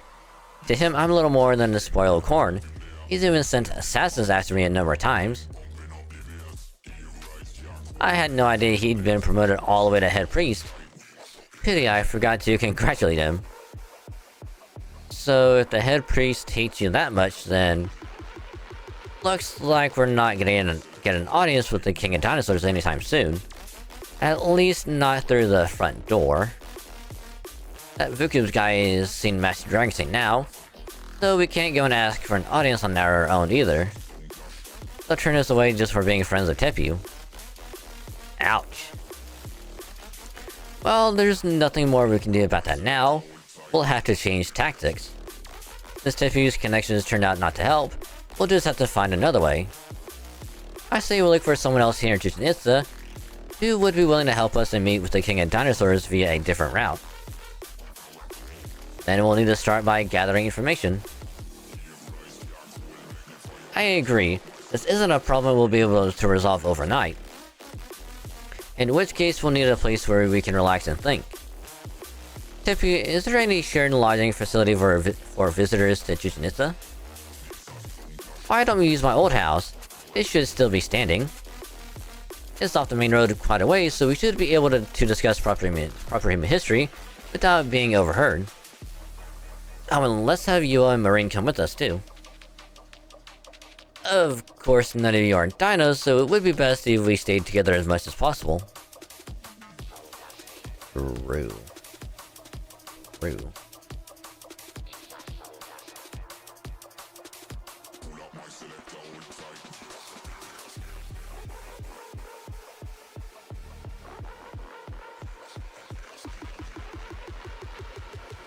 Alright, so... I know I said I wanted to do Tekken tonight, but... I'm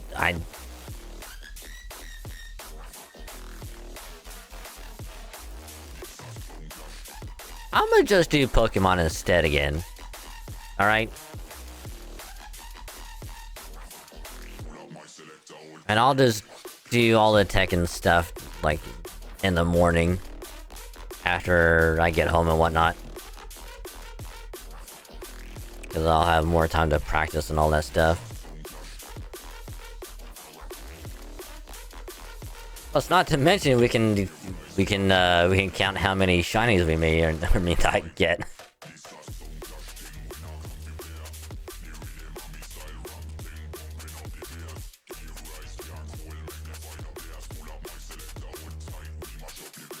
So we'll do this last section, take a break, then we'll I'll boot up the Switch.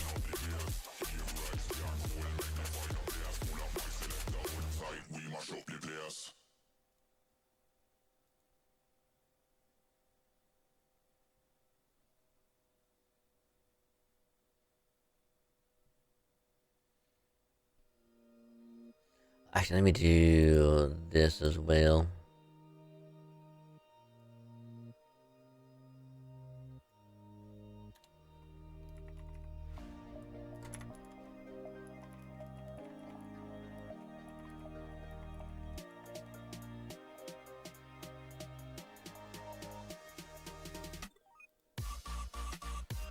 Alright, there we go.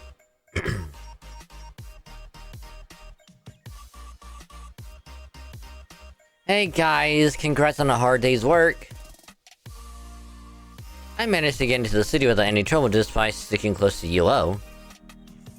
That's because the other dinos thought you were one of my accessories. So be careful, cause that won't work if you get too far away from me. Anyway, thanks for coming to get us.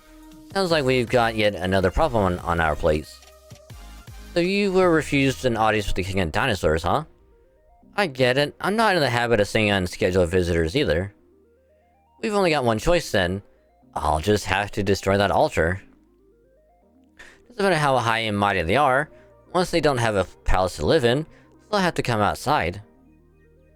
We needn't escalate matters quite so dramatically, young miss. In fact, doing so would cause serious diplomatic issues. Our only problem at present is that Tepu's reputation proved lacking. We have other options still available to us. Right, tonight we'll discuss what to do at Tepu's house, then in the morning we'll go out into town and gather information. I see. Alright, if you guys are okay with that, then I am too. Okay, Tepu, show us the way to your house. I'll hear more of what you've got to say once we're there. Yes, I think that would be for the best. I'll need to tidy the place up, since I've been away for quite some time. But I dare say you won't find anywhere else quite like it in all of Chichen-Itza. I'm rather proud of it.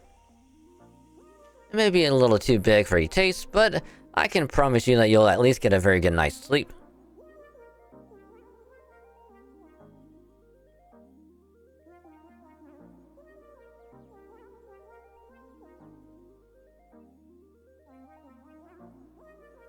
How long did you say you'd been away again?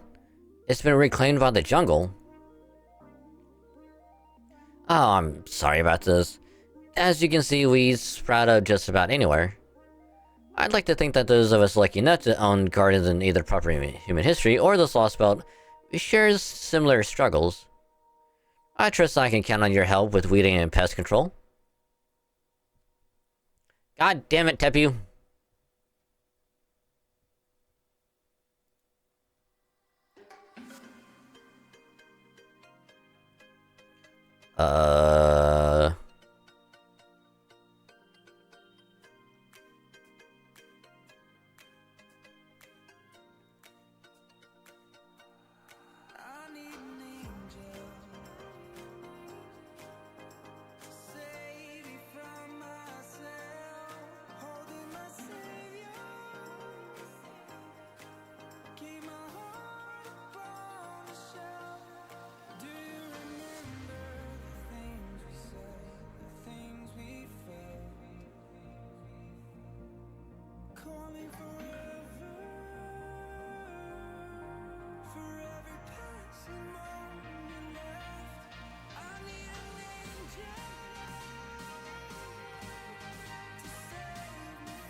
Oh, well, will you look at that?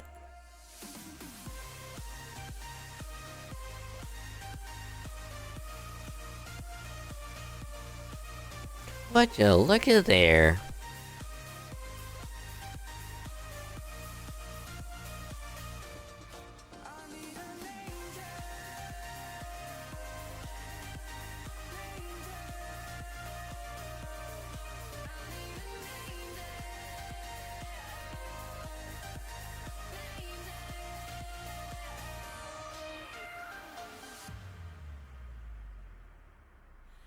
I need an angel to save me from myself, holding my savior Oh, god damn it. upon a shelf. Do you remember the things we said, the things we felt? Okay, maybe I shouldn't have done that. Falling forever for every passing moment left. I need an angel.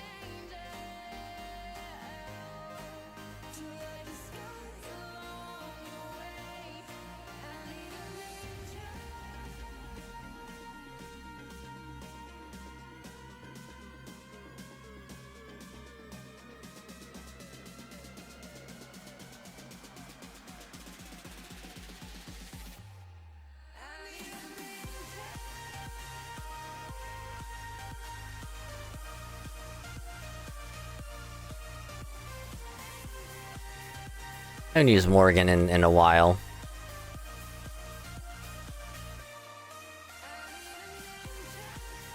Hey, there we go.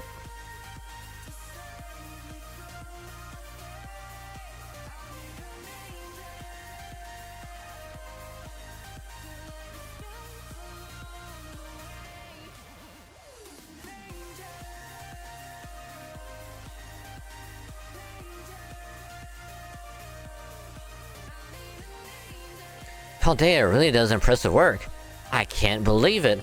My dilapidated old house looks absolutely pristine. I think you may be giving us a little too much credit, but I do feel satisfied with our job here. But Senpai and I really can't take all the credit. Cleaning's totally my thing. I can even make an oil splattered engine room shine like a mirror.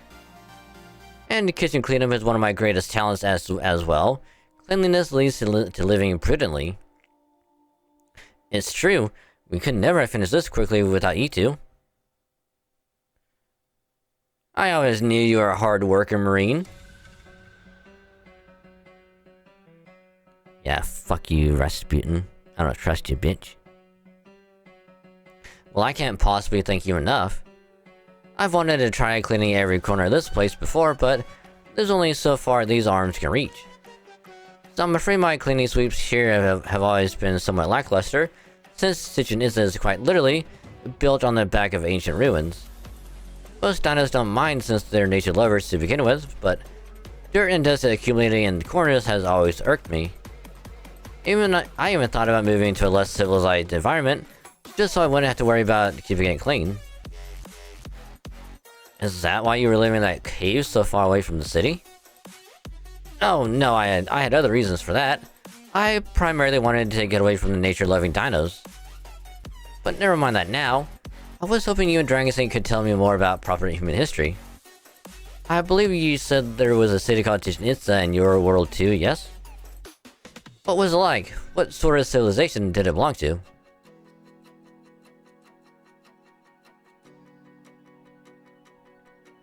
Well, I'm far from an expert on the subject, but I'd be glad to tell you what I know. In proper human history, Chichen Itza was a Mayan city located on the Yucatan Peninsula of modern-day Mexico. The Maya civilization lasted from about 2000 BC to AD 1697. The era from 2000 BC to AD 250 is known as a pre-classic period. From AD 250 to AD 900 is known as the classic period. And finally, a period from AD 900 to the late 17th century is known as the late 17th century as the post-classic period.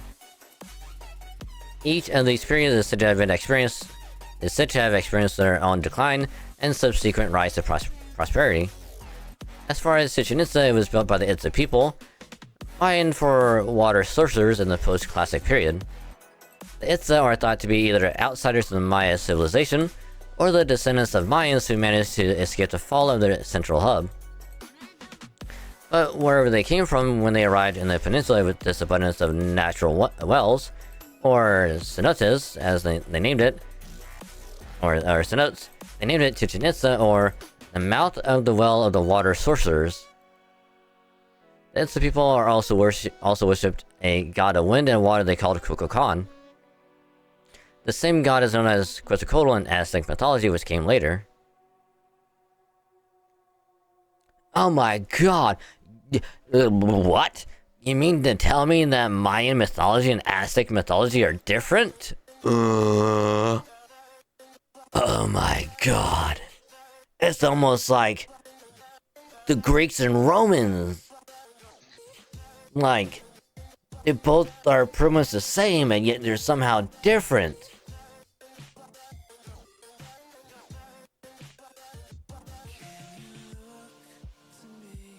Sorry, I had to contain my surprise. Many of their myths are similar thanks to their shared origin in Latin America, but yes, at their heart, they're fundamentally different religions. But kinda crassly, the Mayan civilization was sort of like the rough draft for the more polished Aztec civilization. Kukulkan, so they existed in proper human history as well. Yes, of course they did. And yet, proper human history of the Mayan civilization still fell, even when they had their god protecting them? Well, yes. When the Mayan civilization declined, the gods disappeared as well, and all of Latin America entered its age of humanity. Mayan civilization is thought to have been created by the Mayan people, but in truth it was a creation of many different tribes and hamlets. Their descendants broke into several different ethnicities like the Tzotzil and the Quiche. The name Maya is now believed to have come many years later from the city-state of Mayapan. During the classic period, Mayan civilization was composed of around 60 to 70 city-states. Even after their civilization's first collapse, the Mayans went on to create numerous cultures and histories during the post-classic period. They are even believed to have been physically stronger and more mentally advanced than the average person at the time. City-states like Kapan, Tikal, Calakmul, and Palake flourished thanks to a prolonged period of continuous competition and cooperation. These cultures had advanced written language and astronomical practices, and built incredible structures like the Piramide de la Andante and a pyramid in the Mayan city of El Mirador. By using the observatory El Caracal, which meticulously tracked the stars' movements, they created 2 calendars and efficiently managed the lives of their people. Although the Mayans never had a single unifying dynasty, the kings of their various city-states did forge alliances. Still, technological progress isn't a matter of manpower alone. It's also greatly affected by their environment, the kind of crops they can grow or the ore they can mine, and the climate they live in. The harsh climate of Mesoamerica helped to form a vibrant mythology, and also made the Mayan people very strong, but prevented them from making much progress when it came to hand tools, like weapons. After the center of culture gradually shifted from the Yucatan Peninsula to the central Mexican plateau, the same thing happened with the Aztec civilization, which flourished in the post-classic period. Their arms consisted of primarily wooden weapons like spears, bows, and macana, swords made of wood with shards of obsidian embedded in their edges. They never developed guns, nor did they have mounted cavalry. So there's a strong argument to be made that the people of Mesoamerica lagged behind European nations in matters of warfare. And then, the successors of Mayan civilization, the flourishing Aztec kingdom, collapsed in the mid-16th century. It did not collapse because of strife with bordering kingdoms. They were overrun by foreign conquerors who came from across the sea. From across the sea? What do you mean? They were led by a Spanish conquistador named Hernan Cortez. He landed on the shores of Central America with only a few trusted companions, and eventually conquered the Aztec capital of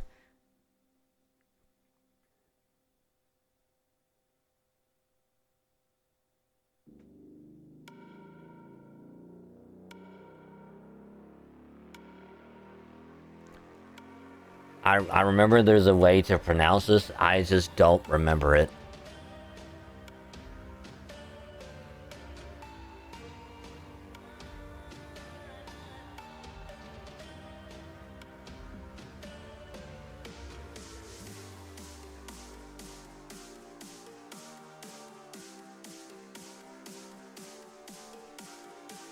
Oh god, how do you pronounce it?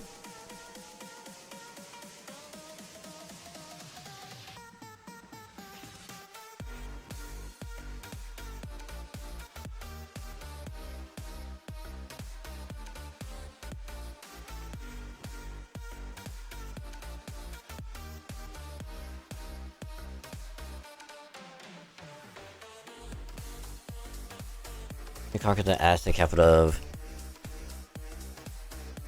Tenochtitlan. I think it's from like Tenochtitlan or something like that. The Aztec king at the time, Moctezuma II, died in the ensuing upheaval. And in the end, Hernan Cortez and his fellow conquistadors destroyed the Aztecs. From then on, the Aztec lands became Spanish territory dubbed Nueva España, meaning New Spain, which would later become Mexico. I've heard of that. Less than 500 Spaniards destroyed the Aztec kingdom of tens of thousands of people. I remember an Aztec legend that went something like, though the good god Quetzalcoatl may have vanished after being defeated by the evil god Tezcatlipoca. Tezcatlipoca. One day he will return from the northeastern lands and restore the Aztecs to their former glory. By that time, the Age of Gods had already ended, but that didn't stop people from believing. At the time, Quetzalcoatl was believed to have white skin and a black beard. When Cortez appeared matching that description, Moctezuma II believed him to be the second coming of Quetzalcoatl and welcomed him as a guest. I get the feeling there may have been more to the story than that. Good and evil, creation and destruction, sun and darkness, Tezcatlipoca and Quetzalcoatl. But the Mayan and the Aztec peoples didn't believe the relationship between the two gods to be quite so simple. Right, I'll go into Tezcatlipoca and the Quetzalcoatl's relationship more later. Cortez used the Aztec people's belief in the legend of Quetzalcoatl to his advantage. He won the Aztec Empire's hostile neighboring tribes to his side, and with their help conquered the capital, though he was outnumbered. Aztec Empire? Didn't you say it was a kingdom earlier? Yes, I did. At this time, the central Mexican plateau was home to many different city-states. In the case of the Aztecs, the two cities of Tlacopan and Texcoco had sworn an alliance and formed a powerful empire. They used that combined power to dominate the neighboring tribes. It said that in the Aztec kingdom's capital city of Tenochtitlan, over 50 people were sacrificed to the rain god Tlaloc and the travel god Huitzilopochtli every day. The Aztec people regularly waged war with neighboring city-states, and used their overwhelming military force to capture a great many people for use as slaves as sacrifices. I can only imagine how much those neighbors must have hated them. Right, the Aztec Empire's success was built on countless bodies and all the resentment that created. Though Cortez wasn't solely responsible for their downfall. Bad blood had been building between the Aztecs and their neighbors for many years by then. When it came to warfare on the flat land, Spaniards' gun and cavalry gave them an overwhelming advantage. The Aztec Empire simply did not have anything similar to use. Neither guns nor horses were much help in the jungle, and the Aztecs had a tremendous advantage in terms of numbers. And that's why probably Cortez's smartest decision was not to wage war with the neighboring tribes, but instead to enlist them as allies against a common enemy in the Aztec Empire. He then spread rumors that he was the second coming of Quetzalcoatl, and instead of being treated as an invader, he openly paraded through Tenochtitlan's gates, took Moctezuma II prisoner, and occupied the Aztec capital. In the end, the Aztec Empire was destroyed in the name of the Spaniards' greed and the neighboring tribes' fury. Though they arguably had the most powerful empire on Earth at the time, to say nothing of the flourishing capital of Tenochtitlan. Tenochtitlan. The flourishing capital of Tenochtitlan is still collapsed from within, enabled even to fight a proper war. If Moctezuma II hadn't believed in the legend of Quetzalcoatl's second coming, or if the Aztec Empire had been less receptive to outside cultures, the history of Mesoamerica might have gone very differently. Yeah, that's why Moctezuma II was said to be the ruler who brought about the end of the Aztec Empire. He was blamed for the error of welcoming a foreign invader as an Aztec god. And in the end, it was his own people, the people of Tenochtitlan, not the Spaniards, who killed him. The Spaniards actually let Emperor Moctezuma go free, but then the nobles and the other people of Tenochtitlan stoned him to death. There are numerous theories as to why the Spaniards let him go, but the most prevalent says that they wished to avoid being seen as having committed regicide themselves. Anyway, that was a very abridged history of proper human history in Mesoamerica, but it's all I can tell you. I hope it was helpful. Oh yes, certainly. Those guns you mentioned, that is what the tools that Osalame use are called, yes? So there were conquerors from the outside world, guns used to suppress the local tribes, massacres. That all sounds just like what has been happening in Mictlan as of late. Which would make David the Cryptor our very own Hernan Cortez. True. Oh, I'm not blaming you for that, it's... how can I put this? I'm simply struck by the similarities is all.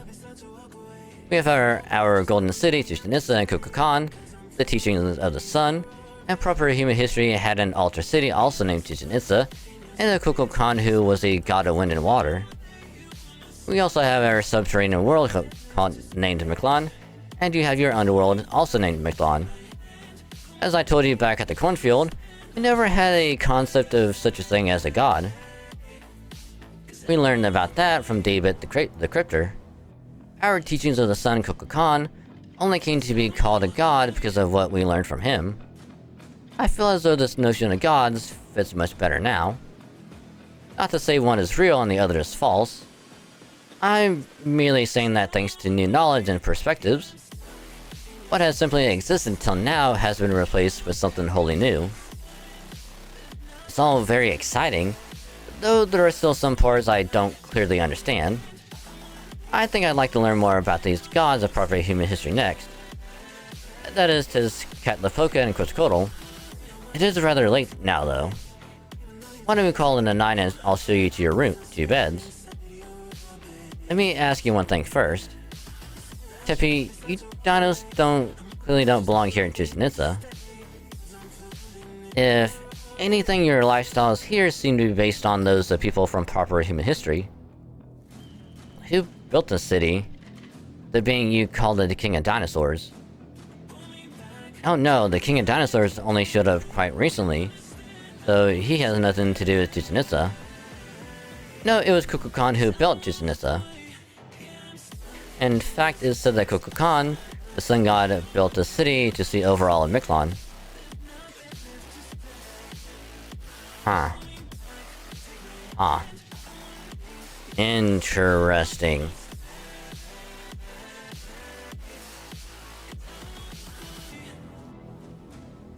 Very interesting indeed.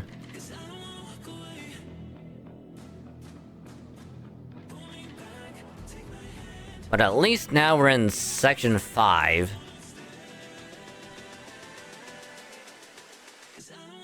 God.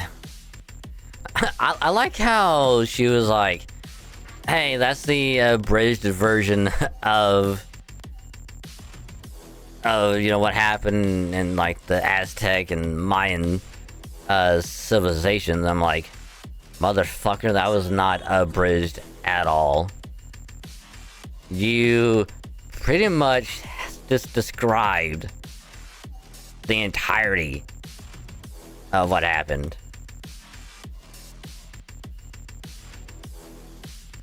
Fucking abridged version would be, oh, like there's these two civilizations, they had like similar, like, you know, gods and whatnot, but different names.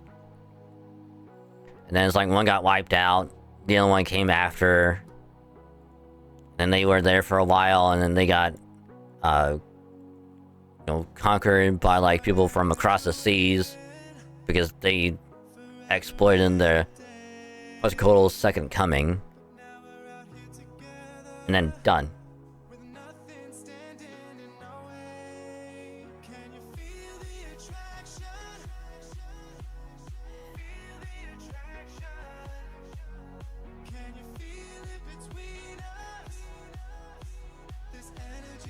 Like, even I have to like read through that again.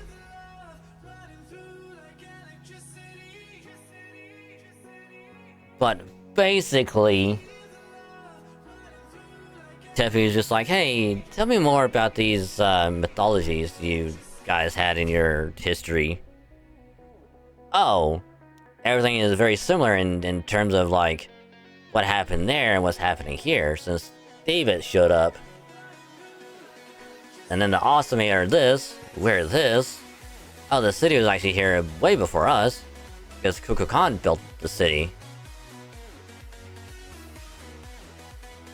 And it's like, oh, there's a guy named Hernan Cortez came in, conquered everything, and yeah. Also, we're only at section 5. There is a lot of dialogue.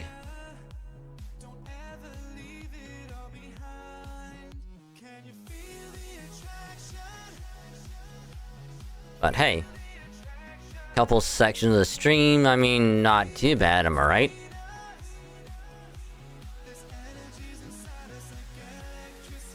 I think what I'll probably end up doing on Saturday as well is I'll probably do a one section on Saturday as well, just to get through this.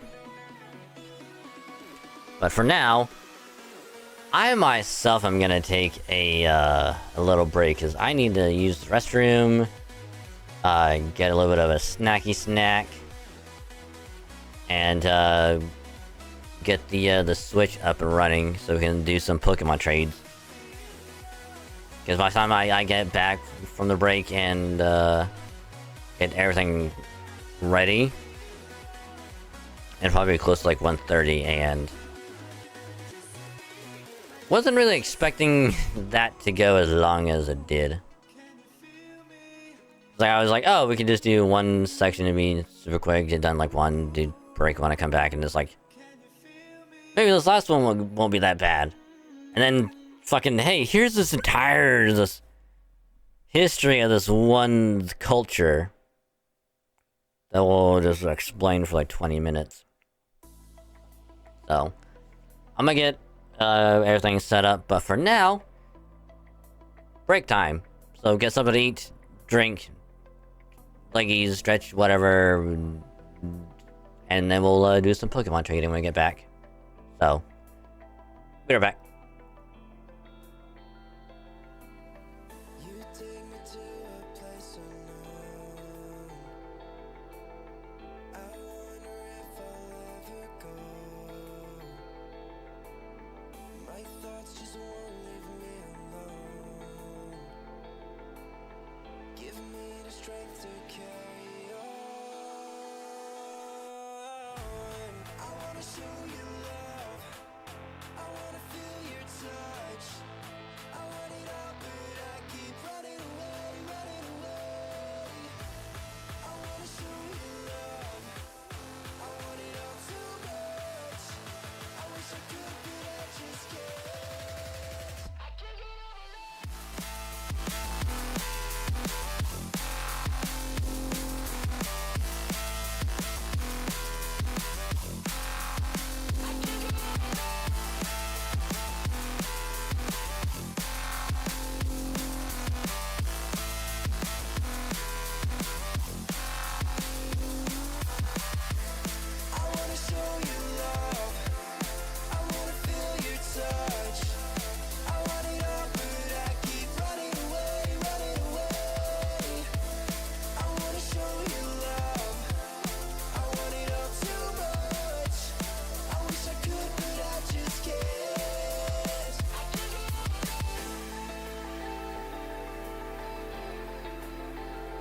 Okie dokie.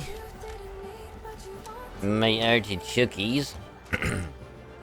We is back from the breaky break. So, hi, hello, it's me, the dragon, the local dragon TV streamer. We're back. So I know the break was a little bit longer than I had probably wanted, but you know, I had to get something to snack on real quick. It was just like a little Oreo, but now we shall do some Pokemon trading. Which I know I said I wanted to do some more Tekken, but look, it's a little bit later than I would have liked, but you know, I just really want to get through that one section because it's like, if not, we have to do it later, and I just want to get it done tonight. So, you know, it is what it is, but hey, means I'll do more Tekken later, you know, so there's always a upside to everything. But for now, that is going to be a wrap up on FGO, which we got 2 more sections done, so I'm okay with the progress. We're slowly but surely making our way through the story, which there's a part coming up I think you guys are going to be,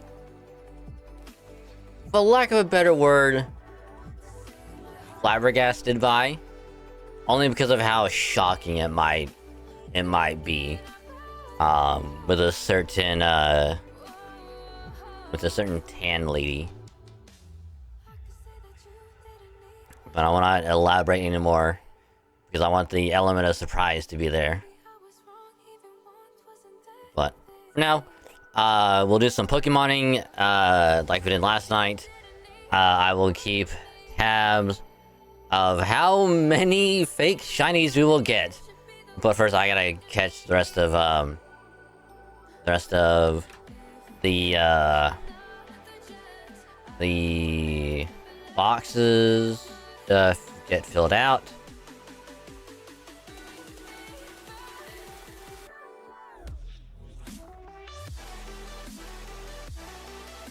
Oh, I didn't mean to do that one. Whoopsie.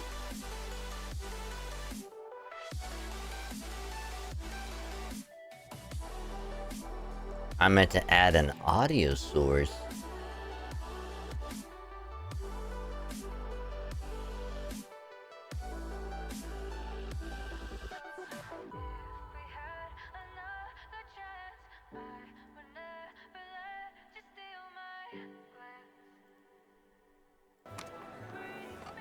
There we go. It's making like an audio input one on this because I don't really need the video for it. But now we shall move over to do some Pokemoning while I say thank you all very much for an awesome stream tonight. Still, you guys are awesome with all the support tonight is insane. So as always, if you're still here, chilling, vibing, lurking, hanging out, all of that good stuff, thank you very much. Your awesome stream it's pretty cool. Just remember, if you're still gonna be lurking, either mute the tab or you can turn the volume down on the stream. Just don't mute the stream itself. That way your view can still count. It helps out a lot more than you think, and I say thank you because you are awesome. So, I'm gonna go back to the creator because before stream earlier, I was filling out the box. Just as many paradoxes as I can catch. Which I'll just go ahead and just go online. And we'll just fly back there really quick. We'll catch some more for variety.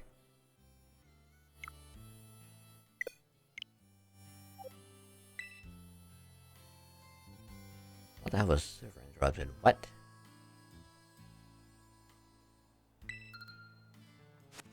There we go. That was weird. I don't know why I did that. Oh, I should also... I will do this, however. We'll capture.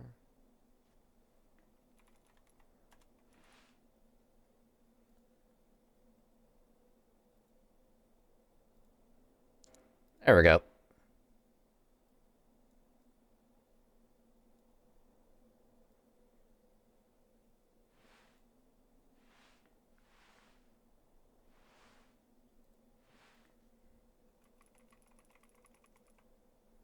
Oh, you can barely see that. Holy shit.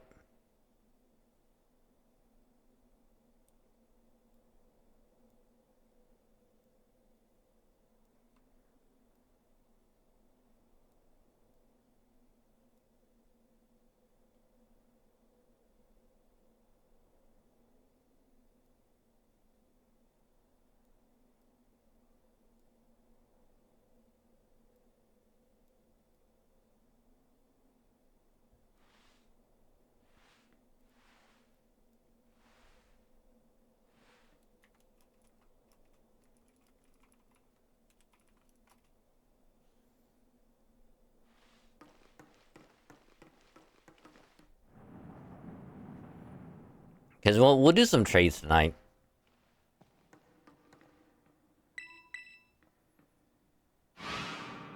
And I'll do... We'll stay here. And I'll get this top up traded out real quick, and then we just get the rest of the box.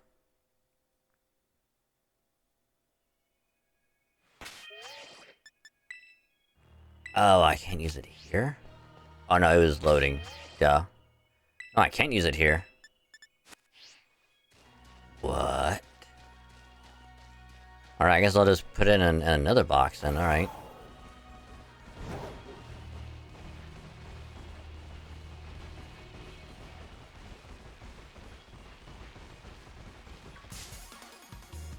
You know what's also probably gonna happen? I'm probably gonna run into another shiny paradox.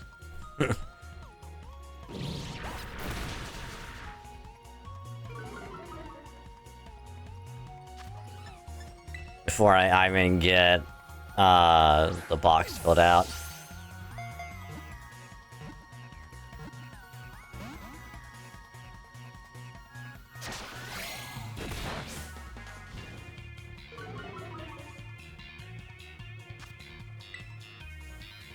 Oh, hey, Vulpix. Welcome to the stream. Hope your day is going well. Oh, sorry. Oh, that's unfortunate.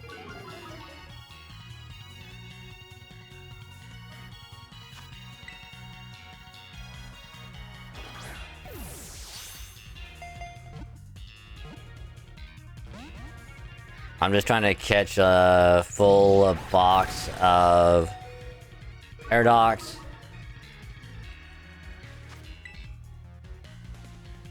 I can just throw... because I can do some trades.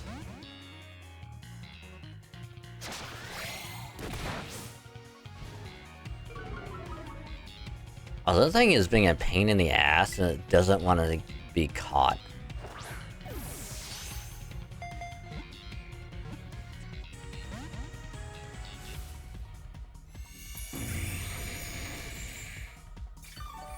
You. Alright, fine. You want to play that game? I'll play it with you.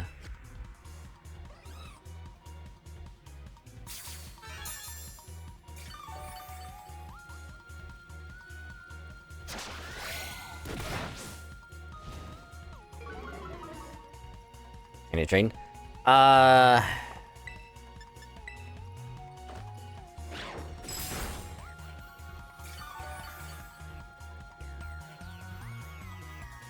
I mean, I'm really only doing it for fun because the only mon I need left for the decks is a Miraidon.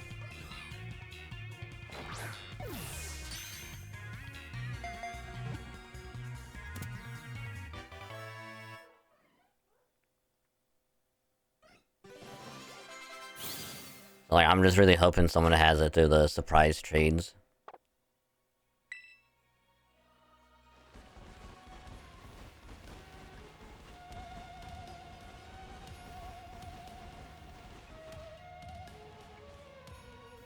Actually knew that one. Oh, the Slitherwing?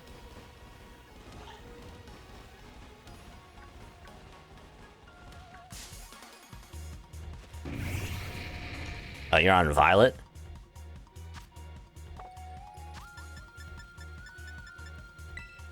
I mean, I'm pretty much catching, like, at least multiples of every Paradox. So I can just, trade it out.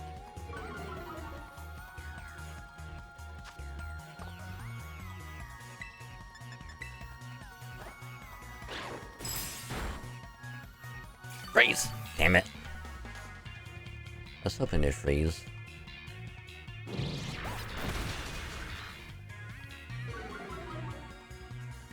That is a bit unfortunate.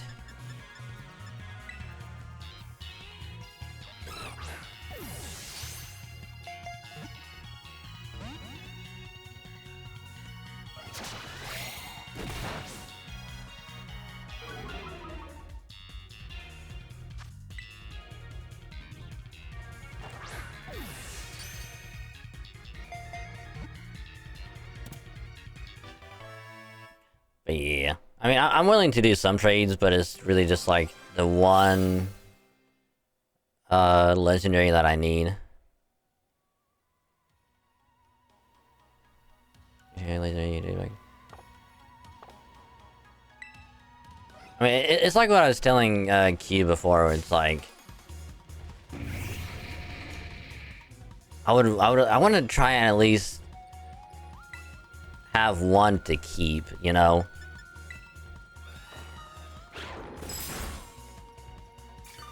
Which I know, like, most people have already traded theirs out, like, a long time ago.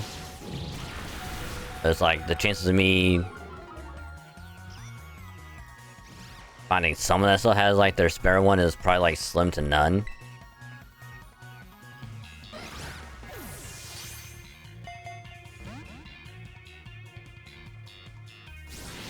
Oh, the target's dead.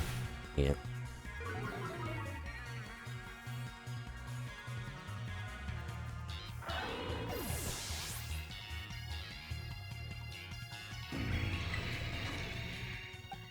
Well, that's a bit unfortunate.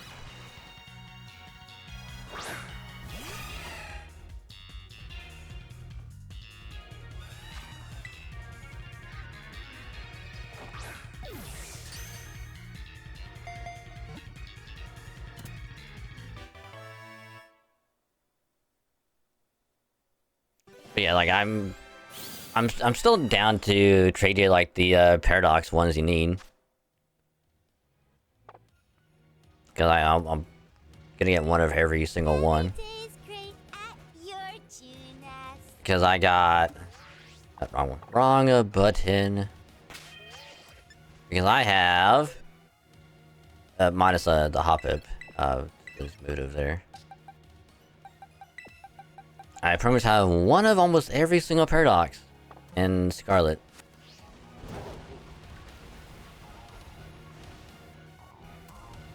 Which is funny because this spot right here is actually where I got my shiny Sandy Shocks. No, it was actually somewhere else. It was like on the other side of the cavern. But also thank you for the follow as well, Vulpix. Much appreciated. Hope you had also a great day as well. So much appreciated. Welcome to the cave. Call this one a wonderful place. We got some beanbag chairs and refreshments at the entrance. So grab what you need. Be nice, comfy, cozy, and I hope you have a great time as well.